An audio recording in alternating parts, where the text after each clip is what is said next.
After reading Harry Potter and the Order of the Phoenix for the 5th time, cover to cover, it's important to me that I'm loud about how Umbridge is not the main villain. She's certainly not a good guy. We'll get there. I recognize her as a puppet for the greater forces of cowardice, which is an umbrella that covers many people. In part 2 of this Order of the Phoenix deep dive, we'll cover the entirety of the plot, as well as resuming this discussion, amidst many others. What does JKR's depiction of women indicate? How is her history with the LGBTQ+ community more relevant than ever? How important is education, especially as it's the battleground on which this war is initially waged? And of course, how does the systemic dismantling of human rights and liberties lead to mass death and atrocity? All this and more as we resume Chapter 17 of the Order of the Phoenix, Educational Decree number 24. Post the meeting at Hogshead Pub, Harry is buoyant with happiness. He's pretty excited to think that all of these peers that showed up not only admire and respect him, but don't seem to think he's unhinged and crazy. They actually seem to feel admiration for all that he's accomplished and are looking to him to lead them. The buoyancy doesn't last for long because on Monday, a huge notice has been posted on the Gryffindor Common Room notice board, informing the children of a new decree passed by the High Inquisitioner of Hogwarts, Educational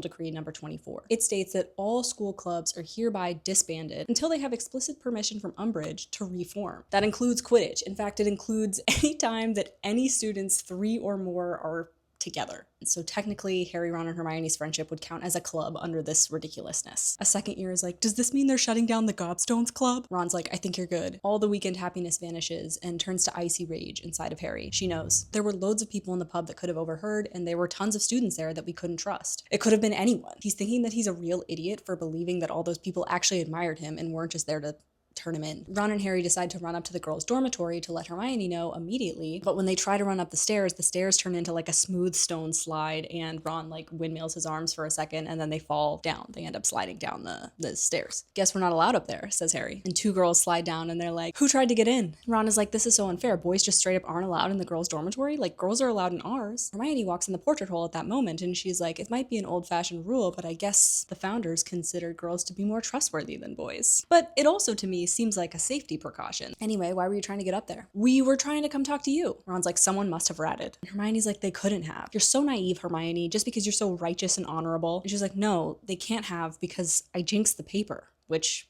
makes Hermione a little bit less righteous and honorable, if you know what I mean. She's like, if someone did tell, we'll know who it was and they'll regret it. The boys are like, oh. In the Great Hall that morning at breakfast, the Gryffindors all converge around Harry to ask what they're going to do about this new notice. We're gonna do it anyway. Knew you'd say that. The prefects as well, says George. Ernie and Hannah try to approach the Gryffindor table to be like, what's the protocol? And Hermione's like, sit down, not now. It'll look suspicious if we're all talking to each other. Harry can't even think to listen in History of Magic this morning. He's just doodling on his parchment and dutifully ignoring Hermione because he assumes that she's trying to get his attention so that he'll pay attention in History of Magic, but that's not why. She's like, Harry. Because she's actually just trying to get Harry to notice that Hedwig is in the window. And without Binns noticing, Harry gets up from his chair, walks to the window, opens it, and lets Hedwig in. And instead of just dropping the parchment and flying off, which is what she usually does, like to go back to the owlry, she jumps into Harry's arms. Harry walks her back to his desk and like sits her in his lap. He like unties the letter, and while he's trying to untie the letter, he realizes that she's really hurt. She's like quivering in Harry's arms. Professor Binns, can I be excused? I don't feel well. Binns is like, sure, Perkins. Truly, this is the only character we've ever met in the entire series that doesn't know who Harry is. Harry would obviously prefer to take Hedwig to Hagrid, but he's not here, so he starts looking for Grubbly Plank. He heads to the staff room. It's guarded by 2 gargoyles, and they won't let him in. He's like, please, it's urgent. Oh, it's urgent, is it? Put us in our place. McGonagall hears the commotion and lets Harry inside, and he glimpses Grubbly Plank smoking a pipe and reading the paper. She carefully inspects Hedwig and says it looks like someone attacked her.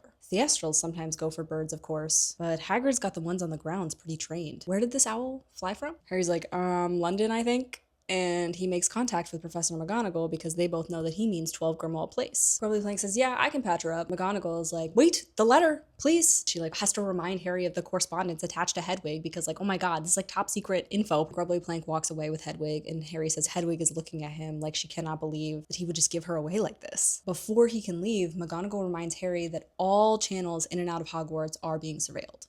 So probably that letter was read, and any outgoing mail he sends will be read too. The letter that he receives from Hedwig is from Sirius. It just says same time, same place, and it's not signed in any way, shape, or form. After he updates his friends on Hedwig because they care about her injury status. Hermione's pretty sure that his mail must have been read, but Harry reasons with himself that the scroll is still sealed. Hermione's like, yeah, well, it's not like they can't reseal a scroll. And Harry's like, but even if she did read it, she wouldn't know what it means. It just says same time, same place. She did read it, and she does know what it means. While Malfoy, Crabbe, and Goyle gloat about the Slytherin Quidditch team, Hermione has to tell Harry not to rise. Hermione spends the entire book trying to give Harry advice that he sometimes follows, but usually doesn't. And if he had, things would end really differently. We're gonna get there. This is intense. This is an intense emotional labor that we're about to embark upon, you and me. Here we go.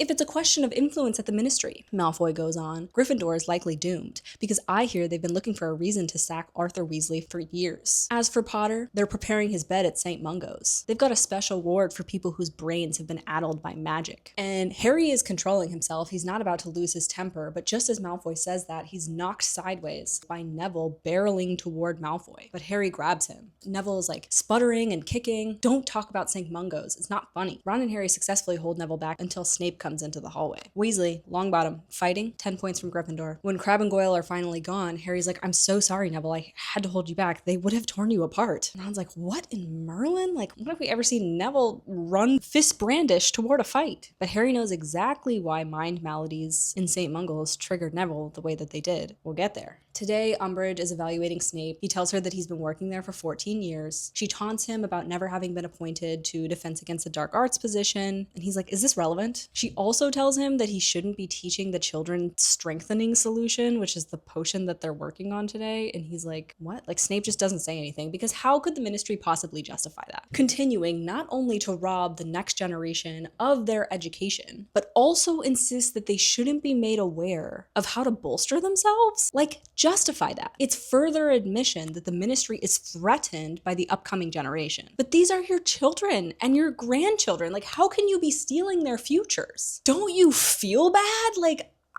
so cavalierly, without any apology. Harry has been watching Snape and Umbridge, and so his potion got all messed up. When Snape comes around, he sees that Harry's potion is a total mess, and so he just empties Harry's cauldron, and he gets another 0 for today. Snape assigns Harry an extra essay about the correct composition of the potion and where exactly he went wrong. This means another couple sleepless nights for Harry. He really does not have time to be doing all this homework. He's already thinking, like, let this day end already, please. And he thinks of skipping divination so that he can go work on Snape's essay. But Hermione insists he goes. Ron's like, hark who's talking. You walked out of divination. And I'm including that because I think it's funny that Ron says hark. Hark! Hark who's talking! Like, I guess British teenagers are just really into language. Hark! Trelawney's having something of a meltdown in divination because she has received her evaluation results. She even throws a textbook at Seamus and Dean and like almost hits Dean in the face. And she's like, look in the book, or am I so poor of a teacher that you haven't even learned to open a book? It's like, all right. Pravati's like, what's wrong, Trelawney?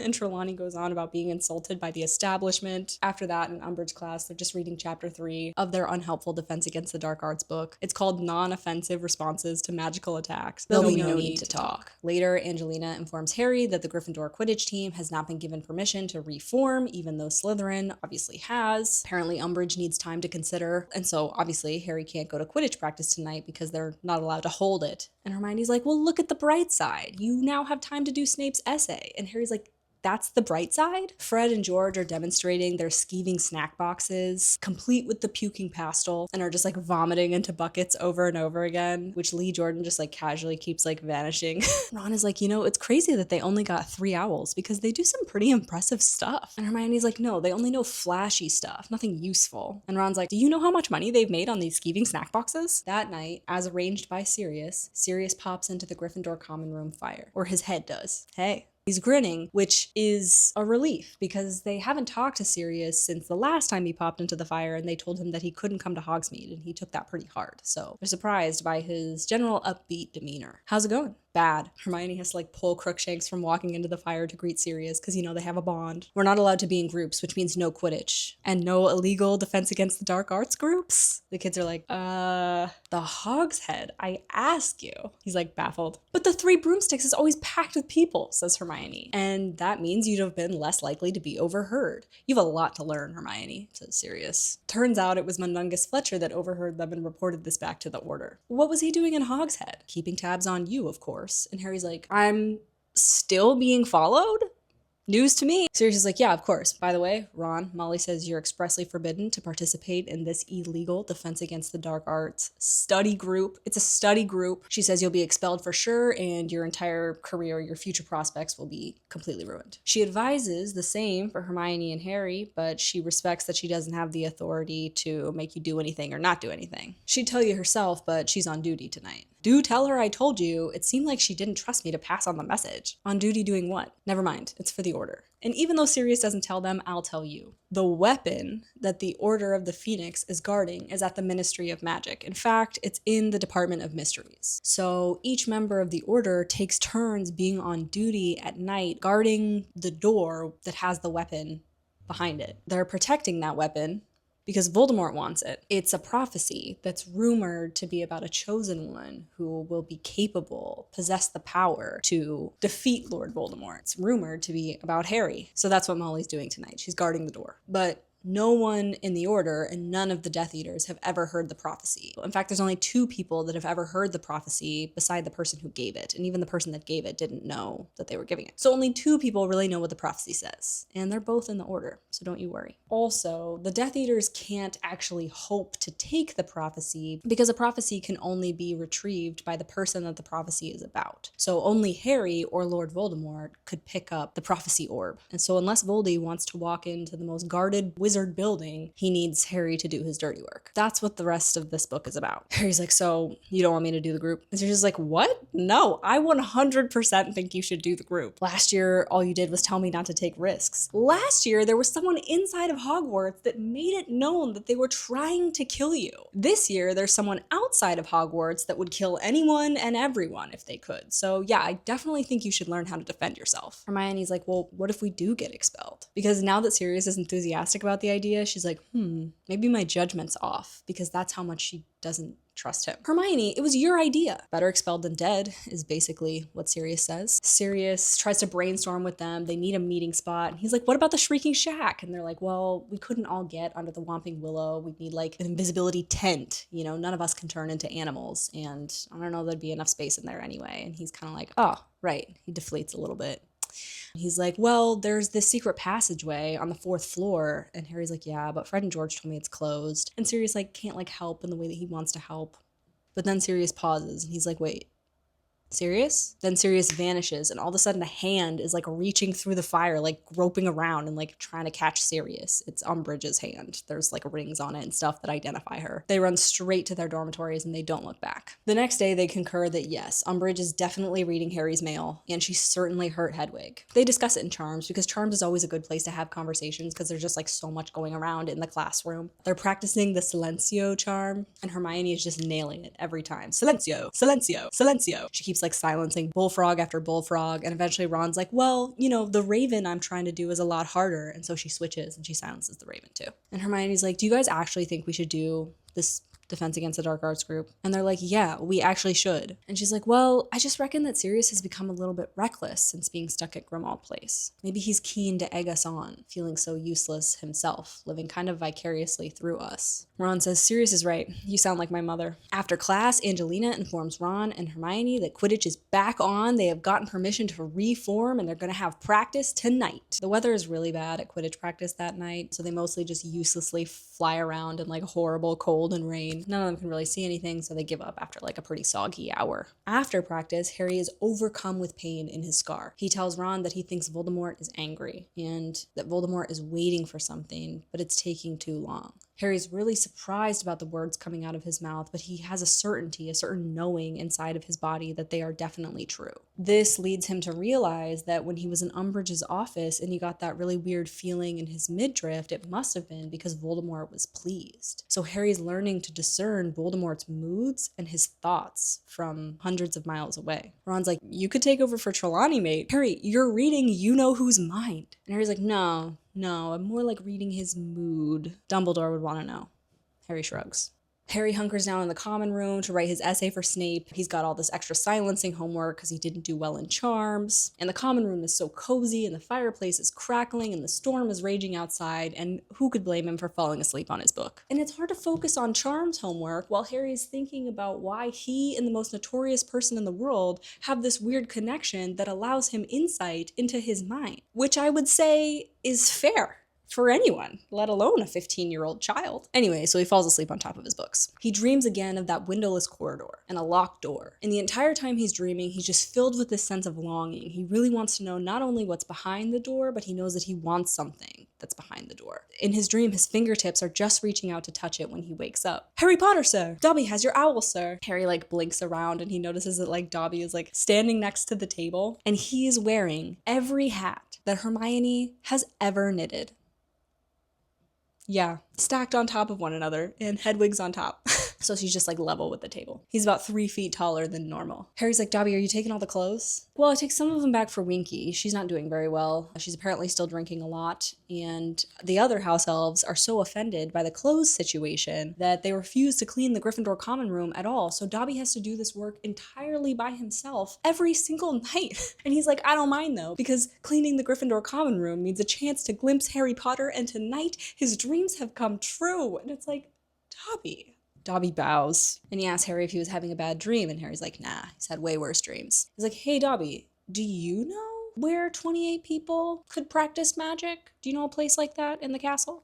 Without anyone knowing it, especially without Umbridge knowing. And Dobby's like, "Well, you could use the Room of Requirement. Sometimes I use it to hide Winky while she needs to sober up. The room transforms into a little hospital for Winky, and it's got a little bed and some antidote to butterbeer and whatnot." Dobby's like, "Not that many people know about it. Sometimes people stumble upon it when they need it, but..." And he's like, "Can you show me where it is?" And Dobby's like, "Yeah, we can go right now if you want." And Harry's tempted, but he's like, "Hold on a second, this is important. Maybe I should plan this out." And so he's like, "Okay, Dobby, tell me exactly how to get to the Room of Requirement." The next day, Angelina has to cancel Quidditch, and Harry was like, "That's great news. It means we can have our first DA meeting because we found a place to do it." Hermione's like, "Are we sure we should be trusting Dobby? Not that he doesn't have the best intentions, but, need I remind you of your boneless arm in second year?" And Harry's like, "No, actually, I heard Dumbledore mention the Room of Requirement at the O.W.L.s last year." And Hermione's like, "Oh, okay. Well, if Dumbledore mentioned it, this must be right. This must be good. We're good." They spread the word, and Harry is slightly disappointed to hear that Jenny was able to locate Cho before he was, so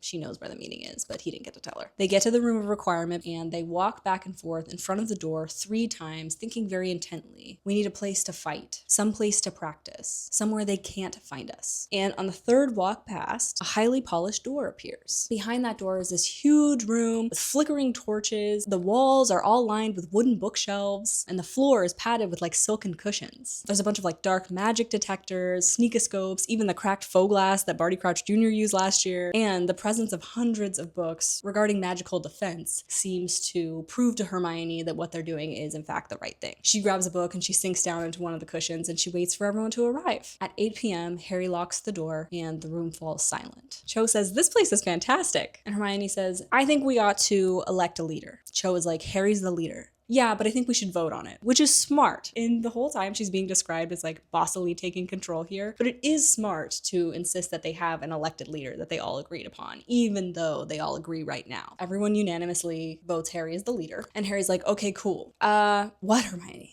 "I think we ought to have a name. It would promote maybe a feeling of team unity." Cho pitches the Defense Association, the DA for short. And Jenny's like, "Yeah, but make it Dumbledore's army, because that's what the ministry's so afraid of." Hermione, apparently bossily, says, "All in favor of the DA? Majority rules, vote passes." She writes Dumbledore's army across the top of the piece of paper with all of their names on it, and then she pins it to the wall. Harry's like, "All right, we're gonna start with Expelliarmus." "And how's that gonna help us against you-know-who?" says Zacharias Smith, the naysayer. "I don't know why he's here. I've used it against him. It saved my life in June, but if you think you're above it..." There's a door. Nobody moves. Harry tells them all to pair up and to start practicing. And he says, as odd as it is to give orders, it's even more strange to see them be followed. Harry spends some time with Neville, who is probably the most behind in the class, and he successfully performs Expelliarmus for the first time in his life. It is not on the person that he intended to disarm, but he still performed it, and that's a big deal. Fred and George are like jinxing Zacharias Smith without Zacharias' knowledge, and Harry catches Fred's eye and they stop and they're like, sorry, Harry. And Harry has more authority than any teacher that Fred and George have ever had ever. He just garners so much respect, you know? Now that he's seen what they can do, he's like, stop, and he thinks, I need a whistle. Just at that moment, he locates a whistle on one of the shelves, and so now he like blows a whistle whenever he wants them to start and stop. He's a regular coach. And it's just so wonderful to think that the castle loves the students, you know, like that the castle built this room for them in hopes of helping them succeed. Like, don't you like, isn't it nice to think that like your walls are rooting for you and like want what's best for you? We should all be giving love to our walls for protecting us. As Harry walks around, he gets closer to Cho, and she accidentally sets her curly-haired friend Marietta's robes on fire. Oh no, Harry, you made me nervous. I could do it before. And Harry's like, no, it was good. No, okay, actually, it was lousy, but I saw you from over there, so I do know that you can do it. They laugh together, and Cho's friend is visibly upset by this, and Cho explains that her parents work for the ministry. Her parents have forbidden her to do anything that might upset Umbridge. Apparently, Cho's parents have said the same, but if they expect her to just sit back after what the Death Eaters did to Cedric, a wand slices through the air, hits Alicia Spinnet on the nose, and Luna, who'd apparently been eavesdropping from like the next pair over, is like, my father's very supportive of anti-ministry action. Him and Cho laugh at Luna, and Hermione's like, Harry, have you checked the time? It's 9:10. Harry blows his whistle, and then he starts dismissing the students in groups of 3s and 4 while checking the Marauders map to make sure that they get back safely. It's really cute. It says he watches their tiny dots anxiously to make sure everyone has been returned to their dormitories. And the 5th years are allowed to be out until 9 o'clock, so they're not coming home that late. But like Jenny is a 4th year. I don't know what time her curfew is. Hermione's like, that was really, really good, Harry. Did you see me disarm Hermione? You only disarmed me 1 time. It was at least 3 times, Harry. While Harry's walking back to the common room listening to Ron and Hermione talk about this, he's like, oh my god, Cho said I made her nervous. His students' success and his pride in their learning buoys Harry through Umbridge's tyranny. Memories of like Neville disarming Hermione, Colin Creevey mastering the impedimenta jinx. After 3 hard meetings of effort, like he's so proud. He's like a proud dad. They're unable to schedule regular meeting times, but Harry thinks that that's maybe better, that the meeting keeps moving. It's harder to hit a moving target, right? Hermione comes up with this system to let everyone know when the next meeting is so they won't be seen communicating with one another. It'd be really suspicious if it looks like there's like inter-house friendships developing. She gives everyone a fake gold galleon that will alert them to the new meeting times. And instead of the serial number that would be on the regular galleon, it's the time and date of the next meeting. And it will heat up in their pocket whenever the time changes. That way, if Umbridge ever tells them to turn out their pockets, there's nothing suspicious about a galleon. She would never check the serial number on a galleon and be able to interpret those numbers correctly. And everyone's like, well, I thought it was a good idea. You can do a protein charm? That's like Newt standard. Why aren't you in Ravenclaw? She's like, well, the Sorting Hat did actually consider putting me in Ravenclaw. And Harry's like, you know what these remind me of? Are the Death Eaters' dark marks. And she's like, that's actually where I got the idea. There's a ton of interest in the upcoming Quidditch match. It's been a really, really long time since a game has been played. There wasn't any games last year. The Triwizard Tournament was held in lieu of Quidditch. McGonagall is so invested in the outcome of this game, she doesn't give the 5th years any Transfiguration homework that week. That's a pretty big deal. Snape books the Quidditch pitch for the Slytherin team all the time, so Angelina's having a hard time like getting time to practice. The Slytherins are playing dirty as well. They're hexing Gryffindor players left, right, and center. 14 eyewitnesses can attest the Slytherin keeper hit Angelina from behind while she was studying in the library. She's like, go to Madame Pomfrey and like get it fixed. From behind in the library? No honor. Ron is working really hard in practice and outside of it, and Harry says though he's not at all close to Wood standard, he's like getting better. Unfortunately, he's allowing the Slytherin's taunts to really get to him, and it occurs to Harry that Ron has never had to endure social ostracization like this, whereas Harry really has to endure it for at least one good portion of the year, every single year. The morning of the match arrives, and snow caps the mountains out the windows, and when he awakens, he finds Ron just like sitting straight up in bed. When they go down to breakfast, Harry notices a lot of Slytherins smiling at Ron, and he's like trying to like ignore it, and he's like, let me just get some food in him. him. Let's just get on the pitch. A bunch of Slytherins are wearing badges, but Harry doesn't have time to stop and like check what they are. Ron is pretty panicked. He's like, I was mental to do this. It's normal to be nervous. You were really good last practice. Even Fred and George said that last move was brilliant. That was an accident. I fell off the broom and none of you even saw it, and I happened to kick the quaffle away. And Harry's like, damn, that's really unpleasant news. Hermione says it's a good sign to be nervous. I always do better when I'm nervous about an exam. Luna sits down at their table and she's crafted an enormous lion's head hat to wear. And people are laughing and pointing, and I think that's wild because this seems like a really cool and impressive piece of like, I don't know, creative talent and also magic because it roars so realistically that it scares a bunch of people around them. So like, this is a cool hat. This is a cool hat. I think Luna's cool. And so does Harry, by the way. Not yet, but he will. When the three of them are leaving the Great Hall, Hermione yanks Harry to the side and is like, don't let Ron see the badges. And he doesn't even want to know, really. Good luck. Ron is like, Harry uses this opportunity to look at what the badges say. They say Weasley is our king. And Harry's like, that can't be good. They get to the locker room and Ron tries to put his robes on backwards for like several minutes. Angelina says last minute lineup for the Slytherins just came in. They've replaced their two beaters with two blokes named Crabbe and Goyle. I don't know them. We do. Out on the pitch, the captains shake hands and it's pretty clear that the Slytherin captain is trying to like break Angelina's hand. Madame Hooch tells them to mount their brooms and they're off. The whole Slytherin team, they're wearing these silver badges. And the thing about Slytherin, more specifically Malfoy, is he is gonna go to lengths to mess with someone's head game. That's because he knows he doesn't have the talent, he doesn't have the strength to back it up. So he's like, I gotta beat you before we start or I'm gonna lose. Lee Jordan is obviously commentating as usual. Johnson has the quaffle. What a player that girl is. I've been telling her for years and she still won't go out with me. McGonagall yells at Jordan to stay on task, not harass the girl players on the freaking field. The song that the Slytherins, aka Malfoy, has taken the time to come up with. And this was before generative AI, so he really did take the time to write out a little rhyme about his nemesis's best friend. Embarrassing. Called Weasley is Our King, obviously. It rises up from the stadiums until Harry can hear it. Weasley cannot say the thing. He cannot block a single thing. That's why Slytherin's all saying Weasley is our king. It's not even good. Like, it's not even clever. And the next verse says he was like born in a bin. Please. It's not good. Lee discerns the lyrics and recognizes that it's going to mess with the Gryffindor players, and so he like tries to commentate over the sound of the singing. The Slytherin score, the quaffle goes straight through Ron's arms. Harry gets distracted by the match, and Ron lets in many more goals. Harry finally spots the snitch. Him and Malfoy race for the snitch. They have to dive really close to the ground to grab it. Harry just grabs it, and Malfoy's hand like closes on like the back of Harry's hand.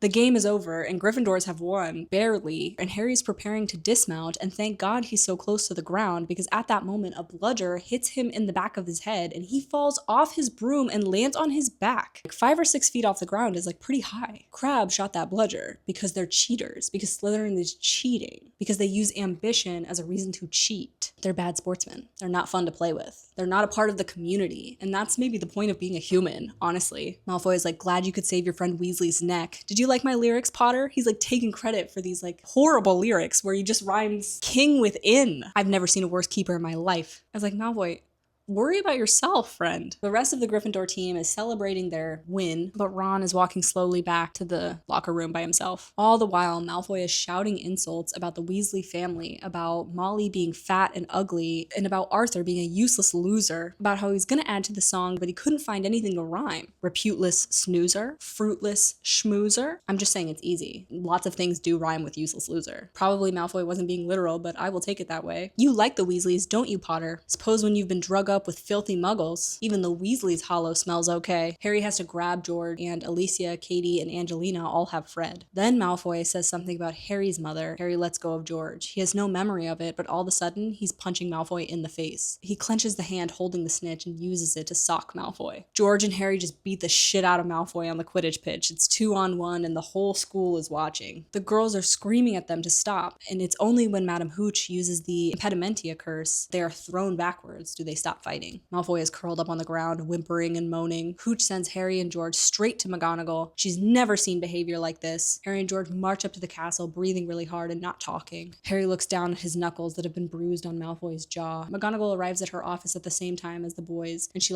rips the Gryffindor scarf from her neck. In. What on earth? 2-on-1? Such disrespect. He provoked us. How? He insulted my parents and Harry's mother. Of course he wanted to provoke you. He just lost, hadn't he? Dolores Umbridge is standing in the doorway in a green tweed coat, which means maybe she was supporting Slytherin. May I help, Professor McGonagall? I thought you might want a little extra authority. You thought wrong. I don't care what Malfoy said to you. Your behavior was disgusting. I'm giving you both a week's worth of detention. Don't look at me like that, Potter. I rather think they deserve more than detentions. But unfortunately, it's what I think that matters, as I am their head of house. Well, actually, Minerva, I think that what I think does matter. Look at what Cornelius just sent over. Pardon me, the minister just sent over. Educational Decree number 25. Well, you know how you overrode me when I didn't want to let the Gryffindor Quidditch team reform for reasons perhaps such as this? How you went over my head? How you went to Dumbledore? I called the minister and he agrees that the High Inquisitioner should have all authority on this front. The High Inquisitioner should certainly be able to strip children of privileges and liberties. Don't you see? My reservations about them reforming clearly were not unfounded. Such tempers. Anyway, I officially have all authority over punishments that go on at Hogwarts. That's so scary. She already abuses children without that authority. She says, so I guess I'll just have to ban these two from playing Quidditch ever again. Harry's got the snitch fluttering in his clenched hand. He's like, ban us? She confiscates their broomsticks and says they'll hang in her office. Fred is banned too, even though he wasn't part of the flagrant display of violence, but the girls had to hold him back, so he would have been. So all three of them banned from Quidditch forever. That officially means the Gryffindor Quidditch team, which is comprised of 7 people, is down 3 of them. That night, the team is really upset about the injustice of it all. Even though Crabbe was the one that started it and hit the bludger at Harry's head, he only got lines from Snape. And banning Fred, even though he didn't do anything. Not my fault I didn't do anything. Fred is like, I wish I'd beat the shit out of Malfoy. The snitch is just like zooming around the common room. Ron's been missing since the game ends, and he walks in through the portrait hole just covered in snow. He's still in his Quidditch things. Where have you been? Walking. I'm sorry. For what? For thinking I could play Quidditch. I'll resign tomorrow. If you resign, there will only be 3 players on the team. Harry's pissed because he's like, we won the game. Hermione tells the whole story because Harry just cannot bear to, and Ron's like, oh my gosh, this is my fault too. And Harry's like, will you drop it? Like, it's not making anything better that you're blaming yourself for everything that clearly is not your fault. Ron is like, this is the worst I've ever felt in my entire life. And Harry's like, mate. Harry's like, it's a game. Harry's like, join the club. Life sucks, man. Welcome to it. Hermione's like, well, wait, guys. I know something that will cheer you up. Doubtful. Hagrid's back. The kids don the invisibility cloak and they run down to Hagrid's hut. Ron has to run at a crouch because he's grown so much. Otherwise, his like ankles would show. Ron is really tall. They knock on the door, but Hermione screams when he answers it because Hagrid is just entirely beaten up. He's basically unrecognizable. His appearance is so distressing. His hair is all matted and there's like a bunch of congealed blood all over his face, and his left eye is just a slit of purple and black bruises. They're like, what happened to you? Nothing. Do you guys have a good summer? Hagrid, you've obviously been attacked. No, I haven't. He's like, you guys are so drama. They urge him to see Madame Pomfrey, but he's like, I'm dealing with it, okay? It's no big deal. Puts a slab of like green tinged steak on his face, and Hermione's like, you're not gonna eat that, are you, Hagrid? And he's like, no, it's dragon's meat. It's not for eating. They ask Hagrid to fill them in. They're like, where have you been? And he's like, I'm sorry, I can't tell you. All right, Hagrid, did the giants beat you up? And he's like, who said anything about giants? And they're like, everyone knows. It's kind of obvious, isn't it? Hagrid's like, I've never known kids like you 3. And don't take that as a compliment either. Some people would say you're meddling, interfering. Tell us about being attacked by giants so that Harry can tell you about being attacked by Dementors. And then being expelled by the Ministry of Magic. They agree to exchange summer stories. Hagrid tells them that he hasn't heard anything since he left for the summer. So he doesn't know about what the prophet has been saying about Dumbledore and about Harry. He doesn't know about Harry's expulsion and Dementor attack, and he doesn't know who Umbridge is or to be afraid of her. And Hagrid is like, okay, fine. I did find the giants. They're not that hard to find, to be honest, because they're so huge. He tells them that it took him and Madame Maxime a month to get there. A month? We're being watched, Ron. They had to travel the Muggle way most of the way there because they're being tailed by the Ministry. Many of the giants are 20 to 25 feet tall. Dumbledore had given Madame Maxime and Hagrid a lesson in giant customs. So Hagrid and Madame Maxime would bring the Gurg, the chief of the giants, a gift. They walk in with the gift held high over their head. This particular Gurg, his name was Carcass, they had brought him a branch of Guvarathian fire, which Dumbledore had enchanted for them. No small piece of magic. Not everyone could have done it, but Dumbledore did. It's everlasting fire. Like, you ought to know that by now. Flitwick has mentioned it in class at least twice. A gift for the Gurg of the Giants from Albus Dumbledore, who sends his respectful greetings. Albus Dumbledore asked the Gurg to speak with his messengers tomorrow when he brings another gift. Dumbledore wanted them to take it slow. Show the giants that wizards can keep keep their promises. The next day, they presented the Gurg, Carcass, with a goblin-made battle helmet and spoke with him the following evening. He'd heard of Albus Dumbledore because Dumbledore had been very vocal and spoke out about the giant killings that led to all the giants migrating to where they are now. The giants have been pushed, actually, into close quarters that isn't congruent with their lifestyle. They occupy less territory, and it leads to a lot more violence and fights amongst their community. They're actually sort of like killing each other off. They need more space. That night, in fact, a fight breaks out, and Hagrid and Maxime, even though they were making progress with Carcass, wake up to hear that his head is actually now at the bottom of a lake, and there's a new Gurg in charge, which is really not what they had counted on. The new Gurg's name is Golgamath. Though it hadn't been the plan, Hagrid's like, well, we're here, we have to try anyway. So they attempt to appeal to Golgamath, but he has more of an aggressive nature, as evidenced by the way that he murdered, his predecessor. He has like a necklace of bones and whatnot. That's not what the last guy was like. Those giants actually move to hurt Hagrid and Madame Maxime, but Madame Maxime displays some really quick magic that Hagrid's really impressed by. Unfortunately, this was very offensive to the giants because that's why giants hate wizards, because wizards are always using magic on them, and that's what Madame Maxime just did, regardless of the fact that it was defensive, so they were no longer welcome in the giant community. Blimey, Hagrid, what took you so long then? Hagrid says they didn't accept defeat immediately. They decided to watch from the outskirts, and they actually witnessed the next day a couple of Death Eaters come into the camp, visiting the Gurg. They decide that what they can do is persuade some of the other giants that don't seem happy or comfortable under this Gurg's rule. Those giants are hiding out because they keep getting the shit beat out of them by the giants that do believe in Golgamath's, tyranny, I guess. The Death Eaters seem to be aware that Hagrid and Maxime are around, and so they're actually hunting the two of them. I had to stop Olympe from jumping out at them. She's feisty. It's the French in her. Harry's like, I will give him 30 seconds to reminisce, and then I will ask my next question. And then what happened? Hagrid says at one point they had about 6 or 7 giants convinced to join the cause. But Golgamath and his thugs raided the caves, and the ones that survived didn't want anything to do with us anymore. So there aren't any giants coming? Nope. Maybe some of the folks in the mountains will hear that they have a friend in the form of Albus Dumbledore, but no one's agreed to come. Hagrid, when you were there, did you hear it all about your mother?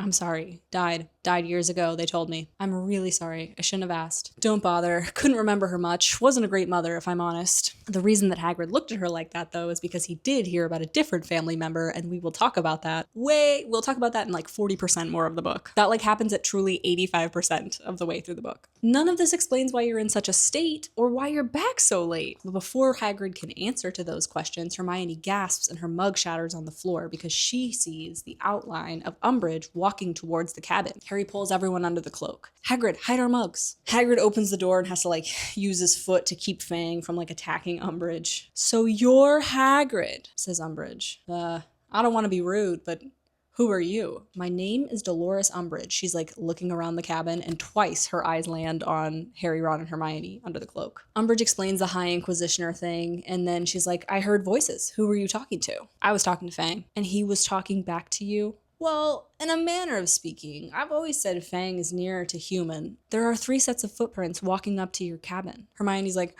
and Harry claps a hand over her mouth. Well, I only just got back. Maybe someone came by before I arrived. There are no footsteps leading away from your cabin. Well, I don't know then, says Hagrid. She enters the cabin and she's like, what's wrong with you? How'd you sustain these injuries? I tripped. You tripped. Over a broomstick. I don't fly myself. Okay, where have you been? Where have I been? Yes, another teacher has had to cover your classes, and no one can account for your absence. Went away for my health, fresh air and all. Yes, because as gamekeeper, fresh air must be hard to come by. Well, change scenery, Mountain scenery? She knows, thinks Harry. You should know that it is my unfortunate but necessary duty to evaluate my fellow teachers as it relates to the standards of Hogwarts School. I'm trying to weed out the unsatisfactory. Good night, Hagrid. She heads back up to the castle, and Hermione begs Hagrid to show them something boring in class tomorrow. She's like, something that'll come up on our owls, something that no one can criticize. He's like, no, I've been saving up something special for tomorrow's class. I reckon I've got the only domestic herd in Britain. And Hermione's like, please, Hagrid, you're not understanding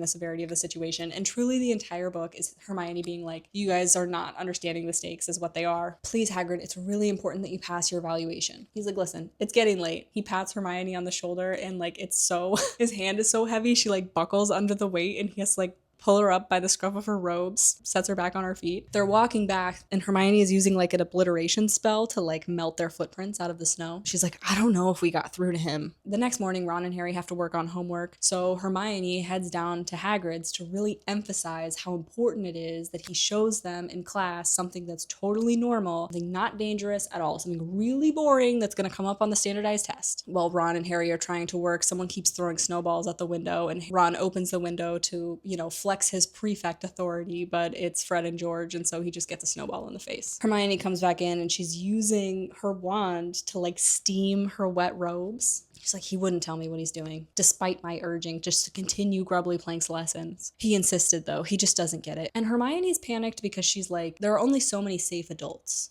right? And they need Hagrid. In the dining hall at breakfast, many of the Gryffindors and Hufflepuffs are excited to see Hagrid back in his place of prominence, and they like run to shake his hand, but there are some people like Parvati and Lavender kind of commiserating Grubbly Plank's loss. And there's a small part of Harry that doesn't like to admit that he understands what they're feeling and saying. He's like, Care of Magical Creatures is actually really interesting when he's not afraid of his teacher doing something that gets one of these children like fatally injured. It's kind of like a double worry. They nervously head to Care of Magical Creatures on Tuesday, and it looks like Hagrid's cuts and bruises haven't healed at all. They're new cuts. Harry's like, maybe he was attacked by some sort of creature whose venom prevents healing. Hagrid's like, hello all, we're walking into the Forbidden Forest today. He walks the kids 10 minutes in with like a raw cow hide. He calls these creatures. They'll come because they can smell the meat, but they'll like to know it's me. Moments later, the Theastrals that pulled the carriages and that Harry has been so worried are figments of his imagination show up in the clearing with the students. They emerge from the darkness, their dragonish heads and their skeletal wings. A great relief breaks over Harry. He's like, oh my god, I am not crazy, thank god. Neville and some Slytherin kid are the only other people in the class that can see the Theastrals. Hagrid points the rest of the class to the carcass that he brought and is like, watch it. And the kids cry out in awe because it looks like pieces of the carcass are just like disappearing to them because the Theastrals are feeding on it. Parvati's like, oh no, Trelawney told us Theastrals are really unlucky. Hagrid's like, no,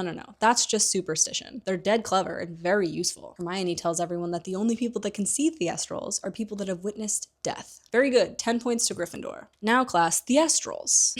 He's like, oh, hey, well, glad you found the place. We're doing Theastrals today. I'm sorry? Theastrals. They have great big wings. Has to resort to using crude sign language. Hagrid is confused about what's happening because he doesn't know anything about these evaluations and he hasn't witnessed any of the other ones, but Umbridge is clearly trying to throw Hagrid off his game. Anyway, what was I saying? Has trouble with short-term memory. This one's Tenebrious. I have a soft spot for him because he was the first one born in the forest. Are you aware that the Ministry has classified Theastrals as dangerous? Harry's like, shit.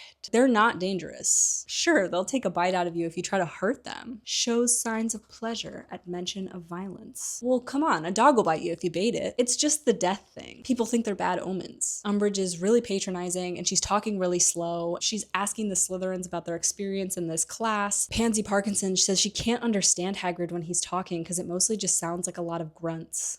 Hermione has tears in her eyes. She's like shaking from the suppressed rage because like what's going on right now is really awful. She's making Hagrid out to be stupid because he's a half-breed. Hagrid is trying to continue teaching through all of this though. They have amazing sense of direction. Just tell him where you want to go. Umbridge is like, Neville, who'd you see that died? And he's like, my granddad. She's like, and are you afraid in this class? And he's like, no. Student is too intimidated to tell the truth about how he feels about class. And Neville's like, no, I'm not intimidated. And after class, Hermione is just furious. She's like, all right, if it had been blast-ended Scroots like last year, but Theastrals are fine. In fact, for Hagrid, they're really good. I wish I could see them. Do you? Oh, Harry, no. Of course not. I'm so sorry. That was a stupid thing to say. Shouldn't have said that. Hey, Weasley, if you saw someone snuff it, do you reckon you could see the quaffle better? Ignore them. Just ignore them. And then she performs the hot air charm to like melt the snow in front of them so they can walk without getting their robes wet. The Christmas holiday is approaching, and for the first time ever, Harry wishes he wasn't staying at Hogwarts. He spends a lot of time ruminating about his lifelong Quidditch ban and whether or not Hagrid's gonna lose his job. And the only saving grace is the DA. Hermione's supposed to go skiing with her parents this winter, which Ron gets a real kick out of. He can't imagine muggles like strapping wooden planks to their feet and just whooshing down a mountain. Ron is going back to the burrow and Harry only has a few weeks to feel jealous because when Harry's like, well, how are you even getting to the burrow? Ron's like, oh, you're coming with me. Didn't I tell you? Mom told me weeks ago. And Harry's like, oh my god, yay, I'm going back to the burrow. None of Harry's feelings are straightforward in this book. Most of the joy is tinged with something like shame or guilt. He feels guilty because this Christmas it means he knows Sirius will be alone with Kreacher and probably have a really horrible, non-jolly time. He worries that Molly didn't invite Sirius because they're usually at odds. Hermione has been knitting voraciously because she's like, oh no, what about all the elves that can't go home for Christmas because they're stuck being slaves? There aren't enough hats. And Harry doesn't tell her that Dobby is the only person collecting the hats because he feels that that would be uncomfortable. That would be a hard combo. And Harry's like, yikes. Oh, well, it's not good. That is not good. I will tell you, that is bad friendship. That's not so good. When Harry enters the room of requirement for their last DA meeting, he can tell that Dobby decorated it for them. And he knows it was Dobby because he's strung up all these like lighting up orbs with Harry's face on them that say, have a very Harry Christmas. That is so funny and cute. Harry's just taken the last of them down when Luna comes in and she's like, oh, Harry, you're standing under mistletoe. And he's like, shit, probably wise. They're usually full of nargles. And before he can ask what a nargle is, Angelina walks in. We've replaced you. He's like, what? With Jenny Weasley. She's the new Seeker. She's not you. She's no Harry.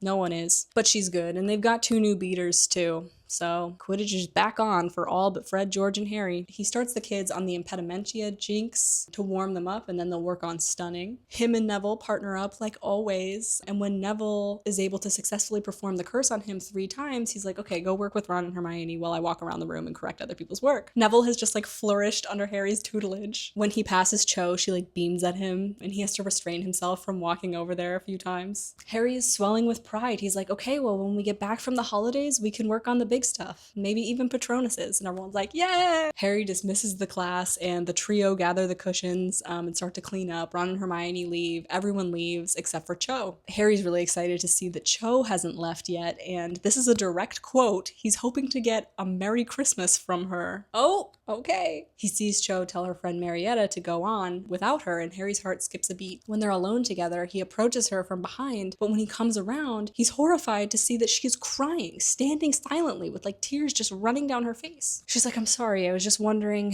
if Cedric would be alive, if he knew this stuff. And Harry's like, he did know this stuff, and he proved that. He wouldn't have gotten to the center of the hedge maze without knowing all of this stuff. But if Voldemort wants to kill you, you don't really stand a chance. She's like, you survived and you were just a baby. Yeah, well, I don't know why. Neither does anyone else. So it's not anything to be proud of. He like turns and walks away and she's like, don't go. I'm so sorry. It must be awful, me bringing up Cedric all the time when you saw him die. And Harry doesn't really say anything because he doesn't want to be rude, but he's like, yeah, it is actually. Could you stop? I just wanted you to tell me Merry Christmas. You're a really good teacher, Harry. Thanks. They look at one another for a long moment and Harry feels a burning desire to run from the room, but is unable to move his feet. Mistletoe. Probably full of nargles. What are nargles? No idea. And then, I really like you, Harry. He feels a tingling sensation and he goes numb all over, and that's Harry's first kiss. It cuts out. We don't see the kiss. Now, first kisses don't have to determine sexuality. Obviously not. Many of us have kissed people we're not that interested in kissing, unfortunately. Safe to say, like, this was not an enjoyable experience for Harry, as evidenced by this following conversation. Harry walks back to the common room and his friends are immediately like, what's wrong? Eventually, Hermione's like, is it Cho?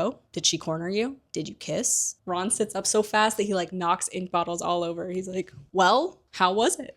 Wet. Because she was crying. Are you that bad at kissing? Harry is immediately worried that that's the case. Of course he's not. And how would you know? Because Cho spends half her time crying these days. In the loo, in the hallways, all over. The boys are very confused by this, and so Hermione explains to them that Cho might be feeling pretty conflicted about her feelings for Harry. She'll be feeling guilty for liking Harry, worrying it's an insult to Cedric's memory. She'll be worrying what other people will say and think about her if she starts dating Harry. And of course, Harry was with Cedric when he died, so she's probably really mixed up about all that too. She's afraid she's going to be thrown off the Quidditch team as well because her flying is so dreadful. A person can't feel all those things at once, they'd explode. Just because you've got the emotional range of a teaspoon, Ron. She was the one who started it, said Harry, and next thing I know, she was crying all over me, and I didn't know what to do. And you know, like, I'm thinking Cho, last year, was dating a 17-year-old guy, a man in the wizarding world. And Harry is 15. And also, Cedric had the hair of a particularly fine unicorn in his wand, indicating something about his character. So it's just probably really different than dating 15-year-old, relatively passive Harry Potter that probably didn't initiate the kiss. It sounds like really Cho initiated it. Hermione's like, you just had to be nice to her. You were, right? I sort of like patted her on the back. And so fair because like, of course Harry doesn't know how to comfort anyone because no one's ever comforted him. Are you gonna see her again? Well, I have to, won't I? Like DA meetings and stuff. But these words open up a whole new realm of horrifying possibilities for Harry. He tries to imagine going somewhere, doing something with Cho, having hours of time that they have to fill with conversation.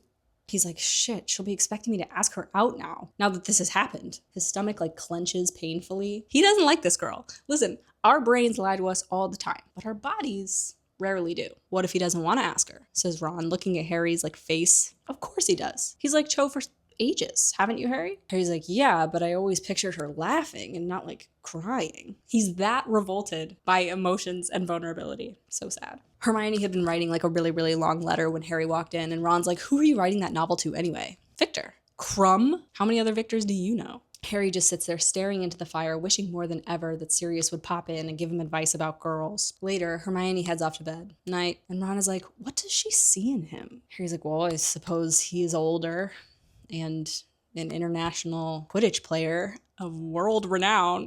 But apart from that, Ron says, he's a grouchy git, right? Yeah, pretty grouchy, I guess, sometimes. Harry gets to bed and he's like, if I'd known that the next time I got in bed, I would have kissed Cho Chang, like everything is different now. He falls asleep and he has this dream about Cho accusing Harry of luring her to the DA room under false pretenses. And she's like, Cedric gave me lots of chocolate frogs cards. Hermione's like, you did say you were going to give her the chocolate frogs cards. And if you don't have them, maybe you should give her your firebolt. Harry's like, I don't have chocolate frogs. And you know, reading this can feel kind of harsh, but I understand it to be a sort of like bubble popping. Harry has had this idea about who Cho is, right? He thinks she's very pretty, and that's pretty much all. And she also is a seeker for the Ravenclaw Quidditch team, so they have that in common. But he doesn't know anything about her. So now that he's had one legitimate conversation with her, he's like, I'm not sure I like this girl. But he never thinks those words. And there's a lot more interaction to come before we arrive there. We can also recognize Cho's response as pretty normal, right? Like, not at all unattractive in itself. But we can recognize Harry's aversion to anyone that wears their emotions on their sleeve, because he spent so many years in childhood carefully concealing his feelings, positive or negative, because if he experienced a positive feeling, the Dursleys would do what they could to take it away. You know, what Cho needed was to be soothed and like taken care of gently, and Harry doesn't have that skill set because it's never been deployed with him. Suddenly, Harry's dream changes and his body feels smooth and flexible and powerful. He's gliding across smooth metal bars, surrounded by polished stone. Everything around him is shimmering in these strange colors. At first glance, the corridor is empty, but then Harry spots a man sitting on the floor. His chin is drooping to his chest. He's asleep. Harry can taste the man's scent in the air and knows he's just drowsing. Harry feels a deep longing to bite the man, and then the man awakens and notices Harry, and so Harry has no choice but to lunge. He raises up and strikes 1, 2, 3 times. He feels his jaws snap the man's ribs. The man is yelling in pain and eventually falls silent and slumps onto the floor. Harry! Harry's head hurts terribly. Harry! Ron is shaking Harry awake. Harry opens his eyes and every inch of his body is covered in cold sweat. Ron is kneeling over him. He like wakes up and he leans over and he just like vomits. Harry's trying to figure out his bearings. He's like, something to tell Ron. He's very disoriented. Your dad's been attacked. What? Neville goes for help. Your dad, it's serious. He's been bitten. There's blood everywhere. Mate, you were just dreaming. Harry can't stop shaking. I'm fine. It's your dad. We have to find out where he is. He tries to sit up, but Ron pushes him back down. Professor McGonagall comes hurrying into the dormitory, and just imagine, like, for 39 years, McGonagall has been woken up by children in the middle of the night. Anyway, it's Ron's dad. He's been attacked, and it's serious. I saw it happen. It was real. I didn't imagine it. McGonagall is staring at him, trying to ascertain the importance of what he's saying. I am not lying. I believe you, Potter. Put on your dressing gown. We're going to see the headmaster. Finally, please, Dumbledore. It's been 500 pages, no Dumbledore. Just a relief to glimpse Dumbledore, honestly, just to know he's on the scene. Weasley, you ought to come too. The password this year is Fizzing Wisby. The stone staircase moves continuously upward, and eventually they're delivered to Dumbledore's office door. Behind the door, they can hear just like a chatter of a bunch of different voices. It sounds like there's tons of people in there.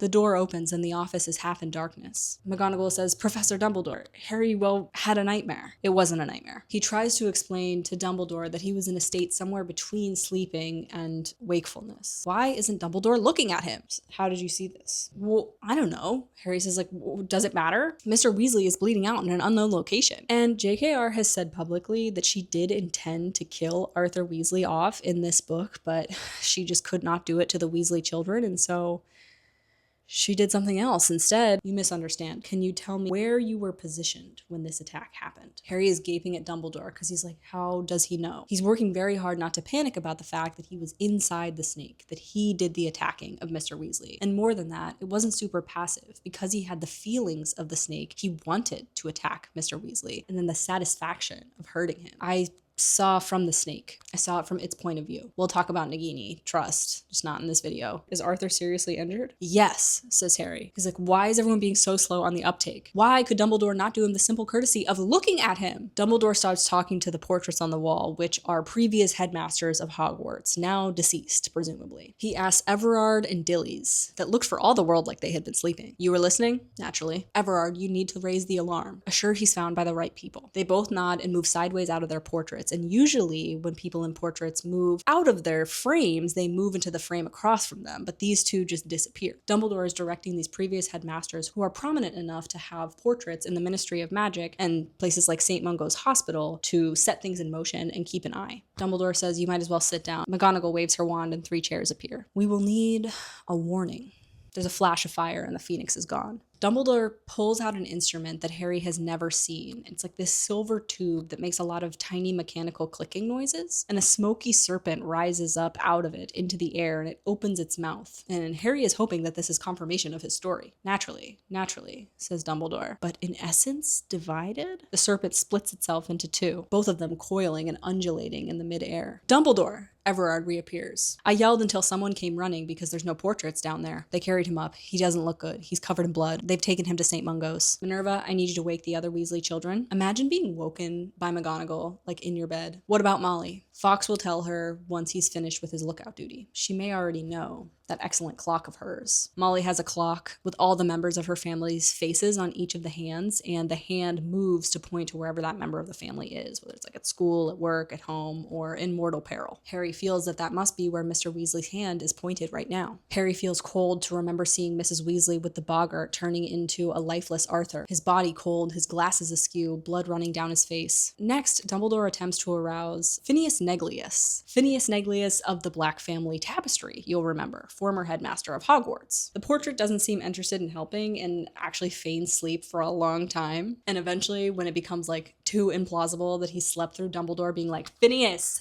He's like, yes, I need you to visit your other portrait. Oh, no, Dumbledore, I am too tired. Insubordination, sir. Dereliction of duty, yells another portrait. We are honor bound to serve the current headmaster of Hogwarts. So this job of headmaster is like apparently eternal. That's my understanding. Oh, very well, but he may have destroyed my other portrait by now. Sirius knows not to destroy your portrait. He immediately remembers that Phineas's voice is one that he's actually heard before, coming from the blank portrait that was in the room that Harry and Ron shared over the summer. Give Sirius the message that Arthur Weasley has been gravely injured and Harry Potter will soon be at his home. Arthur Weasley, injured, wife and children, Harry Potter coming to stay. Got it. Fred, George, and Jenny are brought into the office by McGonagall. Harry? What's going on? Dumbledore tells them, and then he says, you'll be taking a port key. Floo powder is not safe at the moment. We're just waiting for Phineas to report back, and once we know the coast is clear, you'll go. There's a flash of flame in the middle of the office, and a golden phoenix feather floats to the floor. That's Fawkes' warning. She must know you're out of bed. Minerva, go hold her off. Tell her anything. McGonagall is gone with a swish of tartan, which I had to look up. It just means plaid. It's a specific type of plaid fabric material situation. It's nice to know what McGonagall wears to bed. Phineas comes back and says Sirius will be delighted to host them. Dumbledore gathers them around the old kettle that is the port key. 1. Before he can send them off. 2. Dumbledore's eyes meet Harry's. 3. And his scar burns hot, and he has this urge to bite Dumbledore. A terrifyingly strong surge of hatred. He feels a powerful jerk behind his navel, and the world swirls in colors all around him. His feet hit the ground at Grimmauld Place so hard that his knees buckle. Back again. The blood traders are here. Is it true their father is dying? Says Creature. Out! Yells Sirius. The only source of light is a candle burning on the middle of a table, illuminating a solitary dinner for one, and a small fire crackling in the hearth. Sirius is hurrying over to them anxiously. He's unshaven, and he has kind of the stench of old drink about him. What's going on? Ask Harry. Yeah, I want to hear this for myself, says George. It was, he feels, so much worse to tell the Weasley children what had gone on than it was to tell McGonagall and Dumbledore. He tells them, but he alters the story so that he views the whole scene from above rather than participates in it. Ron gives him a fleeting look. Can't tell if he's imagining it, but he thinks there's something accusational in Fred and George's looks. He is imagining it. There's this thing in the brain called confirmation bias, wherein your brain tries to prove to you that everything you already believe is certainly the truth. They've done studies on this to prove it really quickly if you're interested. As if this video isn't long enough.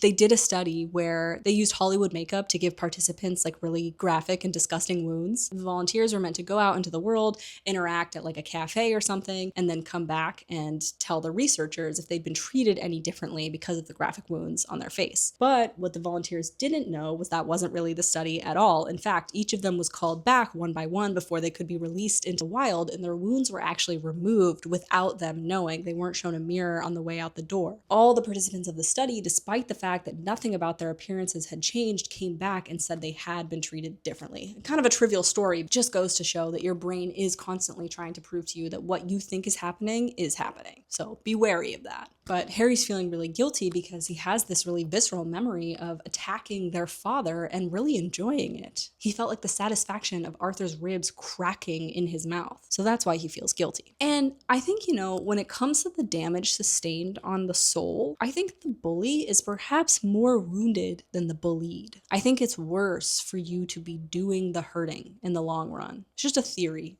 that I have. I'm a very sensitive person. Anyway, so Harry thinks they all know that he tried to kill their dad and enjoyed it, and he feels disgusted with himself. Is Mum here? I suspect she doesn't even know, says Sirius. The important thing was to get you away before Umbridge could do anything about it. Jenny says, we gotta go to St. Mungo's. Sirius, can we borrow some cloaks or something? Hang on, you can't go tearing off to St. Mungo's. Of course we can, he's our dad. And how are you gonna explain that you knew about this attack that happened in the middle of the Ministry of Magic before the hospital even alerted his wife? What does it matter? It matters because we don't want to draw attention to the fact that Harry's having visions of things that happen hundreds of miles away. Sirius says you could do some real damage to the Order. We don't care about the Order. Sirius says you don't understand. There are some things that are worth dying for. Easy for you to say, stuck here. I don't see you risking your neck, says Fred. The color drains from Sirius's face. I know it's hard, but we all have to act as if we don't know anything right now. We have to stay put until we hear from Molly. Fred and George seem ready to fight, but Jenny walks over to a chair and just slumps into it. Let's all have a drink while we're waiting. Accio butterbeer. They all sit around a table and there's no noise save for the crackling of the fire and the bottles on the table. Harry is drowning in hot guilt. He's trying to reason with himself. He's like, I don't have fangs. I was lying in bed, not attacking anyone. He just wanted to attack Dumbledore too, so he's like, am I a predator?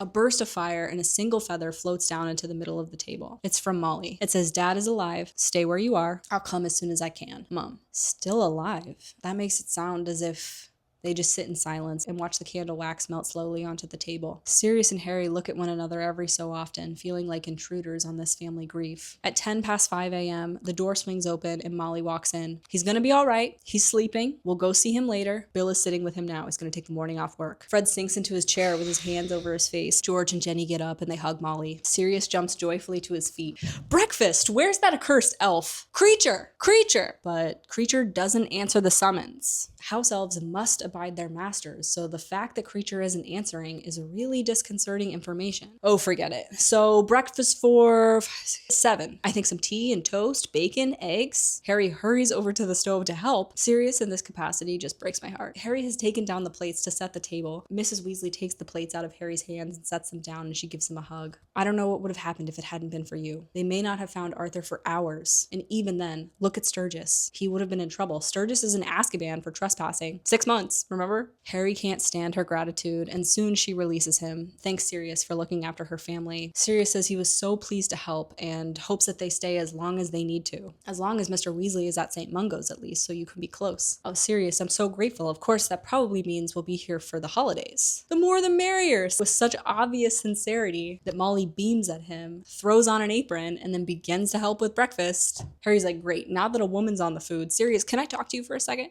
They walk into a dark pantry, and without preamble, Harry launches into the whole story. No details held back. Sirius is like, did you tell Dumbledore? Yes, but he didn't tell me what it meant. I'm sure he would have told you if it was something to worry about. Okay, but after, in Dumbledore's office, I wanted to attack Dumbledore. He can't really see Sirius's face. It's dark and there's only like a sliver of light that illuminates his eye, probably aftermath of the vision. It wasn't that. It was like something rose up in me. It was like the snake was inside of me. You need sleep. You're gonna have some breakfast, you'll go back upstairs, you go to sleep, and you'll go see Arthur later. You're blaming yourself for something that clearly was not your fault. You only witnessed this. Stop worrying. He claps Harry on the shoulder and he walks out of the pantry, leaving Harry standing in the dark. Everyone else goes to sleep after breakfast, but Harry forces himself to stay awake, terrified that if he goes back to sleep, he'll attack someone else. Tonks and Mad-Eye escort the Weasley family to St. Mungo's, and Tonks is like, well, Harry, do you have any seer in your blood? And Harry can only think of Trelawney, so he's pretty offended by this question. He's like, no. Tonks is like, no, well, I guess it's not prophecy, right? Like, you're not seeing the future, you're seeing something that's happening at the present moment. Odd. Dead useful, though. Turns out St. Mungo's is located on a really, really busy street of London. The streets are bursting with holiday shoppers, pedestrians. They needed somewhere to put St. Mungo's, but Diagon Alley wasn't big enough, and they didn't want to put it underground like the Ministry of Magic, because that's not healthy for people that are trying to get better. So the thinking was sick wizards and witches would just blend in with the crowd when they needed to come here. They arrive outside an old-fashioned red brick department store called Purge and Douse, Ltd. The place has a shabby, sort of miserable air. There's a sign on the side that says closed for renovation. There's a naked mannequin in the window, as there often are on closed shops. And Tonks is like, watch her. They're here for Arthur Weasley. The mannequin ushers them in, and they all step through a wall that feels like walking through cold water. But they emerge on the other side, feeling quite dry and warm, in the reception area of St. Mungo's. There's rickety wooden chairs and out-of-date copies of Witches Weekly. Some witches and wizards look really normal. You can't tell why they're here, but others are clutching various magical maladies, like an elephant trunk or an extra hand sticking through their chest. Emblem embroidered on all the witches and wizards' lime green robes. It's a wand and a bone crossed. Doctors? Says Ron. Doctors? Those muggle nutters who cut people up? No, these are healers. They approach a desk for inquiries. Dilly's of Dumbledore's office is in her portrait behind the Inquisition desk. And she winks at Harry. The floor that they're directed to is called Creature-Induced Injuries. The second door on the right bears the words dangerous, serious bites. So in the book, there's this section of signage that literally says creature, dangerous, serious bites. It was there. Can't say she didn't warn us. Mad-Eye and Tonks say they'll wait outside when they get to Arthur's room, and Harry tries to hang back too, and Molly's like, don't be ridiculous, Harry, come in. There are only 3 patients on the unit that Arthur's in, and Mr. Weasley is occupying the bed by the window. Hello, he says, throwing aside the prophet. He says he's absolutely fine, and if they take these bandages off him, he could go home. And he holds out his arm to give Ginny a hug. Why can't they take them off? Well, when they do, I start bleeding like mad. They've had much worse cases. The guy next to Arthur has actually been bitten by a werewolf. Much worse off. No cure. Should he be in a public ward? Well, it's 2 weeks to the full moon, Molly, and the healers have tried to console him. He could lead an almost normal life. I told him, without naming names, of course, that I know a gentleman who finds the condition quite easy to manage. And to that I say, nay, Arthur Weasley, you do not know a man who finds the condition easy to manage. Certainly his life is worth living, but that's a ridiculous expectation. He hasn't been able to have steady work for 2 years. Whatever. Or any relationships, in his entire life. But whatever. Are you going to tell us what happened, Dad? Well, you already know. It's very simple. I had a very busy day at work, and I dozed off and got sneaked up on and bitten. Was your attack in the prophet? Of course not. The Ministry wouldn't want anyone to know that a dirty serpent got down there. Got to me. Where were you when it happened? That's my business. Anyway, I was just reading in the Prophet here that Willie Witterson's arrest. He's the guy responsible for the regurgitating toilets last summer. Dad, but you said you were on duty. We're not talking about it here. Go on about Willie, Arthur. Well, it says here he got off, and I can only imagine that some money changed hands. We're in that space wherein one can pay money as penance for their crimes. Is that the kind of society that you want to live in? Because we do now. That's called corruption, and it means that law and order don't legitimately exist. You were guarding it, weren't you? The weapon? George, be quiet. Anyway, Willie's just been caught selling biting doorknobs to muggles. Several muggles have lost fingers, and they're apparently being treated in St. Mungo's, and I wonder what ward they're being kept on. Didn't you say you know who has a snake, Harry? A massive one? He's looking at his dad for a reaction. That's enough. Arthur, Mad-Eye and Tonks are outside. They want to say hi. You lot wait outside. They leave and they're like, fine.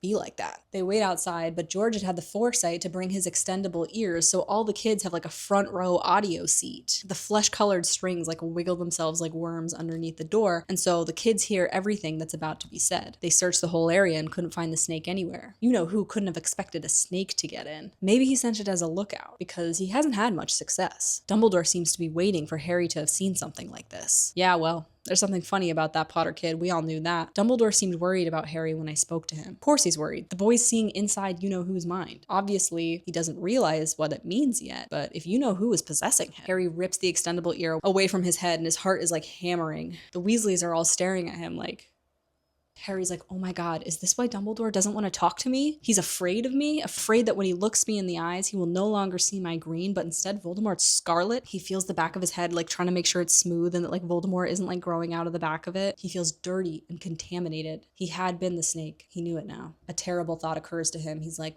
I bet I'm the weapon. And he is right. Unfortunately, that is correct, but not the weapon that the Order is talking about right now. But Harry, he is the weapon. He's like, that's why I have guards everywhere. Not for my protection, but to protect the people around me. On the metro ride back, Harry doesn't talk to anyone, and Molly asks if he's okay, and he's like, I'm fine. Once arrived back at headquarters, Harry heads upstairs and he turns over all this new information in his mind. He's like, okay, so maybe I'm an animagus. Rather, maybe Voldy is an animagus. And wouldn't that make sense if his animagus is a snake? And maybe when he's possessing me, we both transform. He's like, how did I get from London to my bed in the space of 5 minutes? He's like, well, Voldemort's only second to Dumbledore in power. Maybe who knows what kind of magic Voldemort can do. But if he'd read Hogwarts of history, he'd know that there's no way that Voldemort could have gotten him out of Hogwarts or back inside of it. You can't apparate in and out of Hogwarts. Harry's like, okay, well, if I am possessed, I'm giving him a clear view of headquarters right now. And they told me a bunch of stuff that they definitely should not have. He decides that what he'll have to do is leave. He'll spend Christmas at Hogwarts alone, ensuring the safety of the people he loves most. But he's like, wait, no, that doesn't make sense. There's still a ton of people at Hogwarts that I could maim or injure. So the only place that he can go is back to Privet Drive. Indefinitely. Cut himself off from the wizarding world. He starts to pack his stuff, and the voice of former headmaster Phineas Neglius is like, running away, are we? I thought that to belong to Gryffindor you had to be brave. We Slytherins are also brave, we're just not stupid. In the end, we always choose to save our own necks. And I fear that we're at a time in history when that Slytherin logic that is so clearly flawed, that of course people are selfish and should always consider their own prosperity regardless of the suffering to others that prosperity may be accumulated at, seems to be regarded as common sense. We're at a time where compassion is regarded as stupidity and sacrificing one's leverage, one's leg up in a dog-eat-dog world. I worry that we've been brainwashed by corporate capitalism. It doesn't have to be that way.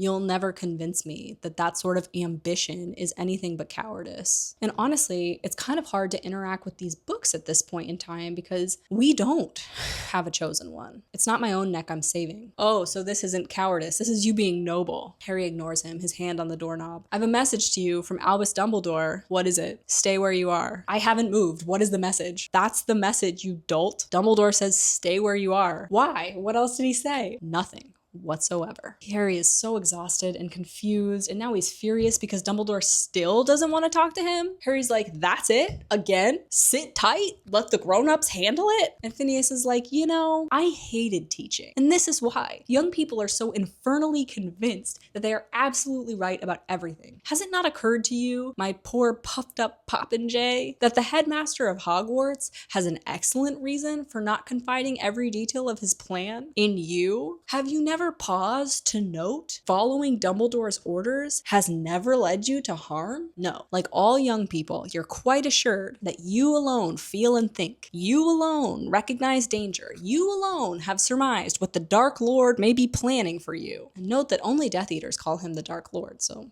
that's interesting. So he is planning something for me. Did I say that? No, if you excuse me, I have better things to do than listen to adolescent agonizing. Like, that is so mean. Harry's like, you know what?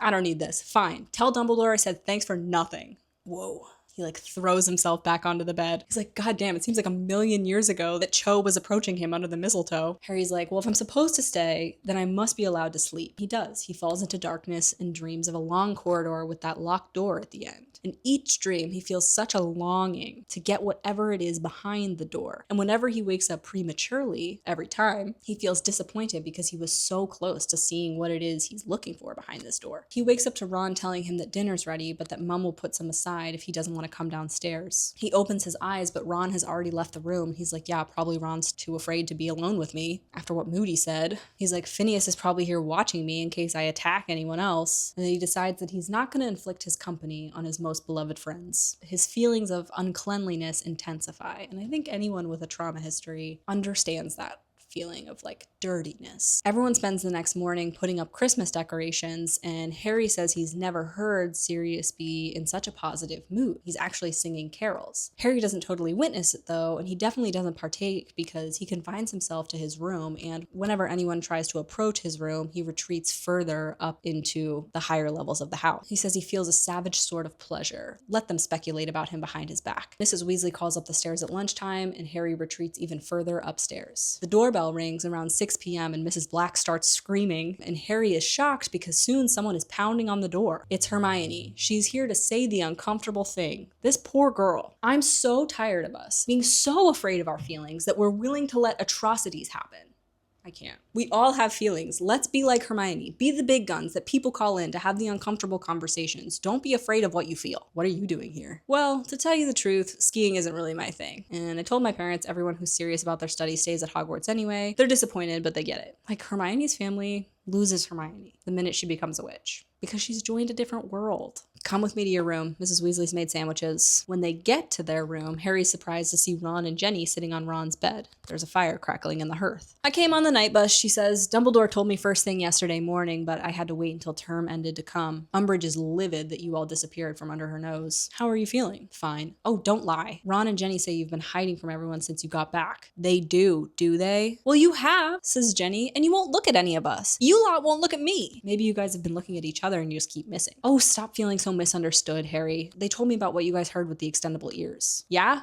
All you've been talking about me? We wanted to talk to you, Harry, but you won't talk to us. I didn't want to talk to anyone. Well, that was stupid of you, seeing as you only know one person who's ever been possessed by Voldemort and can tell you how it feels. He's like, shit, I totally forgot. Lucky you. I'm sorry. So, do you think I'm being possessed? Well, can you remember everything you've been doing? Do you have any big blanks, gaps of time? No? Well, then you're not possessed, or you haven't been possessed yet. Harry's like, amazing, I'm not possessed. They reassure him that he could not have been transported from Hogwarts to the Ministry of Magic, turned into a snake, and then transported back by Voldy, and he feels a lot better. It's like, talk to your friends. Things will get better. Talk to people, please. Ron is like, you didn't leave your bedmate. I saw you thrashing around for a while before I could wake you up. I'm not the weapon after all. And his heart is just swelling. He picks up a sandwich and eats for the first time in days. Sirius's delight about having a full house and having Harry back is super infectious. He wants everyone to have as much fun here as they would have at the Burrow if it had been a normal holiday, so he's working tirelessly to clean the place and to decorate it and to make sure it feels really warm and good for Christmas Day. By Christmas Eve, the house is barely recognizable. Mundungus obtained this really big Christmas tree for them, decorated with live fairies. Very cool. That sounds really cool, but does raise questions about captivity, I would say. I'm on good terms with the fairies, so as long as the fairies are consenting, but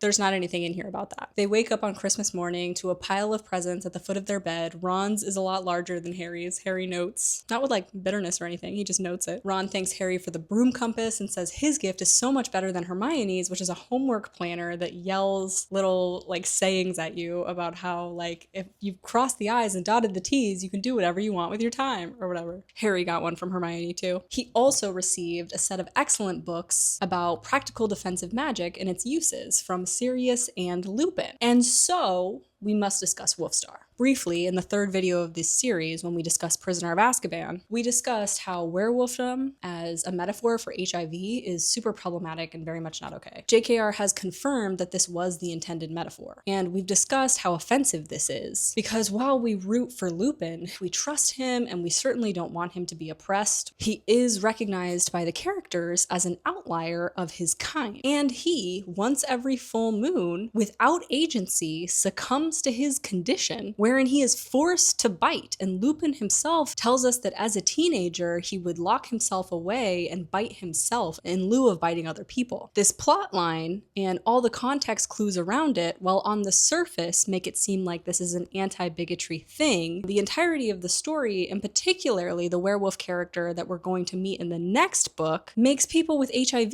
out to be predators. It's a not okay metaphor. It's not good. You know, I'm still talking about Wolfstar. If you're familiar with history, you'll remember that HIV was referred to as AIDS in the 70s and the 80s, amidst an enormous crisis wherein folks that contracted the disease were outcast and oppressed and regarded as untouchable. You'll famously remember Princess Diana shaking hands and hugging patients. It was like headline news that she touched one of these patients. At the time, HIV was thought to be a gay disease. We understand that to be untrue and a really limited view of this particular disease, but also of sexuality in the spectrum that we know it to be today. HIV claimed many victims across the spectrum. Primarily in the 80s, impacted the gay community. Anyway, all this to say, folks assumed that that meant that Lupin was gay and that him and hot, super attractive Sirius were in love. Many of us in the fandom felt that the context clues alluded to that. And in part 1, I mentioned that between the publication of Goblet of Fire and Order of the Phoenix, there was a 3-year gap. And because of where the internet was at the time, in lieu of new content, a ton of fan fiction sprung up. Various genres, some more sexually explicit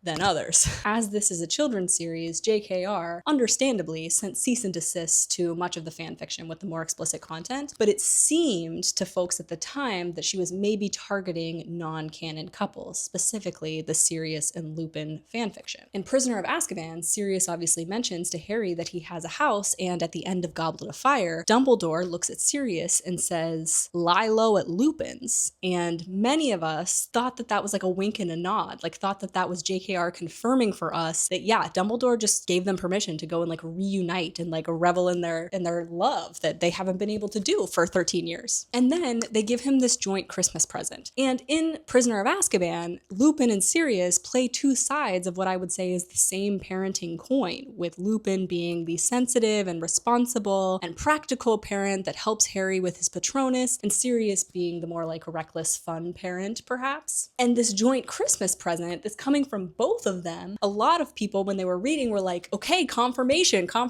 they are together, they're giving joint presents. It's made more interesting, you know, we cast a more skeptical eye on these relationships because of JKR's current relationship with the LGBTQ plus community, and that relationship looks like her disparaging the community and then working to oppress trans people through her donations and, you know, the legislation that she has been successful in getting passed in the UK. Some folks even think that are swapping Arthur Weasley for Sirius as it relates to the victim of this book was in some ways retribution for all the fan fiction and the fan theories that had cropped up. But that's just speculation. It's just a theory. Anyway, Harry immediately starts flipping through the set of books and he's like, hell yeah, I can't wait to try this with my students. Hagrid gives him a furry wallet with fangs. Tonks gives him a small working model of like a firebolt that like flies around the room. Dobby gives him a truly dreadful painting that is meant to be of Harry. And of course, he gets the usual hand-knitted jumper. Fred and Ron apparate into their room. Merry Christmas. Don't go downstairs. Mom's crying. Percy sent back his jumper. Lupin's comforting her. Who's this supposed to be? OMG, it says on the back that it's Harry. What a likeness, really. On their way downstairs, they meet Hermione, and she says, thanks, Harry, for the book on numerology. And Ron, that perfume was really unusual. So Ron got Hermione perfume for Christmas and didn't seem to consult anybody about it. Obviously, Harry's been busy this year, but like, this just goes without, no one even makes any comments about this. No one thinks it's a big deal. I do. I think it's a big deal. She's carrying a carefully wrapped present that she got for Creature. It's a patchwork quilt that she thinks will liven up his bedroom, or more like his den, really. Apparently, he sleeps in a cupboard under the boiler in the kitchen. They peek into Creature's den, and it's a pretty sad sight. It's like bad smelling old blankets, and there's like the body indent of like where Creature usually like cuddles up. Also in there are a few objects that the Order has tried to rid the house of, but mostly it's picture frames, shattered picture frames, family photographs. And it seems that Creature's favorite photo is that of Bellatrix Lestrange because he's tried to mend the glass with spellotape. Hermione leaves the present and they go. Come to think of it, says Sirius, where is Creature? Has anyone seen him? He couldn't have left. No, house elves can't leave. Harry's like, no, actually they can leave. In second year, Dobby came to visit me and it was really hard and he had to punish himself afterwards, but like he definitely managed it. He's like, nah, probably crying over my mom's bloomers somewhere. Or maybe he died, but mustn't get my hopes up. Fred, George, and Ron all laugh, but Hermione's like, you shouldn't say that. On Christmas, they're going to visit Mr. Weasley again. Their family car, the Ford Angela? I call it Angela in my head when I'm reading it. So, Angela, the Ford Angela, has been enlarged to fit all 10 people and Mundungus is driving them. The St. Mungo's reception area is decorated festively and they find Mr. Weasley with the remains of a turkey dinner on his lap and a sheepish look on his face. He's looking sheepish because he consented to try the Muggle method of healing wounds, stitches, with a literal intern, a trainee healer. And Molly's like, that sounds like you'd try to sew your skin together, but you wouldn't be dumb enough to try that, would you? But he did. He's like, well, Molly, it actually works quite well on Muggle wounds. And she like yells at him for messing in Muggle remedies. And on that note, the kids head to the tea room to get some snacks on the 5th floor. Jenny's like, typical dad. They have to walk through this hall of portraits of ancient healers, and these healers call out these like really gruesome remedies to diseases that don't exist anymore, I guess, for afflictions that the children don't have. And one of them particularly is like shouting at Ron that his freckles are like gruesome and unsightly. Ron's like, relax. And then he looks at everybody else to make sure they're not laughing. Going up the staircase and they peek out on the floor to make sure that they're not at the 5th floor yet. But when they peek out onto the 4th floor, you're never going to guess who they run into. It's wavy blonde hair, bright blue eyes, and dazzling smile. You're right, it's Lockhart. Still here in St. Mungo's. I expect you'd like my autograph? Jenny's like, he hasn't changed much. Ron's like, how are you, Professor? And he sounds a little bit guilty because he's the reason that Lockhart is in here, but he was gonna damn Harry and Ron, 2 children, to this fate, so, you know, countless others he did damn to this fate and then sold their stories as his own because he thought they were too ugly. So, you know, always compassion, but like, let's keep the context. How many autographs would you like? I can do joined up writing now. Soon a nurse finds him. He's not supposed to be wandering the corridor. And the nurses regard him with like pretty sincere affection. He never gets visitors. And on Christmas Day, too. We're doing autographs. I hope we have enough photographs, he tells the healer. She leads them onto a locked unit for long-term residents. Lockhart's bed is papered with pictures of himself, many of which are signed in what looks like a young child's handwriting. A healer comes in and starts tending to all the other residents on the ward, and someone who's referred to as Broderick receives a plant. This is important because Voldemort actually sent that plant. That's Broderick Bodie. Bodie, you'll remember, who didn't show up for guard duty. Broderick is about to be assassinated by that plant. So you're witnessing a Voldy scheme in action. Oh, Mrs. Longbottom, are you leaving already? And Neville's grandmother walks into view in her moth-eaten coat and what is certainly a stuffed vulture on her hat. Trailing behind her, looking thoroughly depressed, is Neville Longbottom. And Harry's like, shoot, how can I distract my friends so that they don't see Neville? Because he's trying to protect Neville, so that Neville doesn't have to disclose the state of his parents. Neville! Ron shouts. Neville jumps and cowers, and Ron's like, it's us, Neville. Have you seen Lockhart's here? Who are you visiting? Neville's looking anywhere but at any of them. He's like, yes, I know who you are, of course. Neville's spoken very highly of you.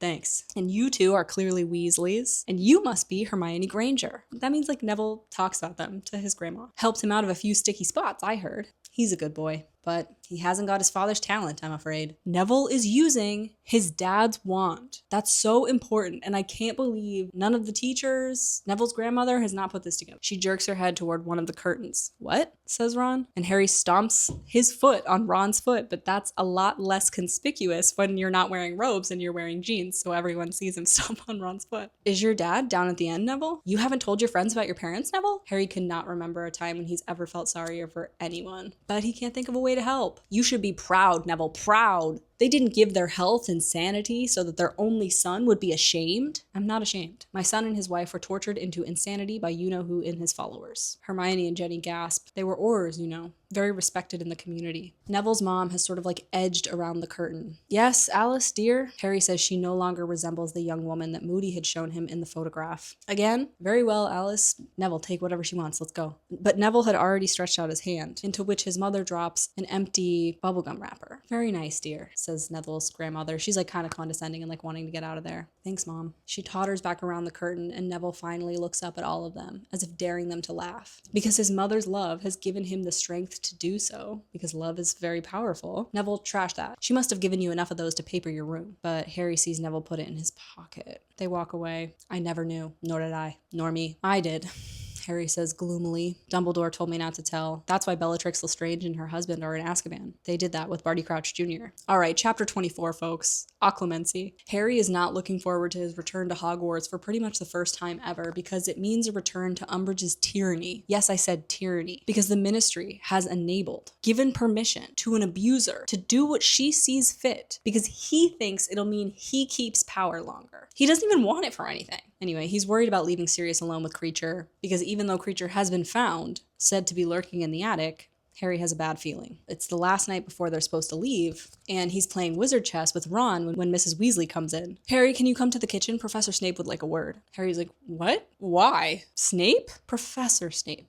Harry. Now come quickly. He says he can't stay long. What's he want with you? You haven't done anything. Have you? No! He pushes open the kitchen door to find Sirius and Snape sitting at opposite ends of the kitchen table, just glaring at one another. Sit down, Potter. I think I'd prefer it if you didn't give orders here, seeing as this is my house. I'm supposed to see you alone, Potter, but Black won't leave. I'm his godfather. By all means, I know you like to feel involved. Sirius is like, what's that supposed to mean? Snape is here to tell Harry that Dumbledore would like him and Snape to have private lessons studying Occlumency, the magical defense of the mind against external penetration. They're going to do private lessons once a week. He's not allowed to tell anyone, especially Umbridge. Why can't Dumbledore teach Harry? Because it's the headmaster's privilege to delegate less desirable tasks. I assure you, I did not beg for the job. If anyone asks, Harry has to tell people he's taking remedial potions, which he's really embarrassed about. Snape is like, anyone who's seen you in class is sure to believe that. Sirius is like, hey. Sirius tries to talk to Snape, and Snape is like, can you get to the point? Some of us don't have unlimited leisure time like you. He's like, if I hear you're using these lessons to give Harry a hard time, you'll have me to answer to. How touching. But surely you've noticed how very much like his father Harry is? Yes, I have. Then you'll know he's so arrogant that criticism just bounces off of him. Sirius gets up and pulls his wand. Sirius, says Harry. I've warned you, Snivellus.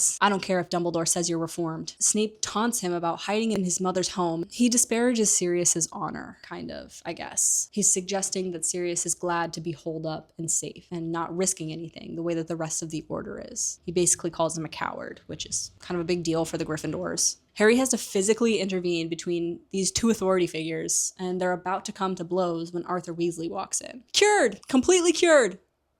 What's going on here? The scene is like both Sirius and Snape pointing their wands at each other and like Harry in between them. 6 o'clock Monday evening, Potter, says Snape. And Harry's like, damn, extra lessons with Snape, as if I wasn't looking forward to going back before. Harry doesn't get the opportunity to tell Sirius that he thinks Snape was goading him deliberately and that the rest of them do not think he's being a coward for doing what tells him to do. Harry's main worry for the last 2 books is Sirius's safety, but he never gets a chance to talk to Sirius about it because there's sort of a celebration now that Arthur Weasley is back. He tells Ron and Hermione about these lessons and Hermione's like, right, well, he wants you to stop having the dreams. You won't be sorry to see them go, will you? Harry does not want to say goodbye to Sirius the next morning. He has a really bad feeling about this parting. He feels it's his responsibility to stop Sirius from doing something stupid. He worries a lot about Snape's accusation that it stung Sirius so badly that Sirius will take like some foolhardy trip out of the headquarters. Sirius beckons him to the side on his way out the door. Here, I want you to take this. It's this like badly wrapped package, roughly the size of a book. What is it? It's a way of letting me know if Snape's giving you a hard time. No, don't open it here. Use it if you need me, all right? And it's a two-way mirror that would allow the two of them to talk, end-to-end encrypted communication, because Sirius has one too. So this is a tool to communicate with Sirius that Sirius has just handed Harry. But at that moment, Harry decides that he will never use it. He immediately disregards it in his mind because he promises that he won't be the one to endanger Sirius's life.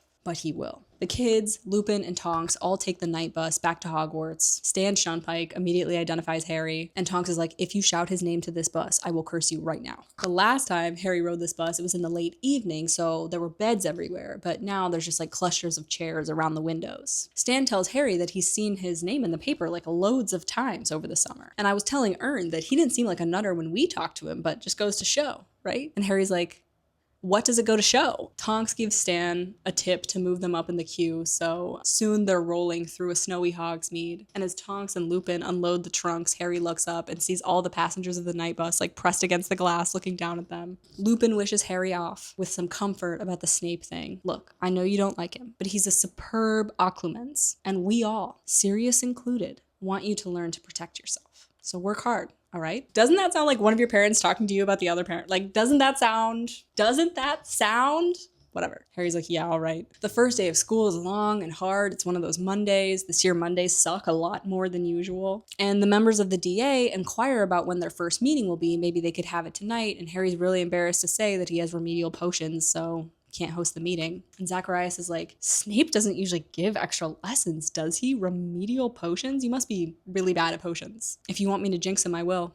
I can still get him from here. Forget it. Harry looks up and suddenly Cho is standing there. Well, we'll be in the library. Bye, Harry, says Hermione, and she like pulls Ron with her. She's like, hey, there's another Hogsmeade trip next month. Did you see the notice? Harry's like, oh, I haven't checked. It's on Valentine's Day. Right. Harry's like, this is a weird thing to be talking about. Well, I suppose you want to, only if you want to. And Harry's like, shit, because he was about to say, I suppose you want to know when the next DA meeting is, but now he has no idea what he's supposed to say. Oh, it's okay if you don't. Don't worry about it. I'll see you around. Cho turns around and walks away. And then something clicks into place. So Harry has to like chase her halfway up a staircase. And he's like, Cho, do you want to come to Hogsmeade with me on Valentine's Day? And she's like, yes, of course. He's like, great, that's settled. And it does make him feel like the day won't be a complete loss. Harry heads down to the potions dungeon at 6 p.m. And the room is super creepy because potions requires creepy ingredients. It's not Snape's fault. There you have it. In Snape's office, curiously, is Dumbledore's pensieve. Shut the door behind you, Potter.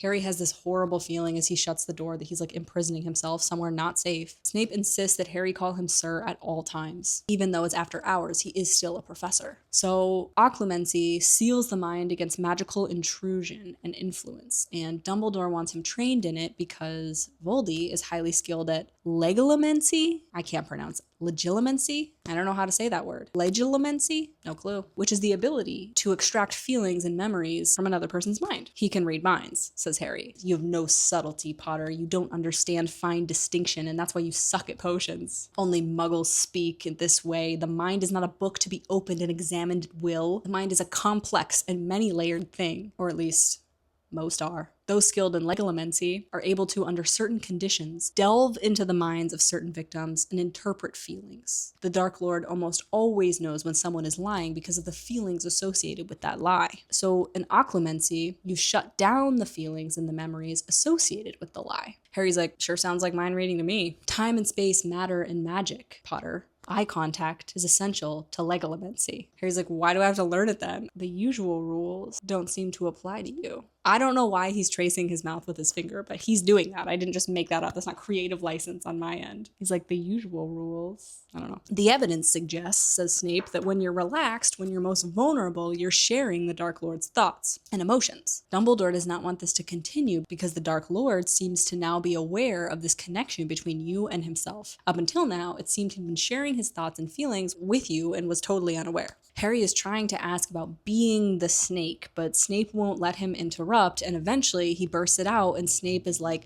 don't say the Dark Lord's name. Professor Dumbledore says his name. Professor Dumbledore is an extremely powerful wizard. I just want to know. He was possessing the snake at the time that you dreamed it, and thus you were inside the snake too. And Harry's like, okay, that's all I wanted to know. And he realized I was there? It seems so. How do you know? I told you to call me sir. How do you know sir? It's enough that we know. The Dark Lord might make you see things that aren't there. Before they begin, Snape pulls several thoughts from his head and dumps them into the pensieve, so to protect them from potentially Harry's intrusion in this skill that he doesn't know how to do, even though Harry's a child and has no idea what they're doing. Snape gets to protect himself and his, most vulnerable memories, but that same courtesy does not get bestowed upon Harry. He tells Harry to stand up and they face one another with a desk between them. Snape gives Harry permission to disarm him, for Harry to defend himself in any way he can think to once Snape perpetuates the attack. Harry tells him to use the same aptitude he did for the Imperious Curse, but other than that, he doesn't give Harry any real instruction on what they're doing. Snape proceeds to watch Harry's memories, diving into his mind in what can only be read like an assault. He sees Ripper the bulldog chasing him up a tree and the Dursleys laughing below, the Sorting Hat telling him he'd do well in Slytherin, Hermione in the hospital wing, 100 Dementors coming at him, Cho Chang drawing nearer to him under the mistletoe. This memory is in with those memories. Harry produces a stinging hex on accident and Snape tells him that he let him get too far. He lost control. To whom did the dog belong? My Aunt Marge. And you know what Snape is thinking? 1, I think he's probably recognizing Petunia as an adult. And 2, he's thinking that he can relate. But does that stop him from doing what he's doing? No. He says, well, it wasn't a bad attempt, given that it was your first try. You wasted time and energy shouting, repel me with your brain, and you needn't resort to your wand. Clear your mind, Potter. But Harry's having a hard time clearing his mind at the moment. He's supposed to be letting go of his anger at having just been assaulted and also just been hit with some of his worst memories. And also, clear your mind. You clear your mind. Can you do that? No. You need help. Everyone needs help. I can't do it. You're not doing it. You're not disciplined. Get up. Get up. You're not trying. You're not making an effort. You're handing me weapons. I am making an effort, says Harry. He's sweaty and pale. You will find yourself prey to the Dark Lord, fools who wear their hearts on their sleeve, who cannot control their emotions, who wallow in sad memories. Weak people, in other words, stand no chance. I am not weak. Then prove it. Master yourself. With Snape penetrating his mind, Harry realizes that the locked door he's been walking toward is in fact the same place that he witnessed the snake attack with Mr. Weasley, and he realized that he himself has been there before on the day of his ministry hearing. It's a real place. What's in the Department of Mysteries? Harry says. What did you say? What is in the Department of Mysteries? Why are you asking that? And he explains. Harry's like, I think Voldemort wants something in there. I told you not to say the Dark Lord's name. They give up for the evening and Snape tells him to meet him here on Wednesday for another round and that he's supposed to be practicing emptying his mind every night before he goes to sleep. What kind of instructions are those? How? How should I empty my mind? Harry finds Ron and Hermione in the library and he feels really feverish and sick. He's really numb and kind of drained. Doesn't this kind of feel like an assault? Doesn't this feel like an adult attacking a vulnerable child? And given the information to come, doesn't it kind of feel like vengeance in a way that is perhaps inappropriate, especially considering all the sirs? He tells his friends about the Department of Mysteries connection. Of course, says Hermione. Think about it. Sturgis Podmore was trespassing somewhere in the ministry. It's too much to be a coincidence. How come Sturgis was trying to break in if he's on our side? He was under the Imperius Curse. The people that work in the department, says Ron, are called the Unspeakables because no one knows what they do. Weird that they'd have a weapon. It's not weird, says Hermione. It makes total sense. They'd, of course, be developing a weapon. Harry, are you okay? I don't like occlumency very much. The common room is packed and Fred and George are selling their newest invention, which is a headless hat. You put the hat on and your head disappears. Hermione is like, I wonder what magic that is. Very clever to have extended the field of invisibility beyond the boundaries of the charmed object. I'd imagine the charm wouldn't last that long though. Harry's like, I can't do homework. I guess I'll just have to do it tomorrow. Write it down in your homework planner then. And most of the book feels this way, with Harry sort of off cadence with Ron and Hermione. It's really sad. Harry walks up to his dorm room, deciding to light his homework planner on fire along the way. And when he steps inside, he feels like his forehead splits open with pain. And then he's in Voldemort's mind, feeling jubilation, ecstasy, triumph. A wonderful thing has happened. He wakes to Ron shouting his name and slapping Harry across the face. Harry! He opens his eyes and becomes aware that Voldemort's laugh is coming out of his mouth right now. That is so scary. Imagine Voldemort's laugh coming out of your best friend's mouth while they're passed out on the floor. Truly terrifying. Hermione told me to come check on you. She said that your defenses might be lowered after your practice. Harry is spiraling. He's like, what has happened to make Voldemort happier than he's been in 14 years? Harry's question is answered the very next morning when the prophet reveals that 10 former Death Eaters have broken out of Azkaban. Voldemort's most loyal followers are free. These are people that have committed heinous crimes and will now do so again. People have died and been hurt. These people will now cause further suffering. And they do. Antonin Dolohov, he murdered Fabian and Gideon Pruitt. They fought like heroes. Augustus Rookwood, he leaked ministry secrets to you-know-who. Bellatrix Lestrange, her eyes are heavily lidded and she wears a disdainful smile in her mugshot. Harry says, like Sirius, she retains the vestiges of really good looks, and 7 others have also escaped. Worst of all, the prophet reports that this is clearly Sirius Black attempting to rally his old followers. As Sirius Black is the only person that's ever broken out of Azkaban, it must be him that has broken out these other prisoners. Hermione is like, well, what other option does the prophet have? The ministry can hardly say, sorry, Dumbledore told us this would happen literally a year ago, and it's played out exactly as he thought it was, but they've spent the last year trying to convince people that Dumbledore's a nutter, so what are they going to say? Also in the papers is news of Broderick Bodie's death, the guy we saw gifted the potted plant, and the guy who was AWOL for guard duty, and now we know why. Well, we don't know exactly why he was AWOL for guard duty yet, but you know it's not because he was ditching. Harry's like, wait a second, I actually met Bodie in the Department of Mysteries on the day of my hearing. He was an unspeakable. Hermione runs off to the library and Hagrid approaches the boys. He's just as bruised and cut up as he was before the holidays. I'm on probation. You're on probation?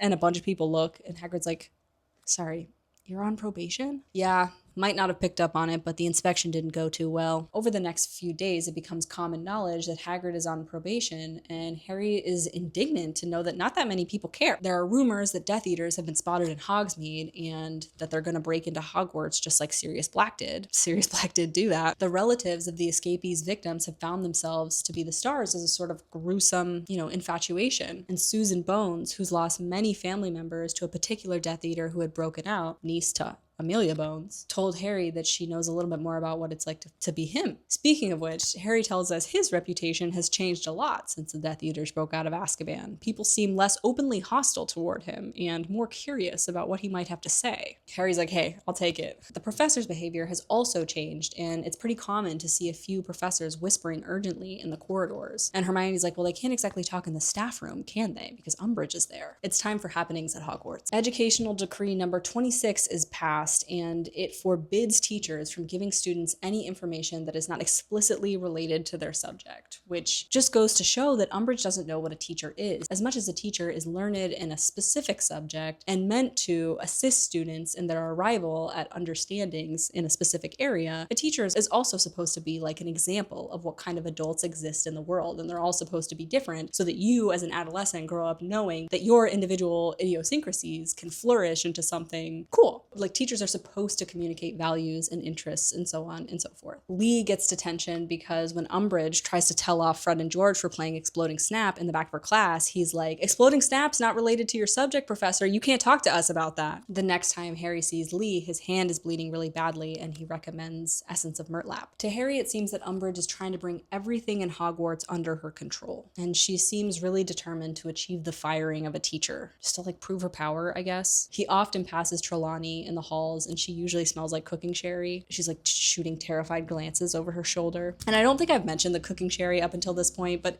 ever since Trelawney's been introduced, cooking sherry does get brought up. So this isn't a new drinking problem. It felt indecent for me to mention it to you, but now there's a big moment in Half-Blood Prince with the sherry bottle, so she drinks cooking sherry. Harry certainly feels bad for Trelawney, but he's like, if it's her, Hagrid, he knows which way he wants that blade to fall. Hagrid is really jumpy and loses his train of thought a lot and expressly forbids the kids from visiting him after dark. Harry thinks Umbridge is depriving him of everything that he loves at Hogwarts. In the DA, Neville is a standout for most improved. The escape of his parents' attackers has brought out a strange and maybe even alarming change in him. He never mentions seeing the kids at St. Mungo's. He just doesn't bring it up. He barely speaks in DA meetings, but he works relentlessly on every new jinx and counterattack. When he teaches the students the shield charm, only Hermione masters it faster than Neville. All the while, Harry is having these dreams that end in him arriving at this locked door. Maybe it's like an illness, says Hermione. Maybe it's gotta get worse before it gets better. Harry's like, no, it's Snape's lessons that are making it worse. You're just not trying hard enough. Harry's like, I'd like to see you try. It's not a bundle of laughs. Ron's like, maybe it's not Harry's fault. Maybe Snape isn't trying to help Harry. Shut up, Ron. He works for the Order and that should be enough. Dumbledore trusts him, and if we can't trust Dumbledore, we can't trust anyone.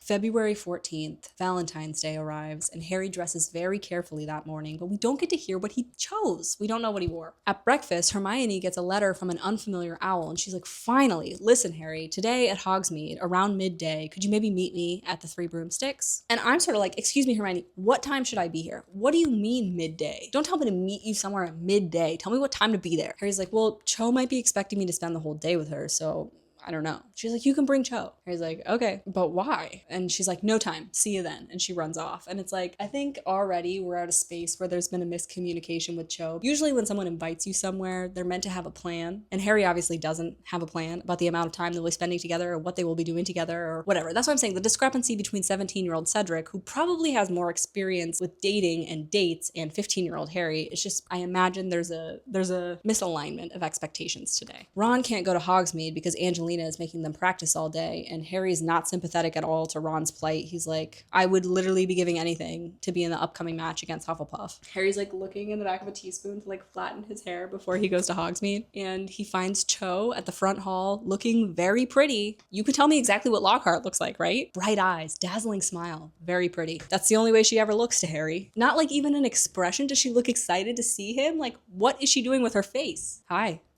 Well, should we go then? They walk to Hogsmeade and they talk about Quidditch a little bit, and it's cute. They reminisce about the first time they ever played each other. She's like, you remember when Wood told you to stop being a gentleman and just knock me off my broom? And Harry is like, wow, talking to Cho is just as easy as talking to Ron or Hermione. Like, this is so cool. But then they pass Pansy Parkinson and she screams, like, it's like, what the heck? Like, what is wrong with these people? She's like, at least Diggory was good looking. I can't say I admire your taste, Cho. Harry and Cho just like don't acknowledge it with Pansy or with each other, which leaves kind of like an awkward bubble. You always gotta break the glass. You have to acknowledge it. Harry's like, so where do you want to go? And she's like, oh, well, we could walk around and look at shops or something. And papered all around Hogsmeade are posters of the escaped convicts. And Cho was like, you know, it's so interesting, right? Like 2 years ago, Sirius Black escaped and there were Dementors everywhere looking for him. But now there's 10 escapees and no Dementors anywhere. And Harry's like, damn, that's a good point. They really must be outside of Ministry control if the Ministry can't get them to look for these convicts. So exactly what Dumbledore said was going to happen did happen, and we've lost the Dementors. They're on the other side. Big shock. It starts to rain. Cho recommends that they go hang out in Madame Puttyfoot's for a coffee. The two kids enter a cramped, steamy little shop where everything is decorated with frills and bows. It's also been decorated for Valentine's Day, so there's like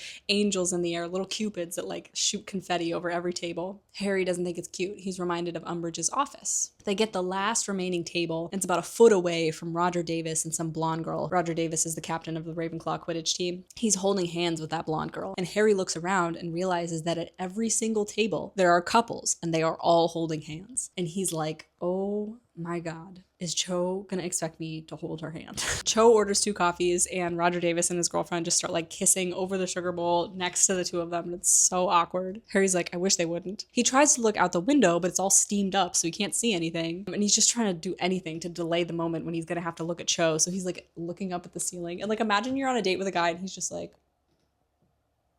poor Harry. Poor Cho. A few minutes go by and Cho brings up Umbridge, but there's not much new content there because they talk about Umbridge all the time in the DA, so there's not much to say. It goes silent again really quickly. And Harry's like, hey, so listen, I have to meet Hermione Granger later. Do you want to come? You're meeting Hermione Granger today? Well, she asked me to. Do you want to come with me? She said it didn't matter if you did. And Harry, like, we've never seen him have plans before, literally ever, except with Sirius. I understand why he doesn't understand this etiquette. He doesn't understand what he's just done. Oh, well, that was nice of her. But Harry says she doesn't sound as if she thinks it's nice at all. More minutes pass in total silence, and Harry's like chugging his coffee just like for anything to do. Cho's hand is lying on the table, and Harry is feeling mounting pressure to take it. Just do it, he says to himself. Just hold it. Just take her hand. And just as he moves forward, she pulls her hand back. Cho is watching Roger Davis kiss this girl. He asked me out, you know, a couple weeks ago. Roger Davis turned him down though. And to cover for the hand gaff, because he didn't try to take her hand like a normal person, he like lunged for her hand. So he's like picked up the sugar bowl and was like examining it. And he cannot fathom why Cho is telling him this. There's an angel like throwing confetti over them. Cho's like, I came here with Cedric last year. And he's like,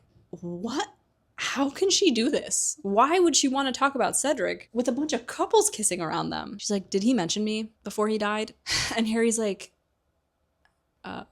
no, there wasn't really time for him to say anything. So anyway, do you watch a lot of Quidditch over the holidays? You support the Tornadoes, right? And he is horrified to see that Cho's eyes are filling with tears. He's like, let's not talk about it. She's like, I thought you of all people would understand. I need to talk about it, don't you? And Cho is definitely the bad guy in this particular scene, but I beg ourselves to ask why. To me, I feel protective of Harry, and I feel that she's putting him through something in this moment at a time when he doesn't need to go through anything else. I do think we're meant to feel that Harry doesn't necessarily want to be on this date. And it's kind of implied that Cho initiated all of their interactions, that Harry only asked her to Hogsmeade retroactively because she kind of insinuated first that they would go. Cho was like, but you won't talk to me, but you'll talk to Hermione Granger. And it's true, they've been sitting here talking about nothing. Like, Harry is not making a ton of an effort to like ask her. I'm sure she has an inner life, as does he. Like, I'm sure there's something they could talk about. Nothing to share about themselves. Perhaps it would be best if we just paid and you met up with Hermione, because that's who you obviously want to hang out with. Roger Davis and his girlfriend are like staring at Harry and Cho like,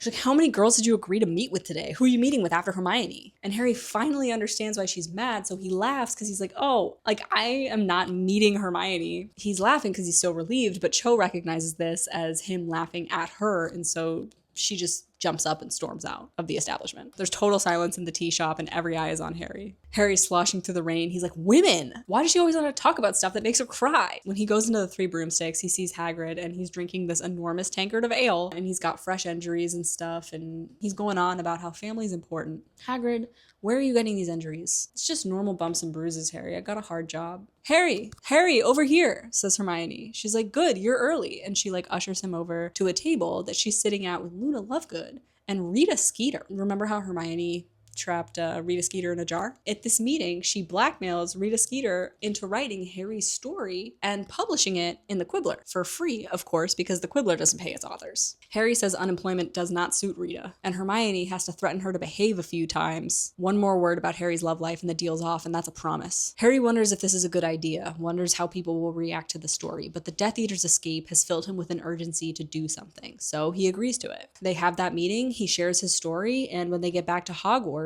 Ron is like, I can't wait to see what Umbridge thinks of you going public. Neville says it was the right thing to do. Must have been rather tough, though, to talk about it. Was it? Yeah, says Harry, but people have to know. Cho walks into the dining hall with Marietta, but she doesn't even glance at the Gryffindor table. She just sits down with her back to them. And Hermione's like, hey, how did your date with Cho go? Why were you at the Three Broomsticks so early? Harry's like, honestly, it was a complete fiasco. And he tells her the whole story. And thank God Hermione's here for Harry to talk to. Like, honestly. Hermione's like, I'm so sorry to say it, Harry, but that was really not your best moment. You should have told her that it was really annoying, but I was making you go to the Three Broomsticks. And maybe you could mention how ugly I am. I resent this. I resent that this is what Hermione has to say to him. But I don't think you're ugly. Thanks, Harry.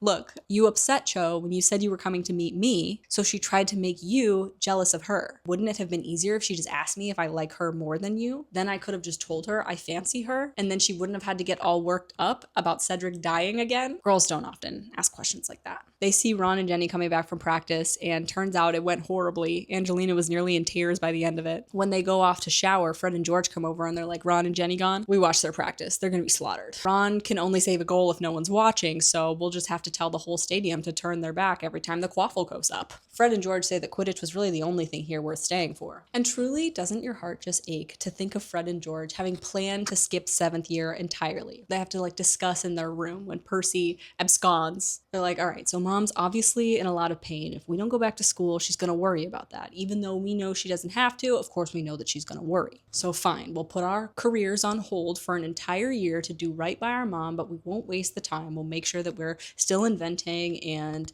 advertising and selling. That is so considerate. I love to think of them having that conversation. But then they're ultimately like, hey, enough is enough. We don't have Quidditch. And they're like, sometimes you got to make your own decisions. And I respect that too. Hermione says, Quidditch is what creates all the bad feelings between houses. And the boys are all like, no, it's not. She's like, whatever, at least my happiness doesn't depend on Ron's scorekeeping ability. Harry says the best thing he can say about the match is that it only lasts 22 minutes. Gryffindor only lost by 10 points, though, because the snitch is worth 150 points, so that means they were down 16 goals. Jenny managed to snatch the snitch right out from under the Hufflepuff Seeker's nose. Jenny says that even though she's an okay Seeker, she doesn't like the job. She's going to try out for Chaser when Harry's back, and Harry's like, my ban is lifelong. She's like, your ban is lifelong as long as Umbridge is in the building, but the Defense Against the Dark Arts position is jinxed. pissed. Like, Jenny's the only one that gets it. Ron is like hunched in a corner, clutching a bottle of butterbeer. Angelina still won't let him resign. She says she knows he has it in him. The Slytherins are now favorites to win the Quidditch World Cup, and they sing Weasley is our king with gusto. When Ron heads up to bed, Harry waits so that Ron could plausibly be pretending to sleep before he gets there. And he thinks about the match, and how Jenny had hesitated, and she was actually a better seeker than even she knows. He's really impressed with her. Umbridge was a few rows down from him at the match and kept turning around to smile at him and Hermione, almost in gloating. That's so creepy. Like, mind your own business. Turn around. Especially because she's always described as like toad-like, that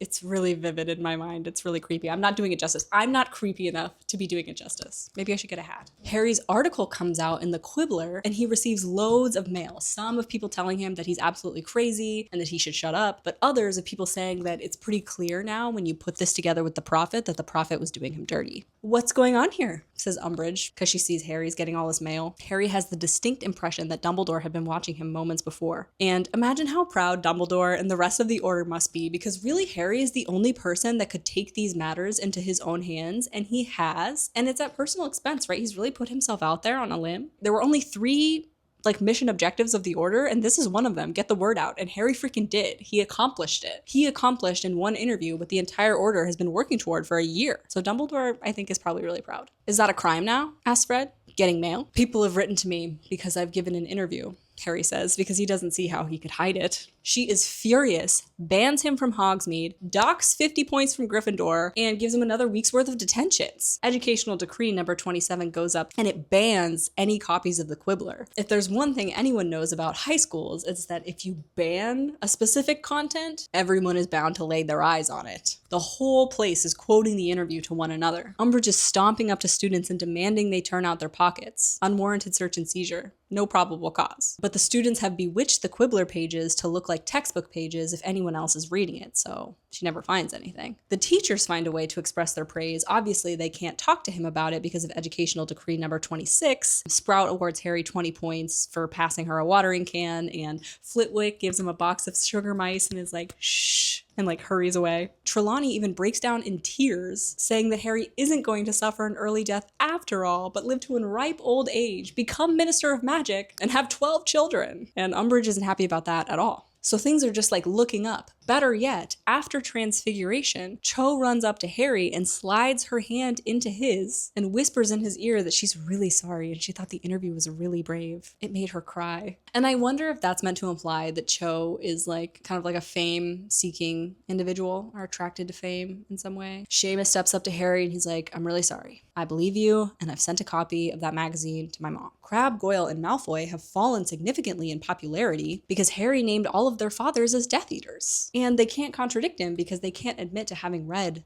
the Quibbler. Luna tells Harry that her dad is reprinting it and that no copy of the Quibbler has ever sold out faster. The people want information. Fred and George have put an engorgement charm on Harry's article and hung it up in the common room quite brazenly. And so there's this like huge picture of Harry in the common room, and in a booming voice, it shouts things every so often like, "The Ministry are morons. Eat dung, Umbridge."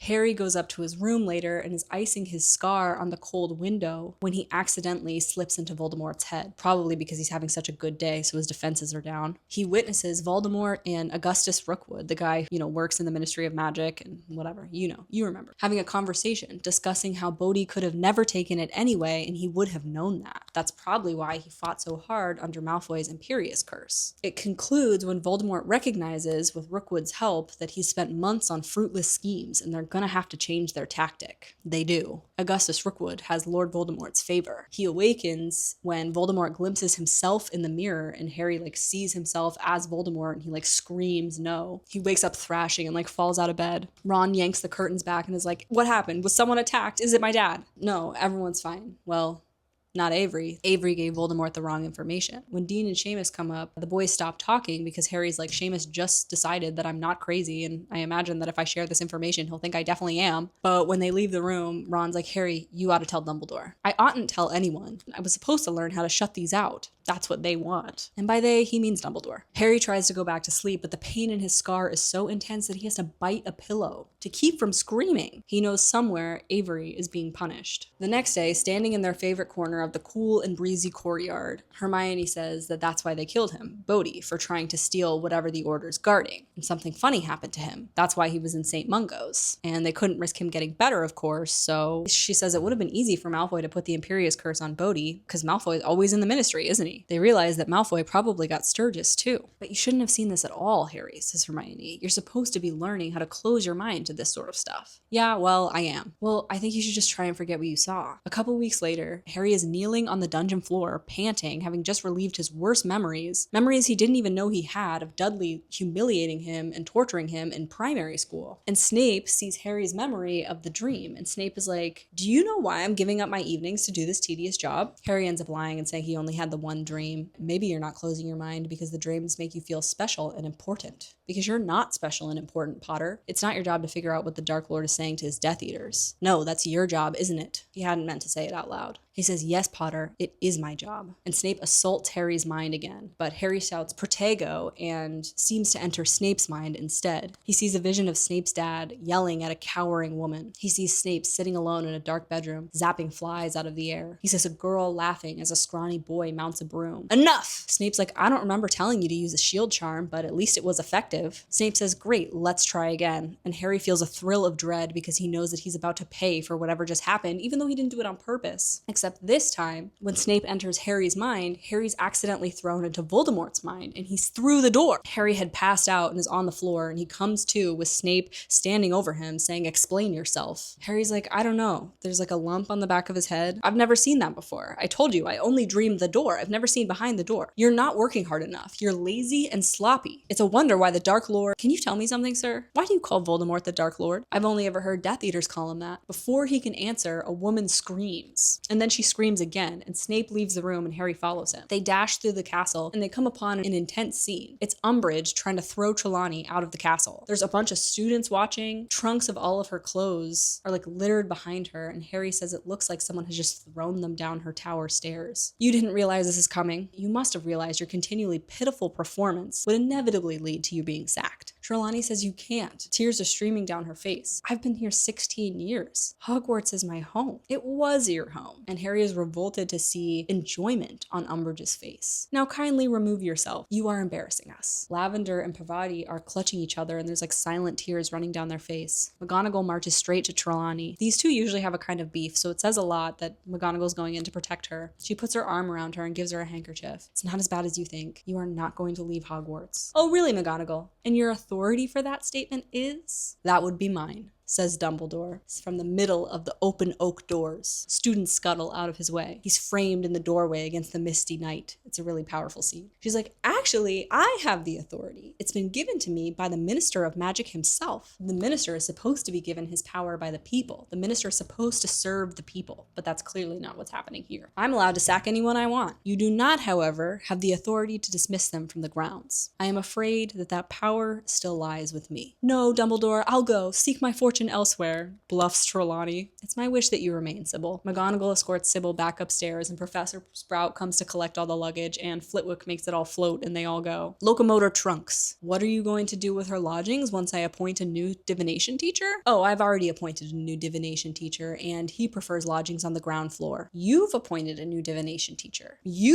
Might I remind you that Educational Decree number 22, the Ministry has the right to appoint a suitable candidate if and only if the headmaster is unable to find one. May I introduce you? Harry hears hooves. Through the mist comes a face Harry has only ever glimpsed in the Forbidden Forest. White blonde hair, astonishingly blue eyes, the head and torso of a man, joined to the palomino body of a horse. It's with the palominos always. This is Ferenz. I think you'll find him suitable. The next day, Lavender and Parvati are observed primping before Ferenz's class. Thought you were upset about Trelawney. We are! They don't have to climb the divination tower anymore, so they're in classroom 11 today. When they enter, enter, they find themselves in the middle of a forest clearing. They're all pretty stunned. It's a gorgeous classroom. It feels like they've walked into the forest. The floor is mossy and there are trees growing through it, and the students who have already arrived are like resting against boulders. It's really cool. Harry Potter, says Firenze, and comes up to him and shakes his hand. It was foretold that we would meet again. Harry notices that Firenze has like a bruise of a hoof print on his chest. Harry turns back to the class and he sees that his peers are looking at him kind of astonished. They're very impressed that he's on a first name basis with Firenze. No surprise, it was Dumbledore that built this classroom. Firenze tells him that they can't study in the forest where he'd prefer to be. And Parvati blushes and she says, "Please, sir, why not? Hagrid takes us in there all the time." But Firenze says it's not a question of their bravery. Rather, Firenze has been banished from the forest for consenting to work under a human, Albus Dumbledore. You see, centaurs are not the servants or playthings of humans. Firenze's former community of centaurs sees Firenze's willingness to submit to a hierarchical structure with a human at the top of it as a betrayal of their kind. Harry remembers the centaur Bane shouting at Firenze for letting Harry ride on his back. Firenze tells the students to lie back and look up at the stars on the ceiling. He talks about astrology and how our destiny is written in the stars, but basically says that no one can really be certain about whether or not they're interpreting it correctly. Centaurs have mapped the stars' progress for centuries, and they're quite proficient at it, but sometimes they're wrong. He says he doesn't know if Sybil Trelawney is a seer, but he does know that she's wasting her time in fortune-telling because the future is impartial and impersonal. He says the stars right now foretell a great war. It's the most unusual lesson Harry has ever had, wherein Firenze finishes by telling them that even centaurs read the stars wrong sometimes. His main priority seems to be impressing upon them that nothing is foolproof. Ron's like, "I could have used a few more details about that great war, though." Firenze asks Harry to stay after class so that he can communicate to him that Hagrid should abandon his attempt. He said Hagrid earned his respect many years ago with the care and respect he shows to all creatures, so he'll keep his secrets, but this attempt is not working and should certainly be stopped. Please tell him, Harry Potter. Good day to you. And Harry's like, "Okay, I'll tell him." Umbridge continues observing all of Hagrid's classes, so Harry can't get him alone, but one day he doubles back under the guise of having forgotten his Fantastic Beasts and Where to Find Them textbook and shares the message. "Nice bloke, Firenze," says Hagrid, but he doesn't know what he's talking about. Attempt's coming along fine. And you want to know what? Hagrid is right. He's committed. Hagrid says there's more important things than keeping a job. "Don't worry about me, Harry." The owls are drawing nearer, and Harry wonders what Umbridge is going to do when they all get O's. The DA has advanced to Patronuses. Harry warns him that it's not so easy when you're not in a brightly lit classroom surrounded by friends. It's really different when there's a Dementor. "Oh, don't be such a killjoy," says Jo, watching her silvery swan-shaped Patronus soar through the sky. "I want to know what my Patronus is so bad." "What is your Patronus? Do you know?" "They're so pretty," she says. "They're not supposed to be pretty. They're supposed to protect you." So Seamus has attended this DA meeting. It's his first ever. And he's like, "Harry, I think I'm doing it." He's really excited, but he's like pretty behind. Hermione's Patronus is a silver shining otter that's like swimming around her. The door opens and closes, and Harry expects to see a member of the DA, but he doesn't see anybody there. When he looks down, he sees Dobby, and Dobby is looking up at him with his eyes really wide. It's clear that he's terrified. He's shaking. "Harry Potter, sir, Dobby has come to warn you, but the house elves have been warned not to tell." He runs headfirst at a wall, and Harry seizes him, but he ends up just bouncing off because of his 8 hats. "What happened, Dobby? Is it Umbridge? Is she coming?" "Yes, Harry Potter, yes." "What are you waiting for? Run!" he tells everyone. All the students scramble out into the hallway, and Harry hopes they all have the sense not to run directly to the dormitories. Harry says, "Come on, Hermione." He scoops up Dobby, who's trying to injure himself as punishment, and they get running. "Dobby, this is an order. Get back down to the kitchens. I forbid you to punish yourself." "Thank you, Harry Potter." Harry is just about to make it to the boys' bathroom when someone catches him around the ankles and he goes sprawling. "Trip drinks, Potter. Hey, Professor, I got one." "Tell the others to look in the library." "Anybody out of breath," says Umbridge. "Check the bathrooms." Umbridge drags Harry to the headmaster's office. Harry is thinking of Ron and what Mrs. Weasley is going to say, and how sad Hermione will be to have been expelled right before her owls. It was Seamus's first meeting, and Neville had been getting so much better. "Fizzing Wisby," says Umbridge, and they go up the staircase. In Dumbledore's office are Cornelius Fudge, Kingsley Shacklebolt, some guy named Dawlish, and Dumbledore. Percy Weasley is also hovering excitedly along the wall. All the portraits of the headmasters are watching from above. "Well," says Cornelius. "Well, well, well." "He was heading back to the Gryffindor Tower," says Umbridge. She's like indecently excited. "Well, Potter, I suppose you know why you're here." And Harry's about to spit out a yes, but Dumbledore is looking right above his shoulder and shakes his head no, so Harry changes his answer mid-direction. "Yeah, no." "I beg your pardon?" "No." "No, you don't know why you're here?" "No." "You're not aware that you've broken school rules?" "School rules?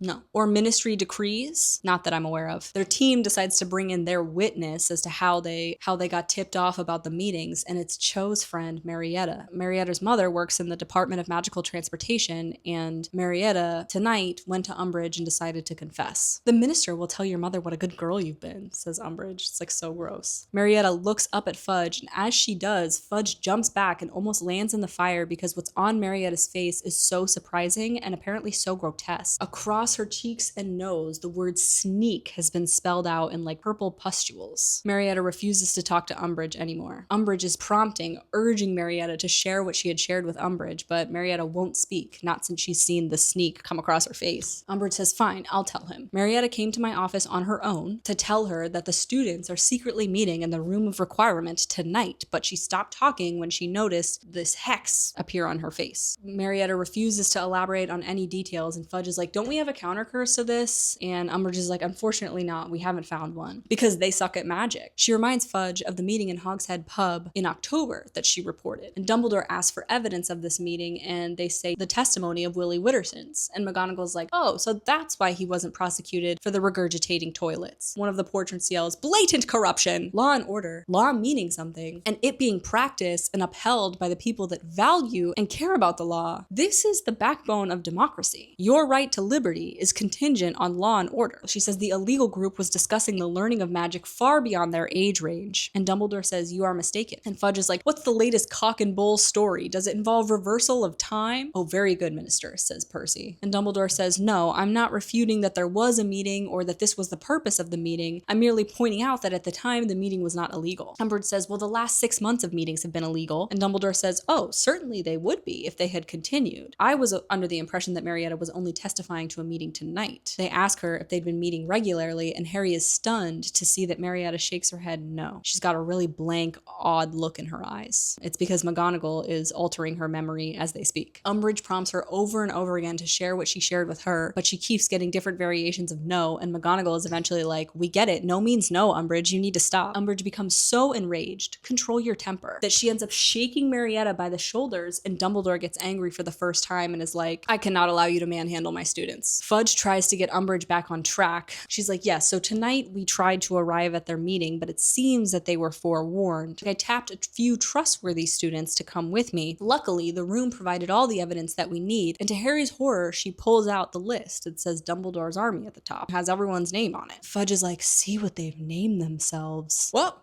the game is up, says Dumbledore. Would you like a written confession for me, or would all these witnesses' statements be enough for you? Kingsley and McGonagall look at each other. Fudge is like, what statement? Dumbledore's army, Cornelius. Dumbledore's army, not Potter's. You! That's right, says Dumbledore. You organized this. I did, said Dumbledore. Tonight was supposed to be the first meeting just to gauge interest. Obviously, it was a mistake here to invite Miss Edgecombe. Marietta nods. No, says Harry. No, Professor Dumbledore. Be quiet, Harry, or I'm afraid you'll have to leave my office. Shut up, Potter, barks Fudge. Weasley, are you writing everything down? So you have been plotting against me. That's right. Duplicate your notes, Weasley, and send them directly to the Prophet. Everyone's like, that's so embarrassing. Like, this is our representative. This is our guy in charge. Now, Dumbledore will be escorted back to the Ministry and held in Azkaban to await trial. Dumbledore says, you seem to be laboring under the delusion that I'm going to, what's the phrase? Come quietly? I have no intention of spending any time in Azkaban. I could break out, but what a waste of time. And you just know, I doubt this is a bluff. Probably not now. Probably he figured out when he was like 18 or whatever. Fudge tells his guys to seize him, and Dumbledore's like, Dawlish, I remember you got outstanding on all your newts, but I'll have to hurt you if you attempt to bring me in. You intend to take on Dolores, Dawlish, Shacklebolt, and myself? Dumbledore's like, not unless you force me to. McGonagall says he won't be single-handed. Yes, he will, Minerva. Hogwarts needs you. Fudge orders them to take him. A silver streak of light flashes around the room, and there's a bang like a gunshot, and the floor trembles. Someone forces Harry to the ground before he can get hit with a second flash of light. A cloud of dust fills the air. Harry sees that it's McGonagall that has pushed him to the floor. She kept him and Marietta out of harm's way. Are you all right? Says Dumbledore. Yes, says McGonagall. The dust is clearing. Dumbledore says, okay, so once I leave, they're gonna all wake up, and you gotta pretend that none of them were knocked out, that no time has passed. Unfortunately, I had to knock knock out Kingsley as well, otherwise it'd look really suspicious. He thanks Minerva for tampering with Marietta's memory in real time, and Harry is heartbroken to have gotten Dumbledore so in trouble. He's looking at him, wondering how to express the words, but Dumbledore speaks first. He says, Harry, please study Occlumency. It's so important. Dumbledore seizes Harry's wrist, and he feels pain in his scar and an urge to bite Dumbledore. Remember, close your mind. You will understand. Fawkes circles the office above, and Dumbledore grabs his tail. There's a flash of fire, and the two of them are gone. Where is he? Yells Fudge. I don't know, says Kingsley, leaping to his feet. Fudge sends everyone off in a bunch of different directions to look for him. Well, Minerva, I'd say this is the end of your friend Dumbledore. You think so, do you? As they're on their way out, Harry overhears Phineas say to the Minister of Magic, I disagree with Dumbledore on many fronts, but you cannot deny he's got style. Educational Decree number 28 says that Dolores Umbridge has replaced Albus Dumbledore as headmaster of Hogwarts School of Witchcraft and Wizardry. So the notice goes up, but that doesn't explain how every single person in Hogwarts seems to know that Dumbledore overcame 2 Aurors, 1 High Inquisitioner, the Minister of Magic, and his junior assistant to escape. Everyone's asking for Harry's first-hand account. Better news, the gargoyle that guards Dumbledore's office won't let Umbridge in. It sealed itself after they all left. She tried to claim his office, and that's disgusting. That would desecrate the space. The walls of Hogwarts have rebelled against her. I love it. Hermione's insulting Umbridge about how evil and awful she is when Malfoy comes like lazing up behind her and decides to take 10 points from Gryffindor for insulting the new headmistress. Ernie Macmillion's like, you can't take points from prefects. He has to defend that prefect honor. It's kind of Ernie Macmillion's way. Malfoy says he's not acting in his duty of prefect, rather he's been tapped for the inquisitorial squad, handpicked by Umbridge. He takes points from everyone at that table, then takes an extra 10 from Hermione for being a mudblood.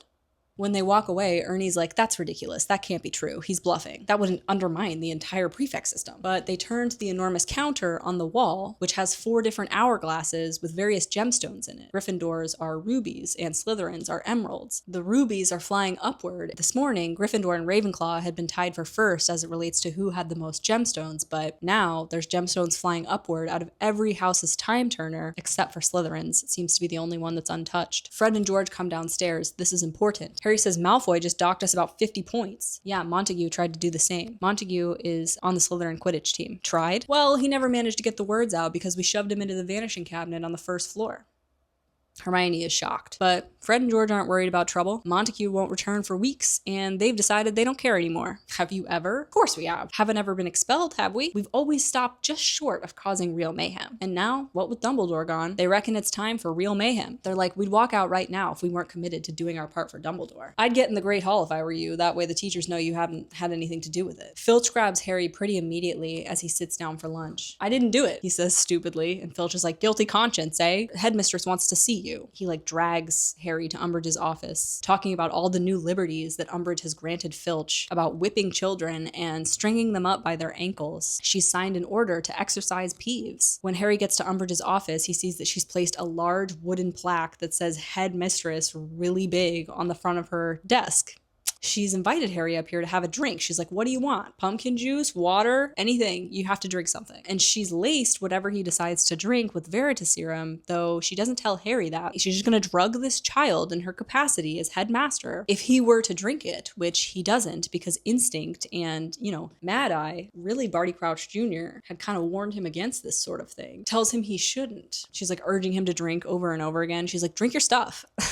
Meanwhile, asking him questions about the whereabouts of Dumbledore, and then she questions him about Sirius Black. She says she knows it was him he was meeting in the fire. And if Harry had drank that drink, he would just be spilling about all of this right now. Like he would be compelled to talk. He wouldn't get to choose. Anyway, he pretends to drink and he's like pouring liquid down the front of his robes. And eventually, when Fred and George do their thing and there's like kind of a distraction, he dumps it into the flower pot, right as she tells him that all mail will be searched henceforth. 1 floor down, there's pandemonium. Umbridge runs to see what's going on and Harry follows her. There's an enormous crate of enchanted fireworks that is going off. Dragons made of green and gold sparks swimming up and down the hallways. Those like Catherine wheels, like it's causing a lot of damage. There's a lot of different fireworks. There's sparklers that are like writing swear words in the air. One of them just writes poo over and over again. And the pyrotechnics only seem to be gaining in energy. They are not dwindling. Umbridge is trying to stupefy the fireworks and she's like, hurry Filch, but he can't do magic. And when she successfully stuns one, it freezes and then explodes and destroys everything around it. And she's like, don't stun them, Filch, as if it had been his idea. idea, but he couldn't have done that. He didn't do anything. He's just standing there. The fireworks blaze all day long. They're bewitched to multiply by 10 if she tries vanishing them, so all the teachers refuse to help getting rid of them, even though they probably could. Harry even observes like a soot-covered Umbridge leaving Flitwick's classroom. I just didn't know if I had the authority to deal with it. They were wonderful fireworks, says Hermione. Thanks, says George. Harry has dreams again that night, and on his way to Snape's office the next day, he's like, shit, I didn't even practice one time. Even though it was Dumbledore's last request of him, Cho runs over to Harry and apologizes for Marietta. She's a lovely person. She just made a mistake. But Harry doesn't see it that way, and he thinks Cho should have done a better job choosing her friends. Cho says it was actually a nasty thing for Hermione Granger to do to that paper. She should have told us it was jinxed. I think it was a brilliant idea. Oh, of course you do. If it was darling Hermione's idea. Don't start crying again. I wasn't going to. Well, good. I've got enough to cope with at the moment. Go and cope with it then. And that's the end of Cho and Harry. That's it. The movie suggests that Umbridge gave Cho Veritaserum and she confessed sort of against her will, and that's what broke up Harry and Cho, but that's not what happened. When Harry gets to his lesson, Snape takes his usual thoughts out and puts them in the pensieve, but before they can start, Malfoy bangs open the door. Oh, sorry, Professor Snape. It's all right. Potter is just here for remedial potions. Because this looks really suspicious to the Death Eater's son. It's Professor Umbridge, sir. She needs your help. It's Montague. He's jammed inside a toilet on the 4th floor. Snape turns and sweeps from the office, and Malfoy mouths remedial potions. Harry makes to leave the room as well, but he sees the pensieve just sitting there all tempting like. Snape's thoughts that he specifically doesn't want Harry to see. Harry's like, this would be an objectively insane thing to do, but he's still like, God, I think I'm about to do it. He does it. Tea time. Snape's memory. It opens with Snape taking his owl. He's got a stringy, pallid look about him, like a plant kept in the dark. Adolescent Snape has written a foot of parchment longer than any of his nearest neighbors, even though his handwriting is tiny and cramped, so he has a lot to say. Harry sees Flitwick walk by a young man with very untidy black hair, and Harry's like, no way. And he gets to go and look at his dad in his 5th year of Hogwarts, 15-year-old Harry's dad. Harry's so excited. He says it's like looking at himself with deliberate mistakes. James's hair sticks up exactly like Harry's. James yawns and like rumples his hair. He's very comfortable. James looks over at a young Sirius, and young Sirius is like,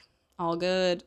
Harry's like, you guys, Sirius is so good looking. His dark hair falls into his eyes with a sort of casual elegance. James is doodling the initials L.E. and Harry's like, I wonder what that stands for, because how sad is that? He doesn't know his mom's initials. Flitwick says quills down and all the parchment zoom toward him. And on the way out, James and Sirius tease Moony about question 10. They're like, do you think you could name all the signs and symptoms of being a werewolf? 1, he's sitting in my chair. 2, he's wearing my shirt. Harry's able to follow his father and his friends in Snape's memory because they all go to the same place, which is out on the lawn. Harry's father and his friends sit under this big tree that Harry sits under quite often. James is sitting there at the base of the tree, tossing the snitch up in the air and catching it, and Harry says he really does have outstanding reflexes. Harry starts to observe with some distaste, though, that it does look a little bit like his dad is kind of strutting around, which is what Snape has been accusing James Potter of doing since Harry got to school. He keeps looking over at this group of girls and like purposely ruffling his hair. Like, he's ruffling his hair because it makes him look like he just got off the Quidditch pitch. He's really proficient at Quidditch. Turns out James isn't just a jock. He's a trust fund jock who's hot and good at sports and also really smart and good at magic, and one could say it's gone a little to his 15-year-old head. Sirius expresses boredom, and so James is like, well, look,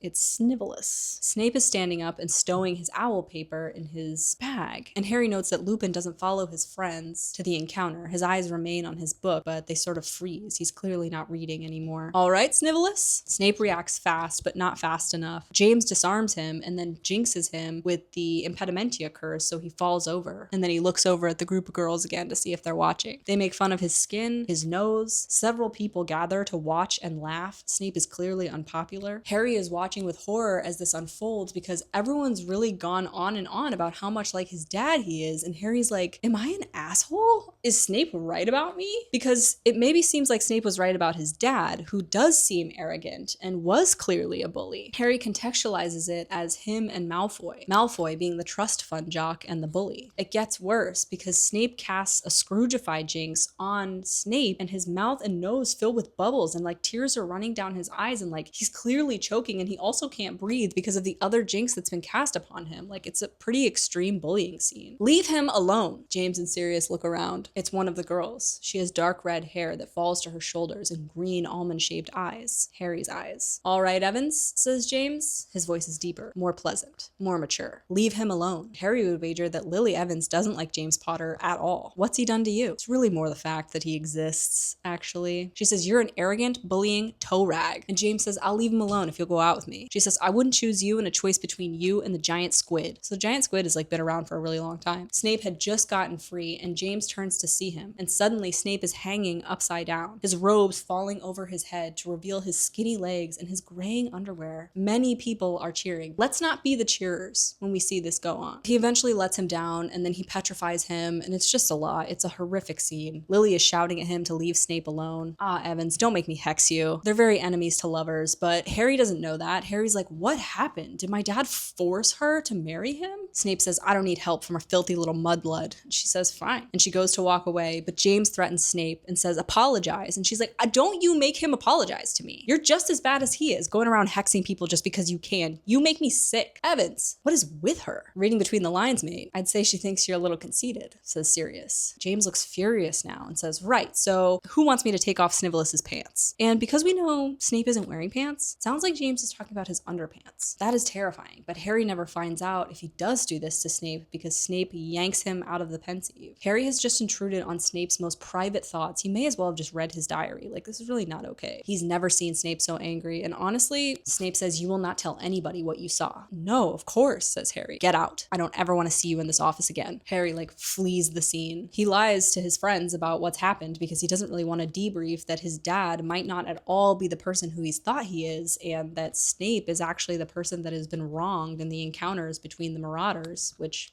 when he tells his friends that he doesn't have occlumency lessons anymore, Hermione doesn't really buy it. He's like, well, yeah, no, I kind of have the basics down and I could just practice the rest on my own. And Hermione's like, so you're not having those dreams anymore? Harry's like, nope, but he's lying. She spends a large amount of time drafting up study schedules for her and the boys, which is so nice as their owls approach. Ron looks at his and he's like, you've given me one night off a week. And she's like, yeah, that's for Quidditch practice. And he's like, damn. Meanwhile, Harry is spiraling because what about all the people that told him how wonderful his parents had been? McGonagall had described the Marauders as sort of the forerunners to the Weasley twins, but he can't imagine Fred and George hanging someone upside down or making like them choke on soap. He's like, maybe Malfoy if he really deserved it, but even then, Harry's like, didn't even he just say he was just doing it for fun? For the last 5 years, whenever anyone has told him he's like James, he's glowed with pride, but he wonders now if that was wrong. Jenny finds Harry in the library and she brings him his Easter basket from Mrs. Weasley. It's only just past inspection, even though Easter was a while ago. His egg from Mrs. Weasley is decorated with golden snitches, and also included in his basket are fizzing Whizbees, and he feels like deep, deep heartache. She's like, Harry, you seem really down.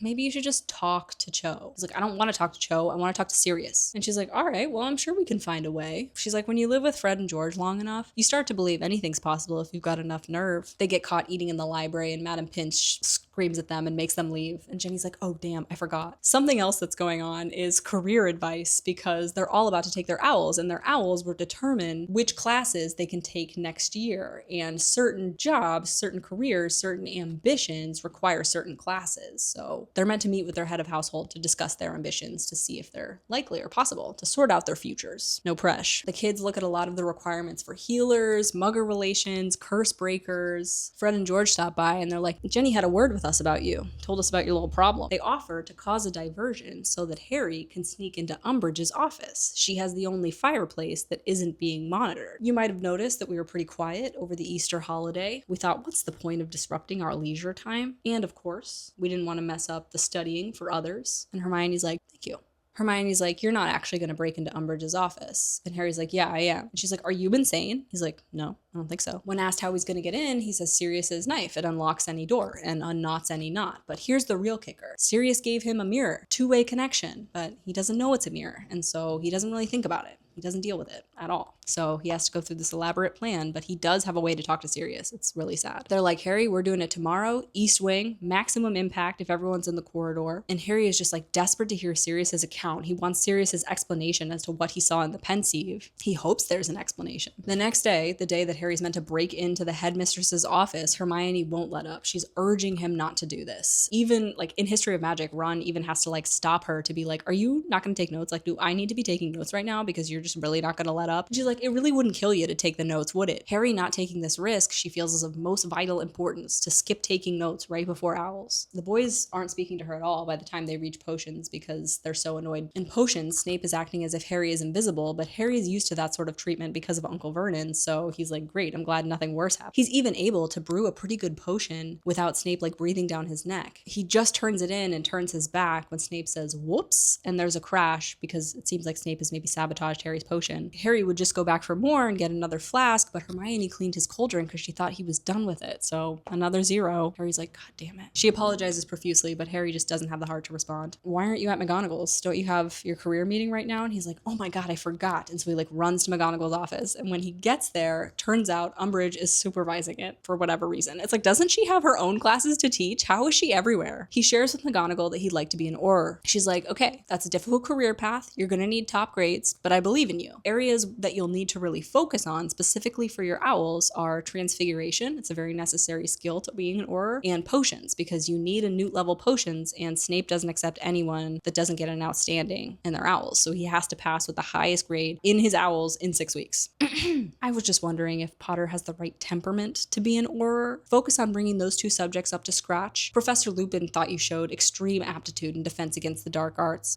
Did you see the note I left? McGonagall pulls out this like pink sheet of paper. The paper is pink for a reason. I think Umbridge is coated in this candy shellac of pink cardigans and kittens on her walls and pink paper in her high girlish voice for a few reasons. One, we understand women to be prey animals in our society. We are socialized to believe girls are entirely unthreatening, or that they should be. The contrast of her girlishness causes a sort of like friction in the minds of the reader because it's jarring that she's so violent and that this is also her appearance. Though anyone that knows or has been around little girls knows that, you know, they're pretty gross and sometimes very mean and can be very aggressive. They're humans. They're human animals. These things that we associate with girlhood, and we've also been trained to associate girlhood with a sort of meekness and a weakness. Two, one of the tropes inside of this book particularly is that women are meant to be nurturing, even if she's sharp, right? Like it's McGonagall who is sharp and a disciplinarian, but who ultimately buys Harry his Nimbus 2000. Hermione understanding and explaining the mysterious ways of women without subscribing to them, right? Umbridge is not nurturing. She actively dislikes children, and I think that rubs us the wrong way too. Three, I think there's something in Umbridge's worship of the Minister of Magic that is meant to be, that's implied to be maybe sexual. Four, I think Umbridge receives so much vitriol because she's a stand-in for like a very real world evil that's easier to spot today. She can be found in teachers, coaches, right? Like other authority figures that children are forced to submit to. She exists. She's a believable evil. Five, Umbridge, I think, is regarded as the worst because she's funneling all of her power and efforts into what she seems to believe is right. She feels extremely justified in her prejudices, believing that her thoughts about half-breeds are a sort of moral superiority. She gets off on exerting her power over the more helpless, like Trelawney. And I think her incongruency grosses us out. And I think that under patriarchy, when men aren't taught necessarily to be men, but are taught not to be women, we've all internalized a deep societal understanding that the things that girls are drawn to, the color pink, kittens, are lesser and are maybe even gross. I think the reason that Umbridge stands out in the books is because we witness her abuse Harry in a very graphic and up-close way, and so a lot of the fandom targets their anger at her, even though she's only allowed to do this because of the powerful men around Harry that are deciding not to protect him. I also think it's because of patriarchy. I think we are witnessing this play out real time. Sometimes you put a woman at the face of an evil hierarchy because she will become the villain of it rather than the system that she's representing. Umbridge is like, I left a note, and it's on the pink sheet of paper, that says Harry doesn't actually demonstrate an aptitude for defense against the dark arts. I meant when he was evaluated by a competent teacher. Umbridge says Potter has a criminal record and he won't ever work for the minister. McGonagall says he was cleared of all charges. There may very well be a new minister by the time Harry gets there. Eventually she says, Potter, I will assist you to become an Auror if it's the last thing I do. And Harry's dismissed. And Harry's like, well,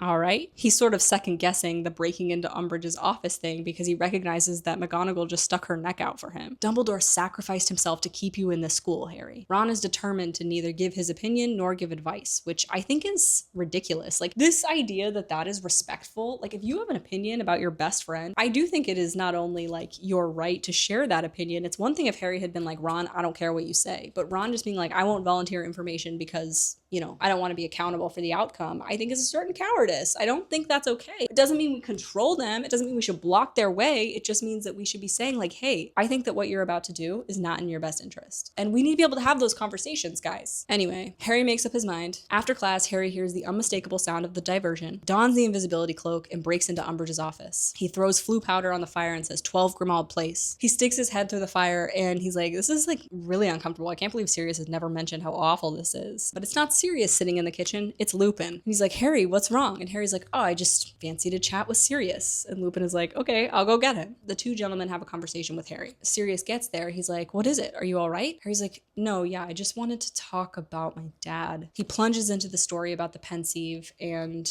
afterwards, Lupin's like, I wouldn't want you to judge your dad based on that story, Harry. He was only 15. Harry's like, I'm 15. Listen, Harry, says Sirius, I think James was everything that Snape wanted to be. And Snape was this little oddball who was obsessed with the dark arts, and James, whoever else he presented that day, hated the dark arts. Harry's like, he kept like fluffing up his hair. Sirius is like, I forgot he used to do that. Well, I thought he was a bit of an idiot, says Harry. Of course he was. We all were. Well, except Moony. Well, did I ever tell you to lay off Snape? Did I ever have the guts to tell you were out of order? No, but you made us feel ashamed, and that was enough. Harry's like, he kept looking at girls. Yeah, he always made a fool of himself whenever Lily was around. She hated him. Nah, she didn't hate him. They started dating in 7th year when his head deflated a bit and he stopped hexing people. Even Snape? Well, Snape never missed an opportunity to hex James, and James couldn't exactly take that lying down. Now could he?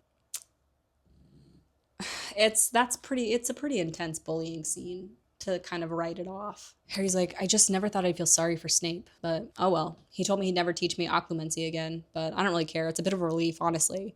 And they freak out because they're like, Harry, you learning Occlumency is the most important thing that needs to be happening right now. And Lupin tells him that he's going to tell Snape that he definitely needs to keep teaching Harry. Harry hears a commotion though before he can respond, and so he pulls his head out of the fireplace and like puts the invisibility cloak back on just as Filch runs into Umbridge's office. He's looking for the approval for whipping that the Minister of Magic has signed. He kisses the paper when he finds it, and then he runs out of the office, and Harry like follows him under the cloak to see the commotion. He arrives and Fred and George are in a corner surrounded. Peeves is circling overhead and Umbridge is there like with her wand out, and Filch shows up with the order for whipping. So you think it's amusing to turn a school corridor into a swamp. You two are about to learn what happens to wrongdoers in my school. You know what? I don't think we are. I think we've outgrown full-time education. They raise their wands together. Accio brooms! And their brooms like bang through a bunch of walls and arrive covered in the shackles that had chained them to Umbridge's office. We won't be seeing you. If anyone fancies buying a portable swamp, as demonstrated upstairs, come to 93 Diagon Alley. Weasley's Wizards Wheezes. Our new premises. Special discounts to students who say they're going to use our products to get rid of this old hag. They kick off, and Umbridge is like, seize them! And Fred looks back and he's like,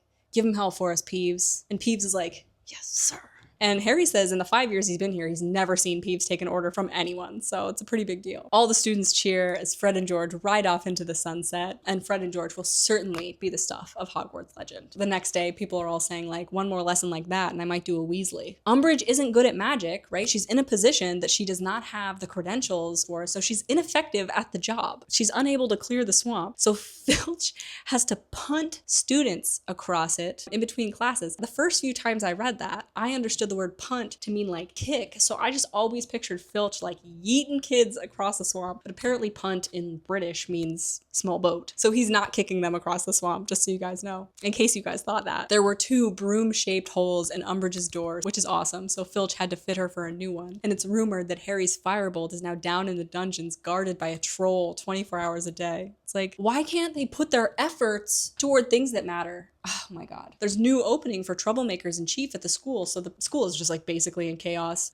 because the other teachers refuse to help. So students have taken to fashioning bubble charms around their heads to walk from class to class because there's so many like dung bombs going off and stink pellets around that it's just safer to protect your head. It becomes clear just how many students purchase skeeving snack boxes from Fred and George because so many kids are suffering from these mysterious illnesses that certainly have very tangible symptoms. But when Umbridge asks what they have, they all insist it's Umbridge-itis. And she like screams in rage and frustration all the time. Control your temper. It seems Peeves has taken Fred and George's order to heart. So he's also inflicting a lot of chaos and trouble and making a lot of mess that Filch is having to deal with. Montague has still not been recovered from the toilet, by the way, and Hermione wants to fess up what happened to him, but Ron is like, nah, he'll recover. Ron and Hermione speculate about how much trouble Ron is going to be in when Mrs. Weasley finds out that Fred and George have left school. And Hermione's like, well, that would be really unfair if you were in trouble. What were you going to do? And they're wondering about how they secured the premises and whether they did it with the illegal cauldrons that Mundungus was selling. And Harry's like, okay, well, the drama, I have to tell them now so they're not like speculating that Fred and George are criminals. He's like, all right, it was me. I gave them all my gold from the Triwizard Tournament. Harry, you didn't! Hermione's charms teacup like walks off the desk and just like shatters, smashes on the floor. Ron is like, excellent. Now Mom can't blame me at all. Can I tell her? Hermione harps on Harry about the Occlumency stuff a lot, and even though everyone important is telling him that this is really important, Harry just really can't be bothered. And as a person with ADHD, I get it. If I don't know how to do something, it's literally impossible to do it. They haven't told him what they're afraid might happen. They haven't told him why it's important to practice Occlumency. And I understand why that's an important piece of the puzzle for Harry, especially in a year when so many things are going on. Only said one time that Voldemort might show him something that's not real, and they didn't really say it in that many words. And Harry has only ever found his dreams informative, so he kind of does think that they might be important. Hermione's like, don't tell me you've stopped having the dreams because Ron told me you were muttering in your sleep last night. And Ron's like, you said something about like just a bit further. And Harry's like, yeah, I was dreaming about you playing Quidditch. In Harry's dreams, he started to get through the door and is now entering this room filled with dusty orbs. And it's not so much that the dreams are interesting, but like I said, they fill him with this longing to see what's behind the door or to see what the point of the orb is, left with this unsatisfied. Another Gryffindor Quidditch match is upon them. They're playing Ravenclaw, and Harry hasn't forgot because Cho is going to be playing. Lee Jordan is commentating as usual, but he's lost his usual,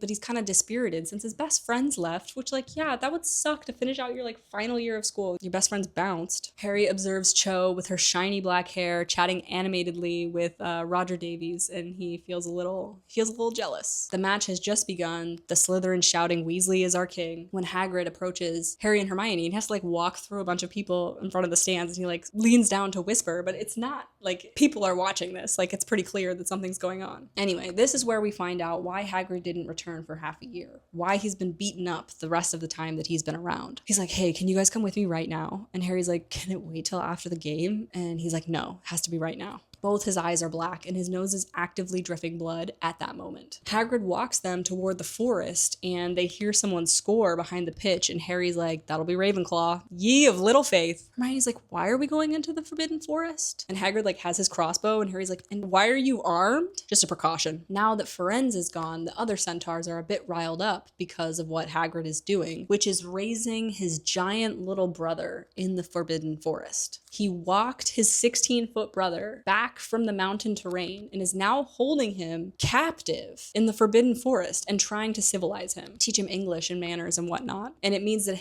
Hagrid gets injured a lot because Grop, his little brother, is of course a giant, so he injures him. He had to bring him, he tells them. Apparently he's really small compared to the other giants, so he was being picked on, and Hagrid's really big compared to the humans, so they have a sort of kinship. It's really his half-brother. They get so deep into the forest that the kids often have to stop and like untangle themselves from the thicket. The reason he's telling them, showing them rather, because he's determinedly refused help all year, is because he believes he's going to get the sack any day now, because someone put a niffler in Umbridge's office and she suspected it was Hagrid, but it wasn't Hagrid, it was Lee. And with Hagrid not around, who will take care of Grop? Hermione flops down on the ground. She's like, Hagrid, what are we going to do about this? What are we going to do with a violent 16-foot giant who doesn't even want to be here? Violent seems a bit harsh. They're like, what do you even want us to do? Just look after him. Not food or anything. He can fend for himself. It's only company that he needs. And Harry is very very aware that they already promised to do whatever Hagrid asked, but this seems beyond their capacity. Harry looks at Hermione and he's like, kind of makes you wish we had Norbert back, doesn't it? Hagrid's like, so you'll do it? Just nip down here in your invisibility cloak once, twice a week? Hang with him.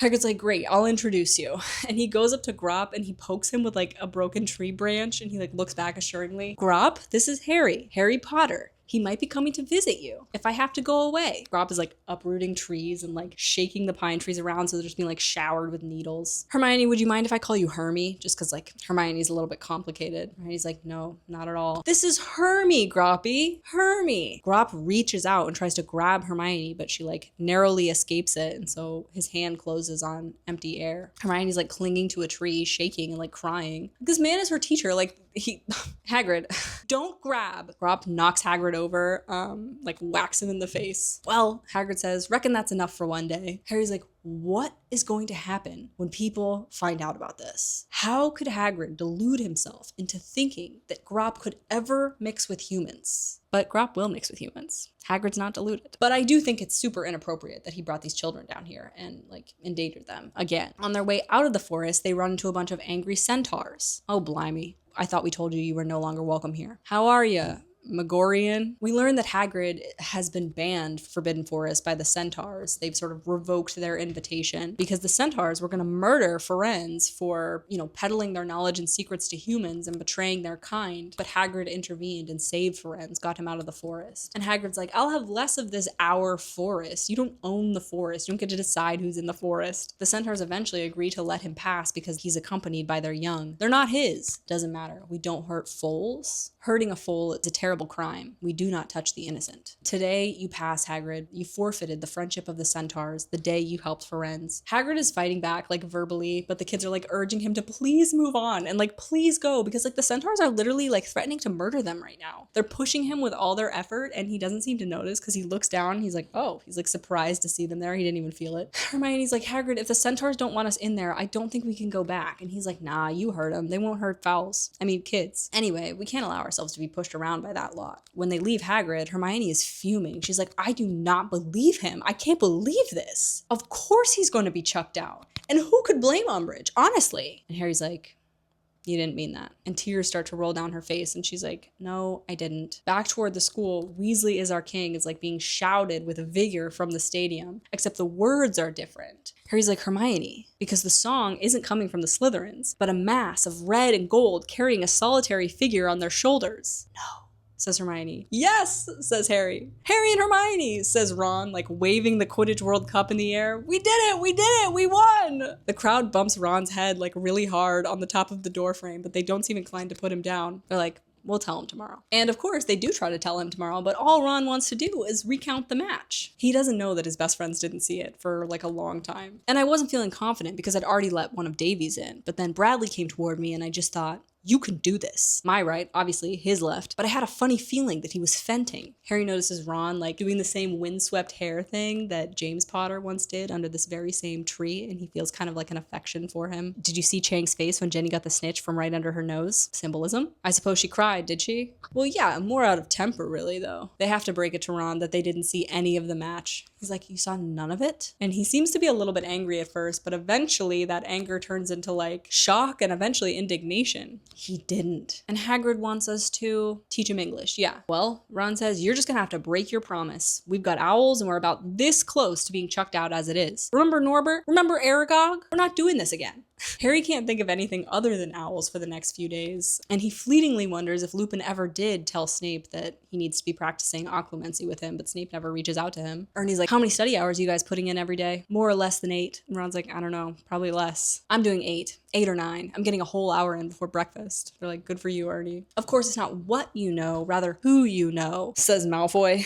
Father's been friendly with the head of the Wizarding Examinations Authority for years. Do you think that's true? Nothing we can do about it if it is. I don't think it's true, says Neville. Griselda Marchbanks is a friend of my Gran's. They ask her what she's like, and he's like, kind of like Gran. You met Gran at St. Mungo's. And meanwhile, a black market of study aids is really like cropped up amongst the kids. Just flooded the school. Aids in concentration, mental agility, wakefulness. There's a real market for it amongst the 5th and 7th years who are taking these standardized tests. Hermione is confiscating these things left and right. And when Ron hears about that, he was like, hey, Hermione, I was gonna take those. And she's like, they're dried pixie droppings. None of this is real.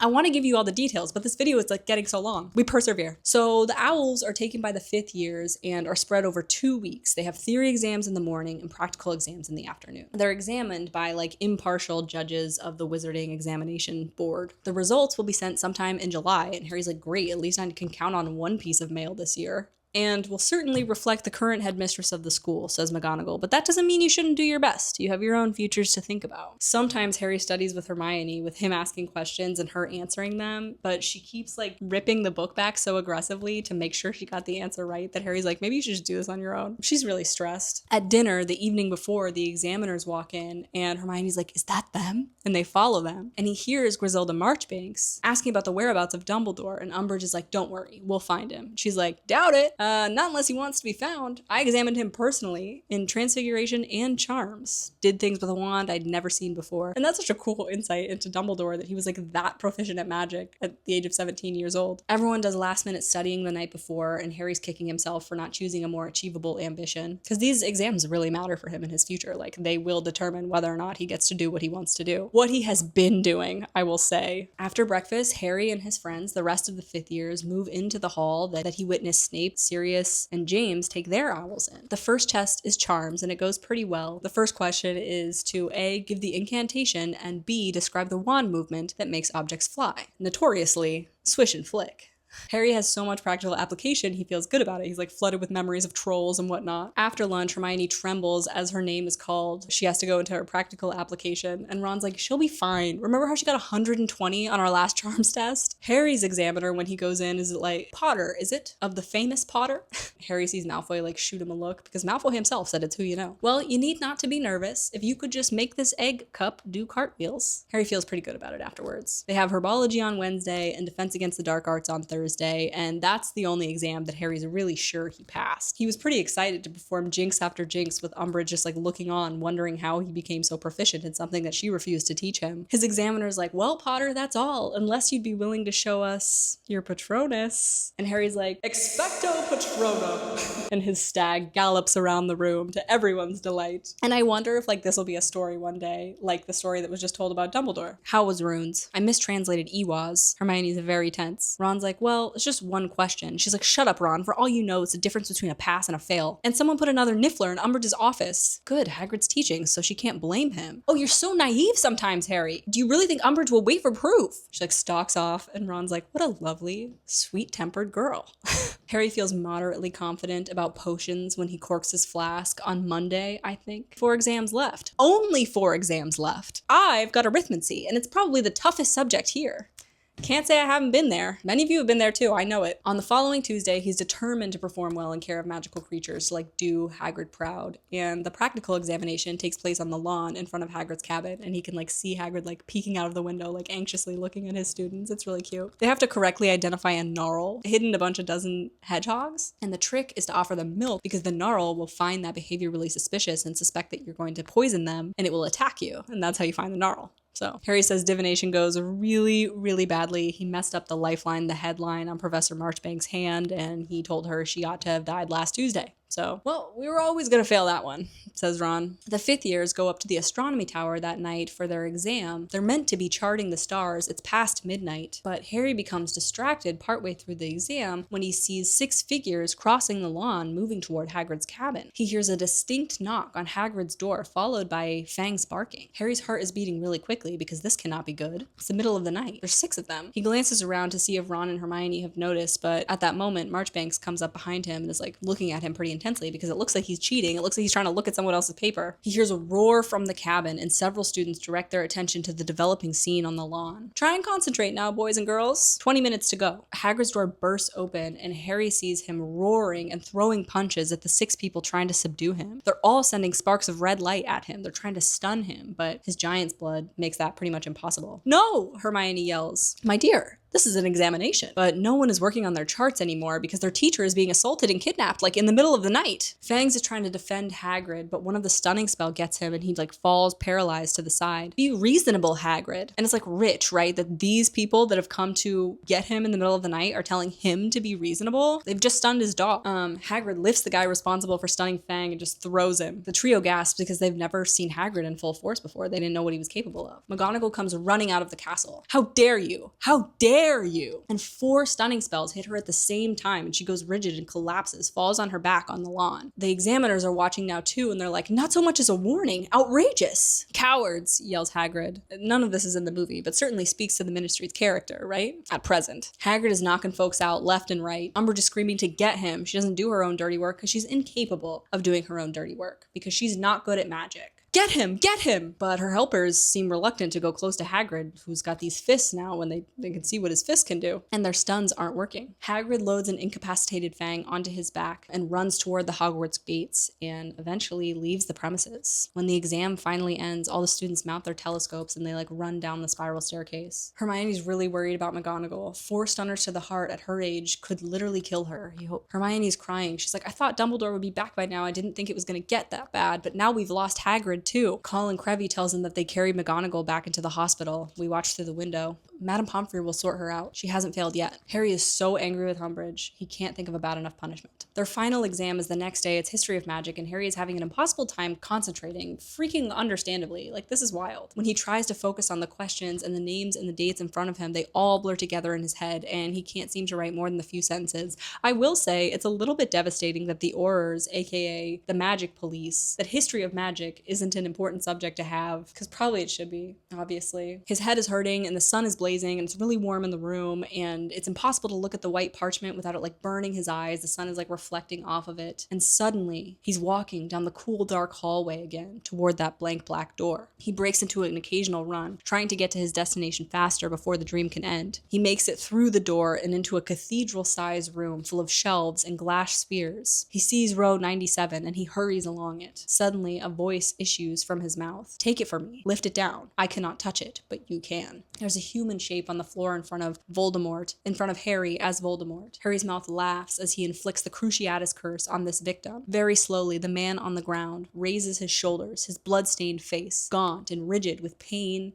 and defiance. You'll have to kill me, whispers Sirius. Undoubtedly I shall, but we have hours ahead of us. No one to hear you scream. Harry yells and falls sideways off his desk, his head splitting with pain. He lands on the stone floor, hits the ground. His scar is on fire. The examiners try to take Harry to the hospital wing, but he doesn't need the hospital wing. What he needs is to contact a member of the Order to tell them that Sirius is at present being attacked and tortured by Voldemort in the Department of Mysteries. Can you imagine? Harry has to like talk his way out of the test because they want him to try to finish. It's really important for his future, but he's like, I've done all I can do. Eventually, he does run to the hospital wing because he's looking for Professor McGonagall, but she's been taken to St. Mungo's. So Harry thinks there's no members of the Order in the building, but he is forgetting one very important member. Madame Pomfrey says, as if they could have gotten Minerva McGonagall by daylight, the cowards. If I wasn't worried about you students, I'd resign in protest. Harry's like, who can I go to? And he thinks Ron and Hermione, and he's running again. He greets them, and he's like, Voldemort's got Sirius. What? Saw it just now. I fell asleep during the exam. But how? Where? How? I don't know, but I know where he is. He's torturing him. He's saying he's going to kill him. How are we going to get there? Get there. Get to the Department of Mysteries so we can rescue Sirius. Hermione's like, Harry, please, it's 5 p.m. The Ministry of Magic must be full of workers right now. How would Voldy and Sirius get in there? And Harry's like dismissing all of this. He's like, the Department of Mysteries is always empty. And he saw this happen with his own eyes, you know, sort of. Hermione says, you've never actually been there though, Harry. You've only been there in dreams. Hermione's like, isn't this just kind of unlikely that Sirius has been taken from headquarters? How would that even be possible? Ron is like, maybe Sirius cracked and wanted fresh air. Look, I'm sorry, says Hermione, but neither of you are making sense. Which sucks, because she's right. She's like, Harry, don't you have kind of like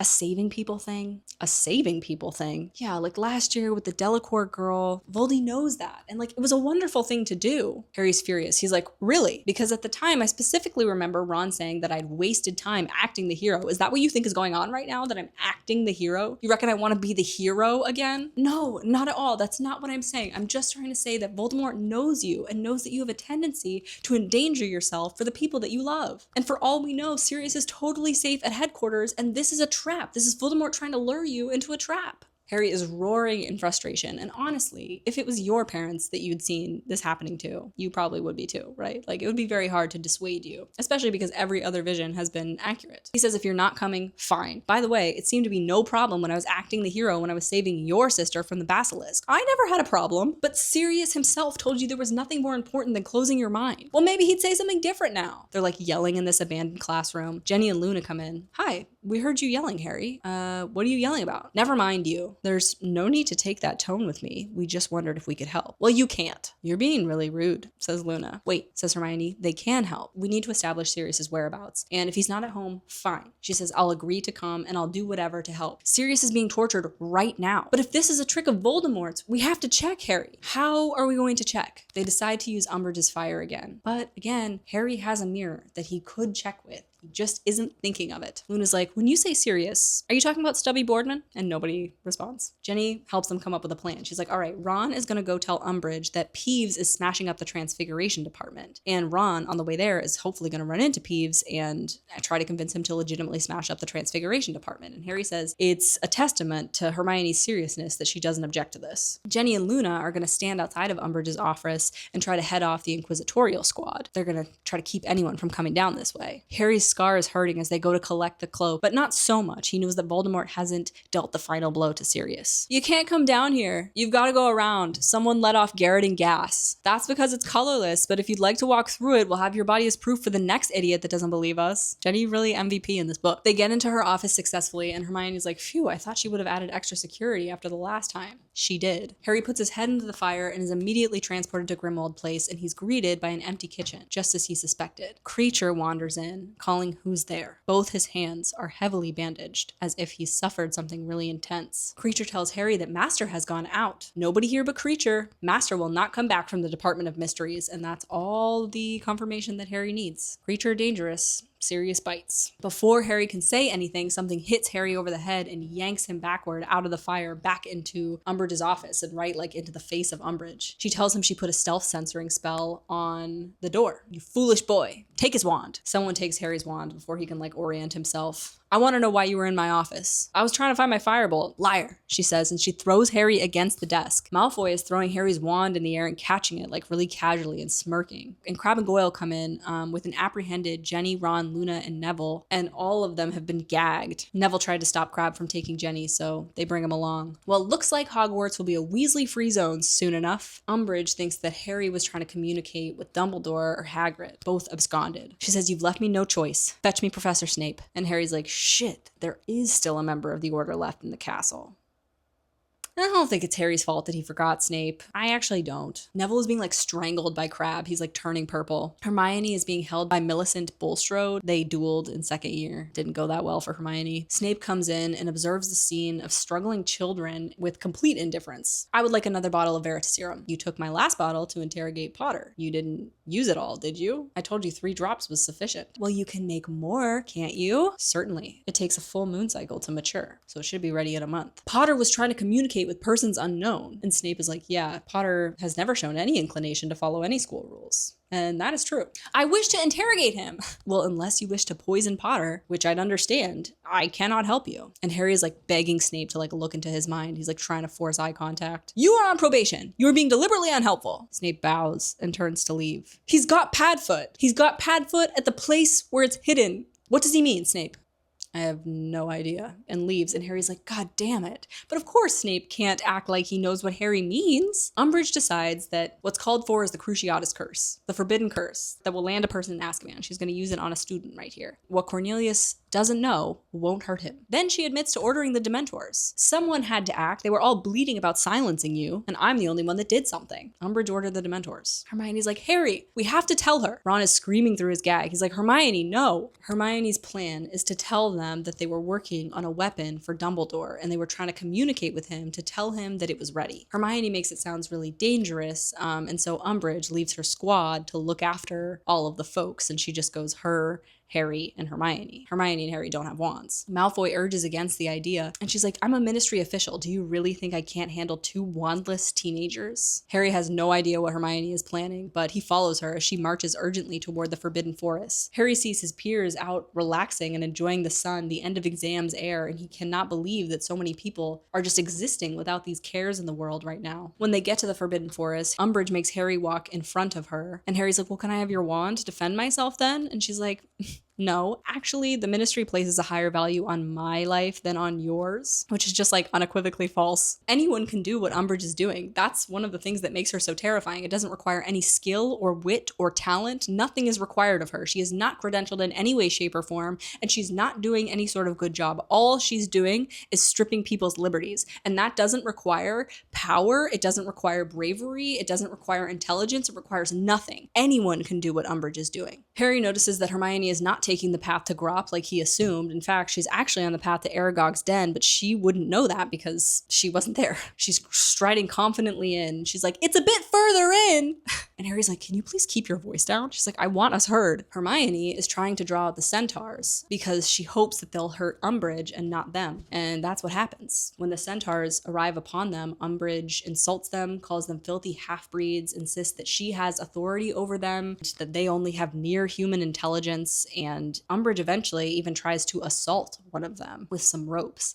And that's the last straw. They grab her while she shouts her credentials and they race off in the forest with her. There's a flash of red light, but her wand drops to the ground and Harry goes to reach for it, but a centaur's hoof snaps it in half. They carry her off and the other centaurs are like, well, what do we do with these ones? Nothing. We don't hurt foals. And Hermione says, please, we don't think like her. We just brought her here hoping you'd drive her away. And Harry recognizes that that was not the right thing to say because ultimately what she said is, we just used you to do our bidding. And the centaurs take it that way. So they're in another dangerous situation. Like, it goes from bad to worse. The more Hermione tries to explain herself, they are like, we do not help humans. They'll join the woman. Hermione is crying and saying that she thought they didn't hurt the innocent. And they're like, we're not all like Firenze. And it's actually Grop that ends up coming to save them. Hagrid, he keeps saying. Hagrid, more insistently. He's looking for his brother who's been gone for only a few days. Hermie, where's Hagrid? She's like, I'm so sorry, Grop. I don't know. The centaurs are all attacking Grop because, you know, they don't like him. But Grop is big and basically indestructible. So he accidentally knocks some of them over and they're shooting arrows at his face and he's taking them in the face, but it doesn't seem to be impacting that much. Grop is okay. You don't have to worry about Grop. They're able to use Grop as a distraction to flee. And Hermione's like, oh no, he'll kill them all. And Harry's not that pressed. He's like,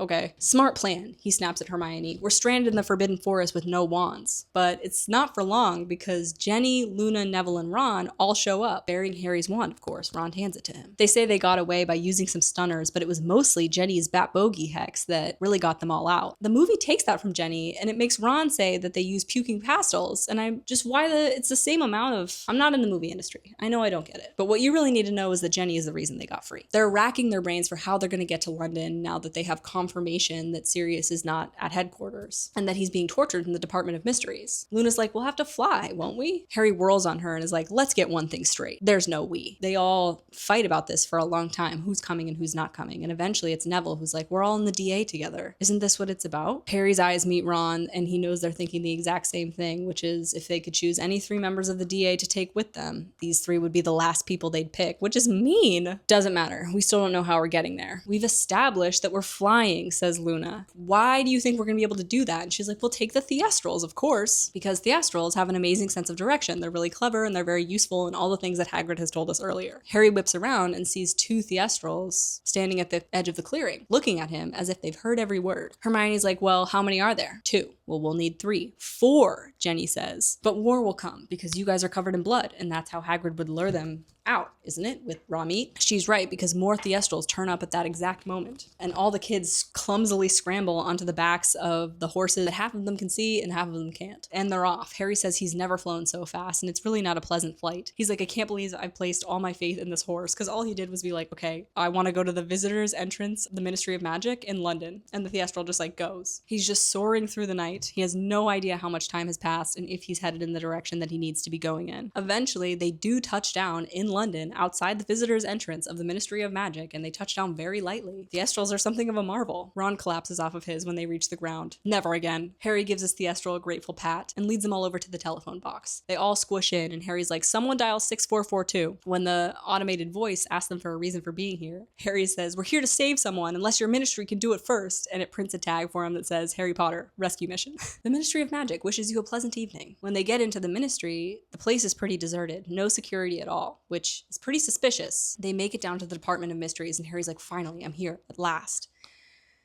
Harry tries to warn them all from coming in, but they insist. For starters, the place is immediately different than it was in dreams. There's a dozen doors where in the dream there was only ever one. It's on like this circular wall, and Harry tells Neville to shut the door behind them, and as soon as he does, that circular wall spins. So now they don't know where they're going, and they don't know where they came from. They walk into one door, and they see what appears to be brains floating in enormous tanks. They leave that room, and Hermione drops a big X in front of it so that they can keep track. They open another door and see what looks like an ancient stone archway, and at its entrance there's some sort of fluttering. He investigates it, and he has the strangest feeling. He's really drawn to the arch, and he's almost like enamored by it. So is Luna. He's like, there must be someone through this arch. Don't you feel like there's someone right there? And he thinks he hears a whisper, but Hermione has to pull him away. She's like, this isn't right, Harry. We need to check the next door. We need to keep going. Eventually they X out that door. They try another one. It's locked. He uses Sirius's knife, and it melts Sirius's knife, and they're like, well, we're not going in there. Hermione really has to take charge because Harry's been really like thrown off by this archway situation. Finally, they open a door, and it's the Department of Mysteries that Harry is familiar with. They move through the room, and there's this huge bell jar in the corner, and Harry has to tell Hermione and Jenny not to dawdle, and she's like, you certainly took your time with the stone arch. Eventually they get to the room with all the orbs, and they walk through row after row looking for row 97. Keep your wands out, he says, because he thinks he's about to come upon a scene with Voldemort and Sirius. Eventually they arrive at 97, and it's impossible to deny the reality. There's no one here. Harry worries he's too late, but he thinks, no, I would have felt that. They search and they search. Harry? What? I don't think Sirius is here. He doesn't want to look at any of them, and it's becoming increasingly obvious that Hermione was right and Harry has just endangered his friends. Ron is like, Harry? And he does not want to hear that they should all go back to Hogwarts right now. He's like, I'm not doing that. But what Ron says instead is, this one's got your name on it. He has to crane his neck to read the label because he's not as tall as Ron. He sees that he's right. His name is on one of the orbs, concerning the Dark Lord and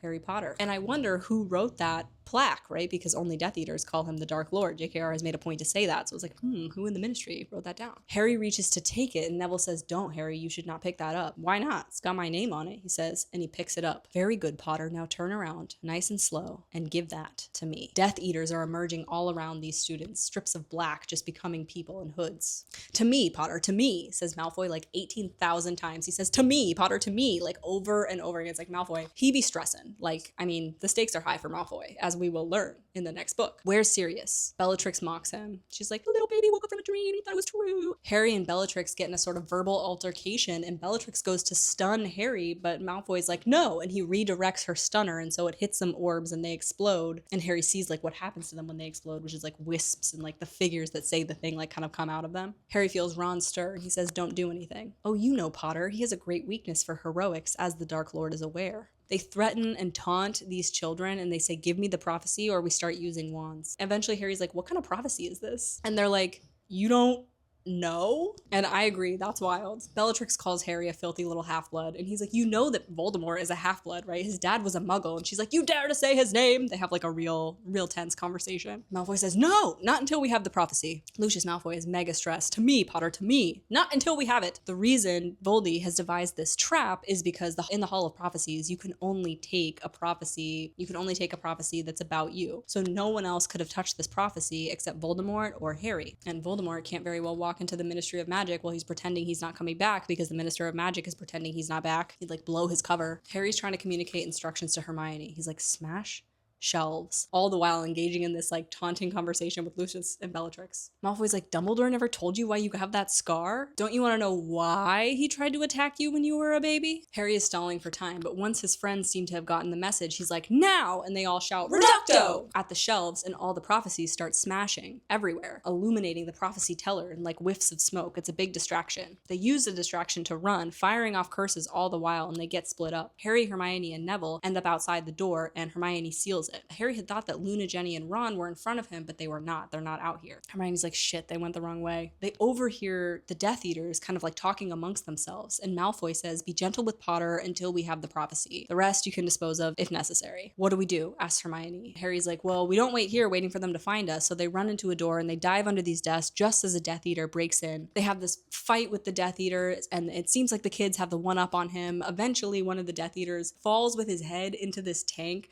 that like de-ages him. So he turns into a baby, and then he turns into a very old man, and then he turns into a baby again, and he's pulled out of the tank when his head is still a baby. And Harry tries to stun him, but Hermione's like, no, he's just a baby. You can't hurt a baby. And Harry's like, I don't have time for the logic of this. Harry is screaming for Ron, Jenny, and Luna. They run into more Death Eaters, and Hermione is knocked into a bookcase and then showered promptly, buried in books, and I appreciate the symbolism of that. The kids get the jump on the Death Eater again. They're winning. Harry jinxes someone. Hermione silencios him. And because that Death Eater can't talk, they think they're in the clear, but he uses his wand and casts this purple flame right in front of Hermione's chest. And she's like, oh, and she passes out. She's the first one down. Harry petrifies Dumbledore and goes to check on Hermione, but like she's completely unresponsive. Neville's like, there's a pulse. Neville's face has like gotten the brunt of a curse, and so he's really swollen, so he talks for the rest of the time with like a lisp, but he's like, there's a pulse, Harry, don't worry. Harry tells Neville that they're not far from the exit and he would like Neville to go and sound the alarm, but Neville's like, no, I'm not leaving you, Harry. They grab Hermione's limp body and they attempt to take her from the department, and he makes sure he collects Hermione's wand and stuff. Neville's dad's wand gets broken in this altercation, and he's like, my grand's gonna kill me. That was my dad's wand. You see how Neville's magic changed next book. When he has his own wand, the wand chooses the wizard. There's a lot more fighting. Eventually, they do find Ron, Jenny, and Luna. Ron ends up being like attacked by this giant brain thing that like sucks itself all over his body. Jenny broke her ankle. She heard something crack. They ended up running through this like room full of planets. It was a very odd place. Ron's like, we saw Uranus up close. Do you get it, Harry? He seems to be suffering from some sort of like,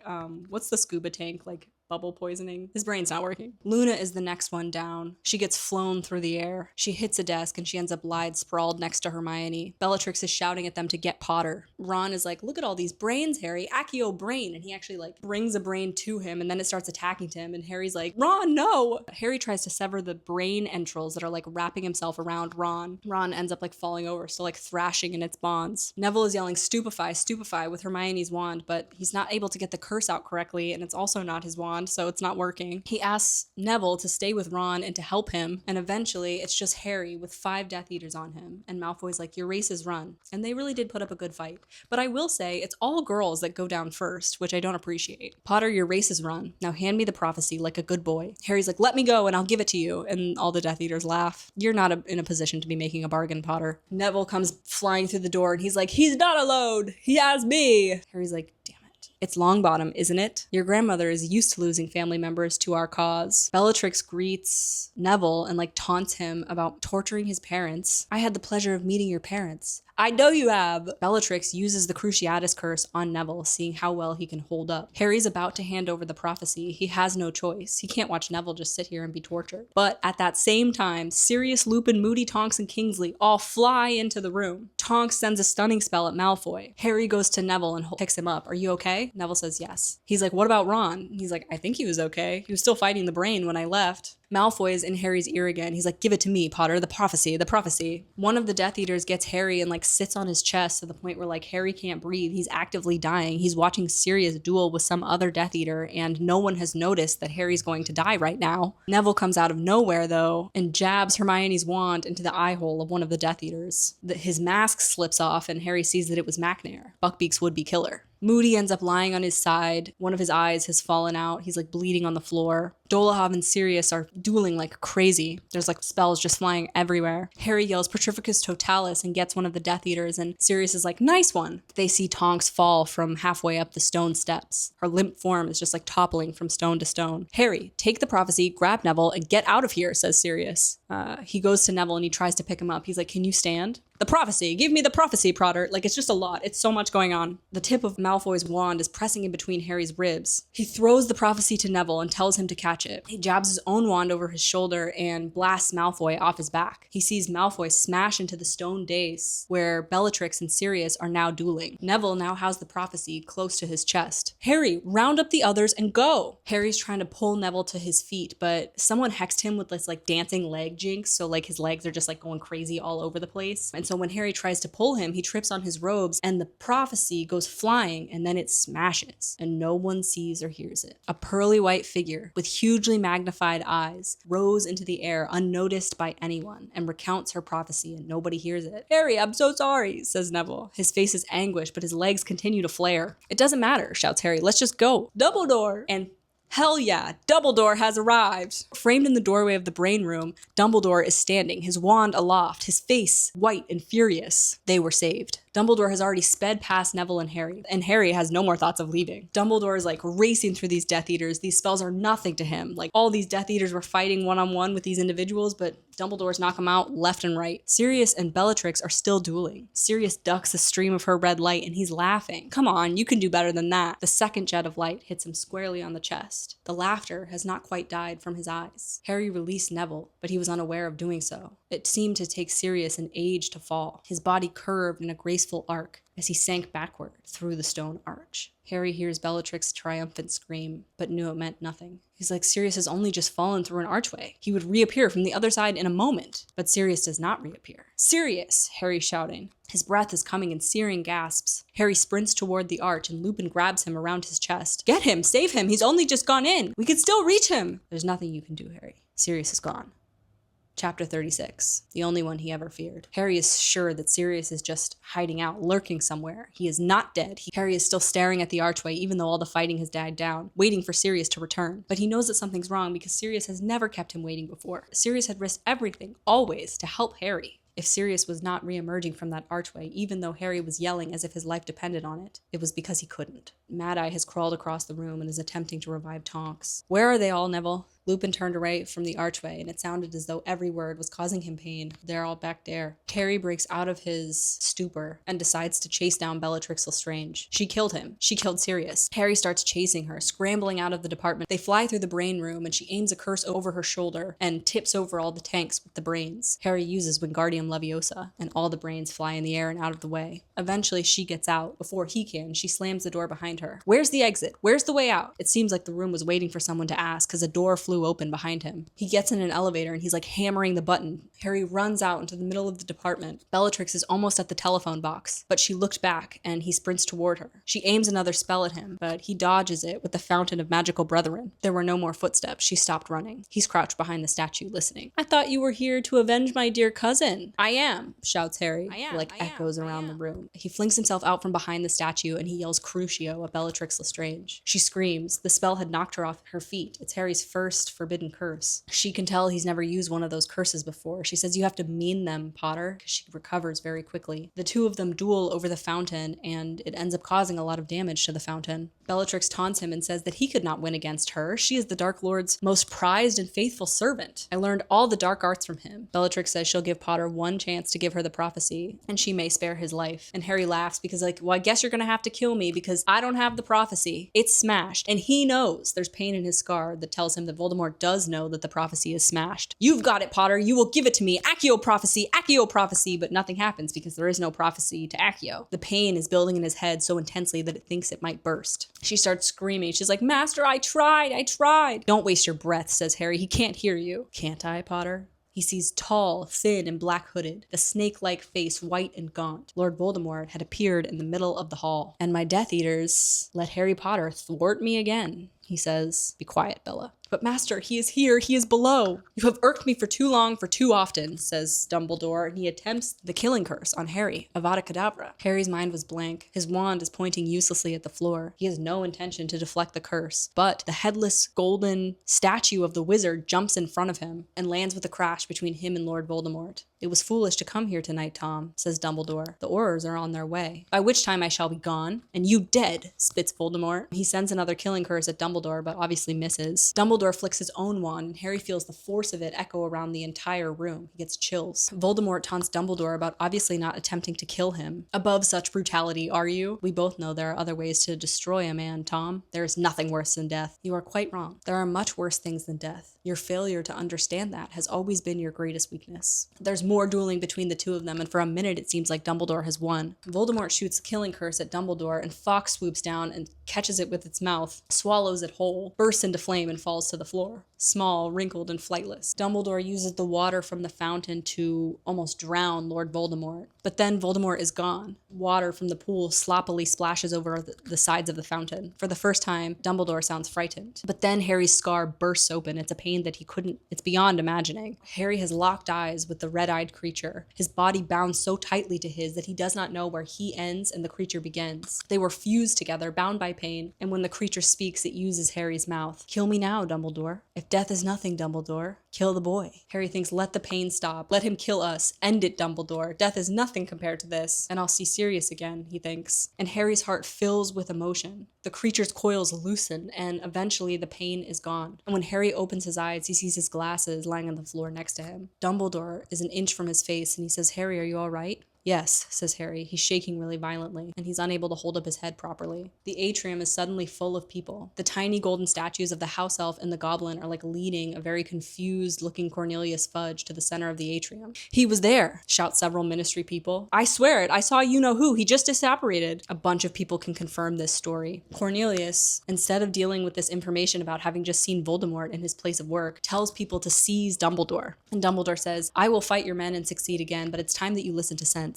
Dumbledore says, I shall explain everything. You will have half an hour of my time when Harry is back at school. Dumbledore makes a port key for Harry, and he sends him back. And Fudge is like yelling about how Dumbledore doesn't have the authority to make that port key, but whatever. Dumbledore says, here are your instructions. You will remove Dolores Umbridge from Hogwarts. You will tell your Aurors to stop searching for my Care of Magical Creatures teacher. I will give you a half hour of my time tonight, in which I shall be able to more than cover the important points of what has happened here. After that, I need to return to my school. Dumbledore turns to Harry and says, take this port key, Harry, in a swirl of color, back into Dumbledore's office. When he arrives back at Hogwarts, he can't believe how calm it is here. His surroundings feel really incongruent with what he feels inside, which is screaming with emotional pain. He can't believe that Dumbledore and Hermione had been right, that closing his mind to Voldemort had been the most important thing to do this year, that Voldemort had been banking on Harry's love of playing the hero, as Hermione said. He thinks it's his fault that Sirius is dead. No one else can be blamed for this. Phineas Neglius asks if Harry has another message for his worthless great-grandson, but Harry can't say it out loud because to acknowledge it would make it real. Harry decides that he wants to leave the office. He turns the doorknob, but it will not open. One of the old headmasters is like, oh good, I assume that means that Dumbledore will be returning soon. He thinks very highly of you. I'm sure you know, holds you in great esteem. And Harry just can't deal with this monstrous great parasite in his chest, that with someone praising him right now when he feels like he's just disgusting and a monster. Soon, Dumbledore comes back from the fire and he explains a few things to Harry. Harry cannot bear to meet his eyes. I know how you're feeling, Harry, says Dumbledore quietly. No, you don't. Harry thinks of all the things that he'll never be able to ask Sirius, thinks of all the things he'll never be able to say to Sirius. Dumbledore tells him that this pain that he's feeling is actually his greatest strength, and Voldemort's greatest weakness is regarding it as a weakness. Harry suffering like this proves that you are human. Then I don't want to be human, Harry screams. I've had enough. I've seen enough. I want out. I want it to end. I don't care anymore. You do care, says Dumbledore. You care so much that you feel as though you will bleed to death with the pain of it. Harry feels that he wants to shatter this old man, shake him, hurt him in some way, to make him feel some tiny part of the horror that Harry is feeling right now. You have lost your mother, your father, and the closest thing to a parent you've ever known. Of course you care. Harry's roaring that Dumbledore doesn't know how he feels, and he's shouting that he wants to be let out, says Dumbledore simply. For a few seconds, they just stare at each other. Let me out. No, says Dumbledore again. By all means, continue to destroy my possessions, Dumbledore says. I dare say I have too many. And Dumbledore says, I deserve it. You are not nearly as angry with me as you ought to be. It is my fault that Sirius died. Sirius was a brave, clever, energetic man, and such men are not usually content to sit at home in hiding while they believe others to be in danger. If I had been open with you, Harry, as I should have been, you would have known a long time ago that Voldemort might try and lure you to the Department of Mysteries, and you would never have been tricked into going there tonight. That blame lies with me,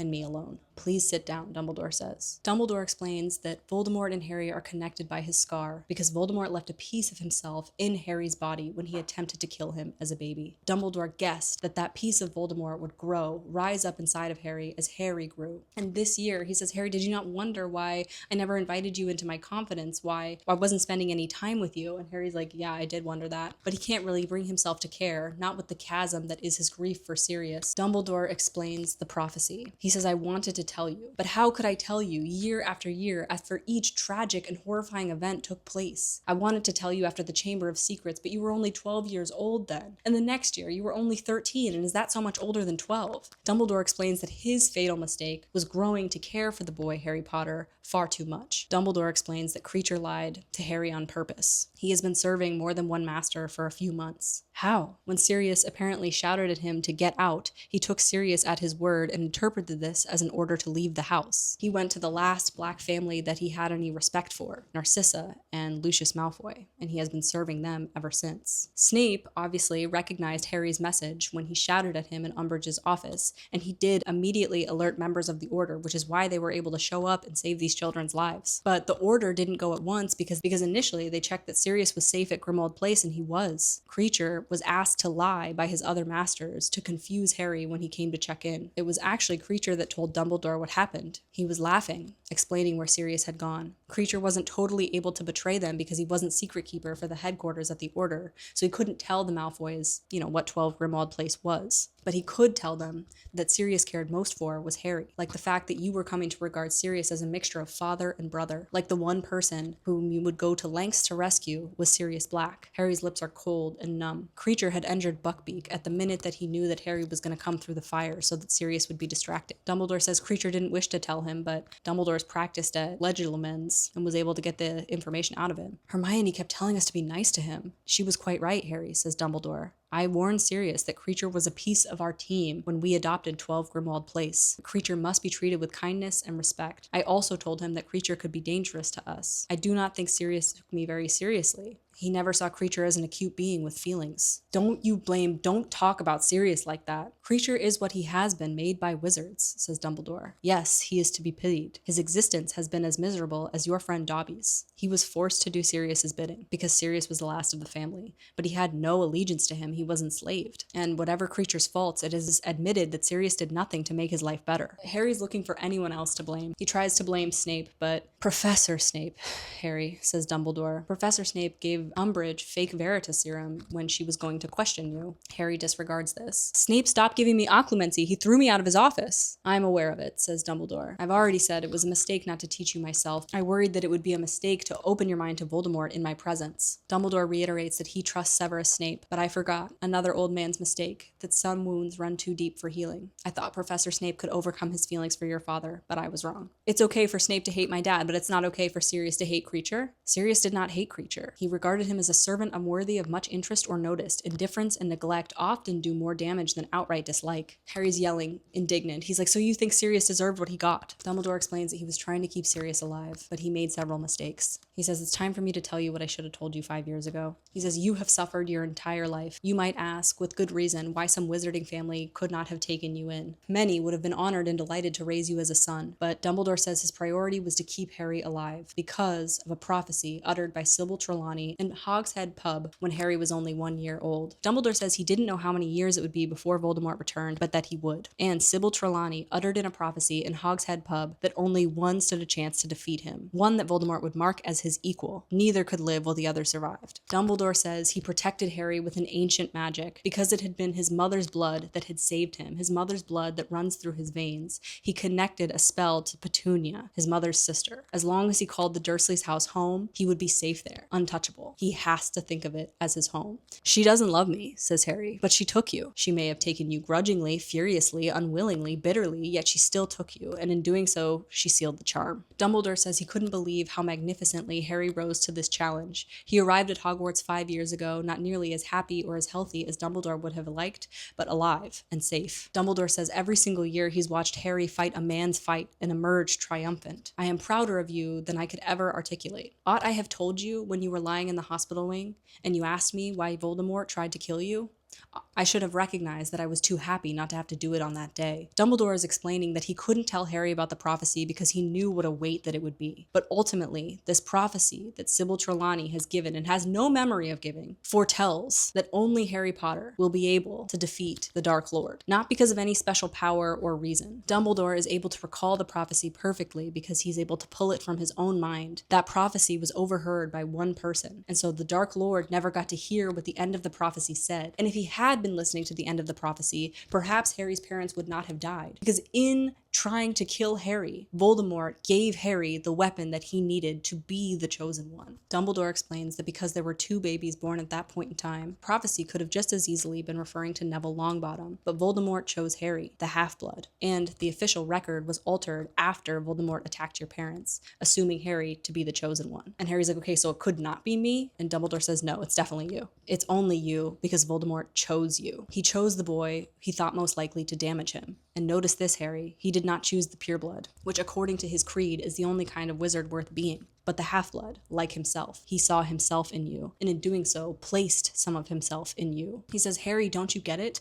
The great weapon that you have is love. You can exist inside of Voldemort's mind, and it won't hurt you. But Voldemort cannot exist inside of yours. The reason that Voldemort was flung from your body today was because he felt love for Sirius. Harry recalls the end of the prophecy, which says that neither can live while the other survives. Does that mean that one of us has to kill the other in the end? Yes, says Dumbledore. Dumbledore apologizes profusely for not telling Harry this sooner, that his life either ends in his murder or with him murdering somebody else. The next day, the prophet runs that he who must not be named has returned. The ministry is publishing guides to elementary home defense, and it will be delivered to all in the wizarding community for free. Dumbledore has been reinstated to all of his positions of prominence and power. All of the kids that had been at the Department of Mysteries are sitting in the hospital wing. Hermione says, I knew they'd drag you into it somehow. You're the boy who lived again now, though. Not a show-off maniac anymore. Ron still has the scars of tentacles around his body. According to Madame Pomfrey, thoughts can leave deeper scars than anything else. Umbridge is also in the hospital wing with them. She looks unharmed, but she has twigs in her hair, and she hasn't spoken since she's been retrieved. Dumbledore strode alone into the forest to rescue Umbridge from the Centaurs, and she hasn't spoken since she's returned. Ron makes the sound of hooves as a sort of like comic relief, and Umbridge sits bolt upright in bed and looks around. And I do think that the implication here is very much sexual violence, but lots of people are split on that, especially because that's what centaurs are known for. Harry hasn't told any of his friends about the prophecies. He doesn't want them to know that he is going to have to be a murderer or be murdered. Harry runs into Malfoy, and Malfoy threatens him with death, because Malfoy's dad has been apprehended and thrown in Azkaban for being a Death Eater. Yeah, I'm terrified now, says Harry. I suppose Voldemort's just a warm-up act for you 3. Harry's hatred for Snape has grown beyond anything else. He finds that it's easier to blame Snape than to fully acknowledge his own part in Sirius's death. He says he'll never forgive Snape. Never. What are you doing, Potter? I'm trying to decide what curse I'll use on Malfoy, sir. Snape stares at him. Snape decides to take 10 points from Gryffindor, but there's 0 rubies on the wall, so he can't. Professor McGonagall stumbles in, though, and says, I guess we'll have to add some more. The prophet has decided that Harry's something of a hero, and so everyone else in school thinks so too now. Harry and Hagrid are reunited, and Hagrid's totally fine. Hermione asks them to ask about Grop, his little friend, and Grop's totally okay. Hagrid tries to talk to him about Sirius, tries to tell him that it wasn't his fault, and that if Sirius thought Harry was in trouble, of course he would have gone. But Harry leaps up and walks out of the cabin. Hagrid's like, oh, all right, take care over the summer. Drop back in if you've got a moment. Harry feels an invisible barrier now separates him from the rest of the world. He always had been, a marked man. It's just that he'd never really understood what that meant. Harry knows that unhappy as he is, he would greatly miss Hogwarts when he's back at Privet Drive. Indeed, he's never dreaded his return more. Umbridge leaves the hospital wing and is chased out of Hogwarts by Peeves. Many students run into the entrance hall to watch her running away, and it's like a great joy. As Harry is packing to leave, he finds the badly wrapped package that Sirius had given to him. There's a note that says, this is a 2-way mirror. I've got the other. If you need to speak to me, just say my name into it. You'll appear in my mirror and I'll be able to talk to you. James and I used to use these when we were in separate detentions. And Harry's heart begins to race because he thinks that this means that actually he will get to see Sirius. He was right. Sirius didn't just die. He says Sirius into the mirror over and over again, but nothing happens. He hurls the mirror back into his trunk. Disappointment is burning through his body. He's like, how had he never thought of this before? Why didn't he even bother to look at it? Harry has no intention of going to the goodbye feasts. Instead, he runs to Nearly Headless Nick, and he asks Nearly Headless Nick if it's possible that Sirius will be a ghost. And Nearly Headless Nick says, no, I'm sorry. And you wouldn't want that for him either. Nothing happens when we die, when we're asked if we'd like to stay behind or move on. But we know that staying behind means living a shell of a life. It's not something that you'd want for someone you love. The only other person not at the feast is Luna Lovegood. She's putting up signs because she's lost all of her possessions. More like her classmate and peers have hidden all of her possessions because they think it's funny. It's a few seconds before Harry realizes he's feeling bad for Luna. How come people hide your stuff? Some people call me Loony Lovegood. She's like, people think I'm weird. That's no reason for them to take your things. Do you want me to help you find them? She's like, I don't know. They'll come back. They always do. In the end, Harry finds that Luna is the only person that he can talk to about Sirius. She explains that her mother died when she was young. She was quite an extraordinary witch. One of her experiments just went wrong one day. Luna was 9. Yeah, it was rather horrible, she says. Anyway, it's not as if we'll never see them again, right? And Harry's like, isn't it? And she's like, no, you heard them behind the archway. You heard them behind the veil. They're there. We'll get there one day. They look at each other and Luna is smiling slightly. As he watches her go, he finds that the terrible weight in his stomach has lessened slightly. Back on the journey home from the Hogwarts Express, Malfoy, Crabbe, and Goyle come over and attempt to hurt Harry, but Harry's sitting with a bunch of other DA members. And so by the time they've all hexed the 3 of these boys, they're completely unrecognizable. They've turned into like gigantic slugs. Harry buys snacks for everyone on the train, and Hermione reads out parts from the Daily Prophet that are interesting. Ginny's doing a quiz from the Quibbler, and Neville is stroking his Mimbulus Mimbletonia, which had grown a great deal over the year. Cho and Marietta walk by, and she has to cover her face now all the time because the sneak thing isn't going away, literally ever. And Ron's like, what's going on with you and Cho? And Harry's like, nothing, truthfully. Harry feels very disconnected from the part of him that ever wanted to impress Cho. It's stretched across 2 universes, the one where Sirius was alive and the other one without him. Jenny says Cho's dating Michael Corner now. And Ron's like, I thought you were dating Michael Corner. And Ron's like, okay, well, choose someone better next time. And she's like, I've chosen Dean Thomas. Would you say he's better? What? When Harry gets off the train, members of the Order, Tonks, Mad-Eye, all walk up to the Dursleys and intimidate them. All the Weasleys are at the train station to pick up Ron and Jenny, and Fred and George are wearing like jackets of the finest dragon skin. They're really rich now. Mrs. Weasley hugs Harry and says, how are you? And he says, fine. Moody and Tonks go with Harry up to the Dursleys. The Dursleys look appalled to see Harry with these people that are so weird and, whatever, all the things that the Dursleys think are outrageous. And Hermione disengages herself from her mother to join the group. Good afternoon, says Mr. Weasley. You might remember me. I'm Arthur Weasley. We just thought we'd have a few words with you about Harry. Yeah, Moody growls. The point is, if we find out that you've been horrible to Harry, and make no mistake, says Lupin, we'll hear about it. If we hear that Potter's been mistreated in any way, you'll have us to answer to. Are you threatening me, sir? Yes, I am, says Mad-Eye, who is rather pleased that Uncle Vernon seems to have gotten the message so quickly. So Potter, give us a shout if you need us, and if we don't hear from Harry for 3 days in a row, we'll send someone along. Take care, Harry, says Lupin. Keep in touch. Harry, we'll have you away from there in no time, says Mrs. Weasley, whispering and hugging him. We'll see you really soon, mate. Really soon, says Hermione. We promise. Harry nods, but he somehow cannot find the words to tell him what it's meant to him that they all range there on his side. Instead, he smiles, waves a hand in farewell, turns around, and leads the way to Vernon Dursley's car. Thank you so much for watching. My name is Sage. Next time.